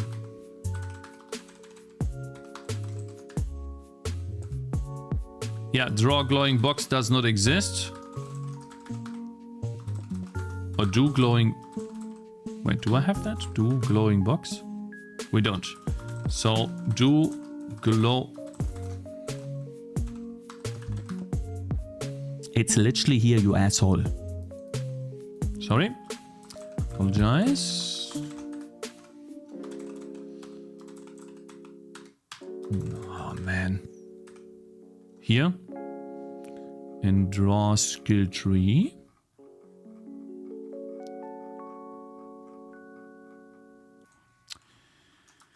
Display skill tree. Thank you. Put it here. Thank you very much. Okay, so this will be the first extracted function. And this is like what I do, right?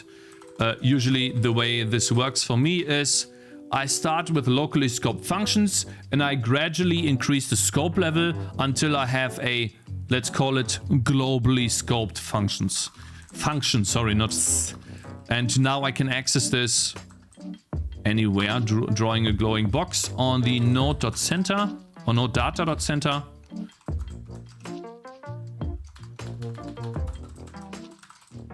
And then the node.data.size, I think.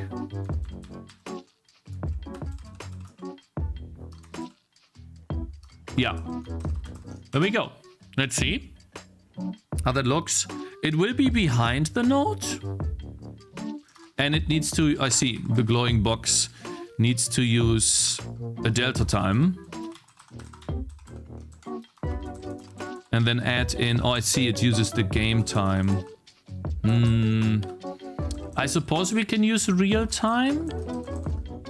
But the game is paused right now, which is why it doesn't work. So I suppose it just needs to have a static float timer, which is 0. And then timer plus equals delta time, and then it uses the timer here. Oops. Timer.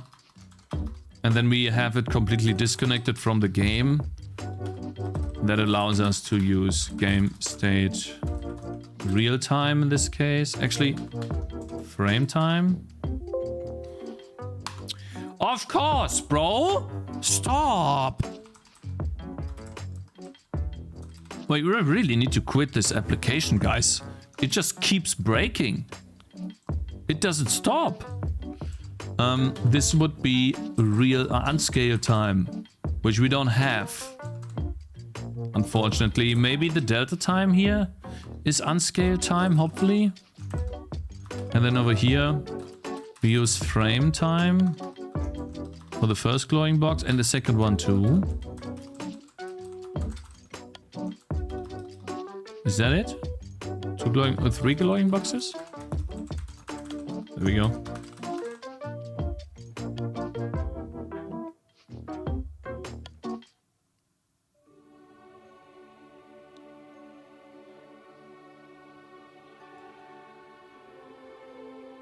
Okay.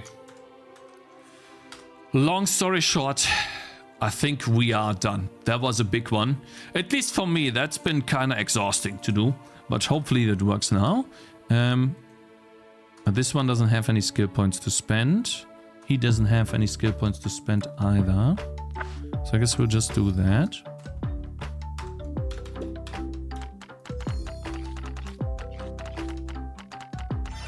Okay. Tutorial. Oh wow, that's fast. Why is that so fast, man? Goddamn. What the hell? That's a bit much, but it looks really good. I like it a lot. Is the glowing, is it always that fast?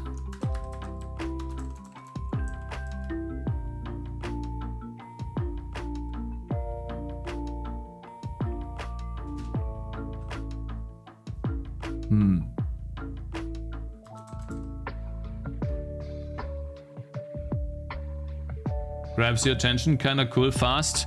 Actually, let me reset the game. Reset game. Shit. Okay. This is the good size. So then why is it so fast? Interesting. Why is it so fast here? Display skill tree?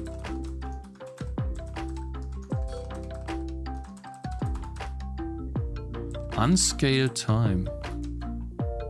Okay. Is it here? Yeah. Oh man, I'm so tired of this, man. Why do I keep fat fingering shit? It's so frustrating.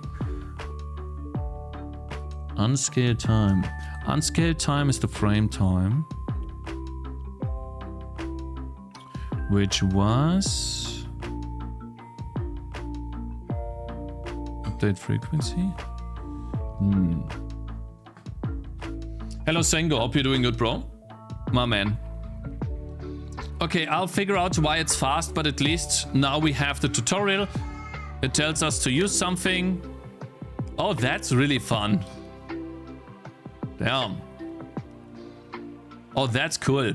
Yeah, and the moment we spend a skill point, obviously, we're going to complete the scripting event. Draw nodes. We are getting closer, guys. We are getting closer, finally. At least we are finally doing it. Man. Can it be allocated? Allocated nodes add. Confirmation node can be deallocated as long as the skill tree is open. Allocated nodes. Refresh skill tree cache. If it can be allocated. Here. The node is not allocated, we add it.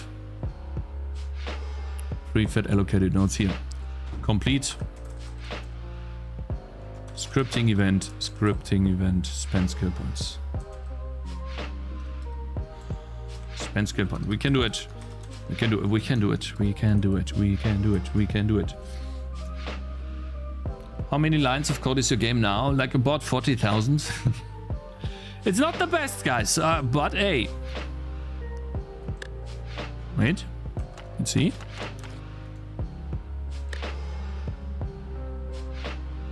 I mean, it should tell me to like go there, right? But hey, I think you figure out that you can click out of here. And then it tells you to do left click and to train this. I feel like that's enough. That should be okay.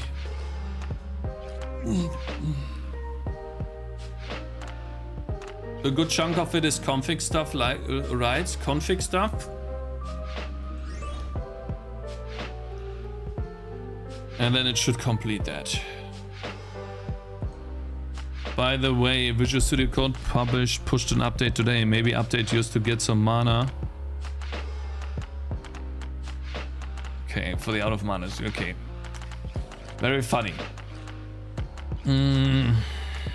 Man. Guys, I think I have coded in all of the scripting events now. I will try to complete them off stream. But like polish them, play through them, and that should be enough of a tutorial, at least for a beginner, I hope. I hope.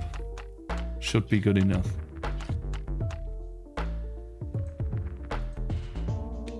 And I'm pretty sure it's obvious to click on a chest. What makes the red stay until the shields break? No, the red stay because there's a physical object on the path. I think we did good work today. Would have loved to react to the hot stuff right now about Steam. I'll try to do it tomorrow. Get a lot of stuff done in the game today. When I get back home.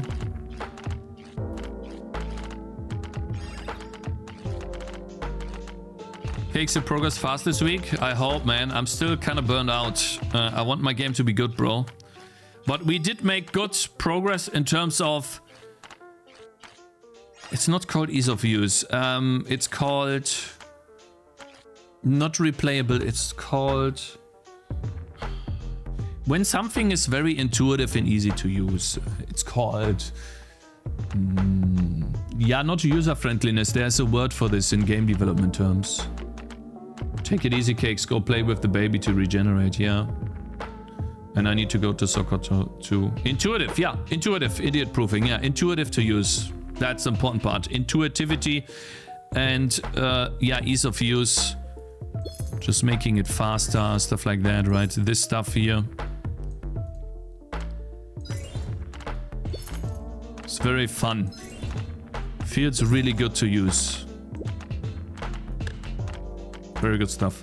Awesome. Happy about it. Very, very happy about it. Okay, guys. Oh, man, I'm exhausted. But good time now. I'm gonna go to soccer. Who do you want to watch, my brothers? Code Right Games, Janet, Jackie Codes. What do you guys want? What do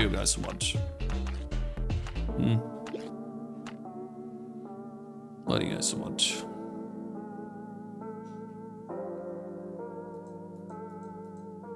Pre-roll of subscribers. What do you guys want, guys?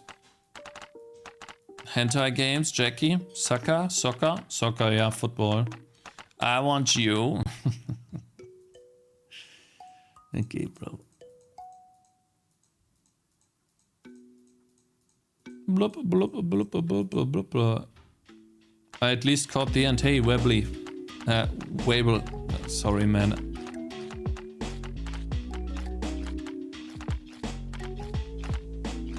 Cakez. I want you to update the bot. I will when I have the time.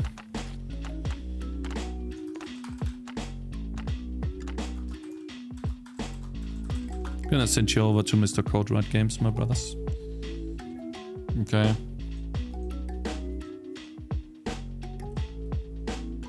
Play his game, you guys.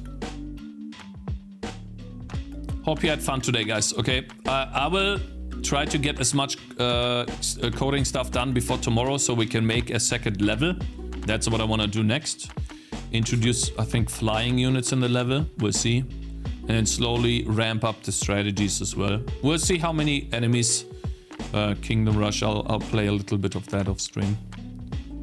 Hope you guys had fun today. Okay? Thank you guys for joining. I really appreciate it. And I'll see you all tomorrow. Peace.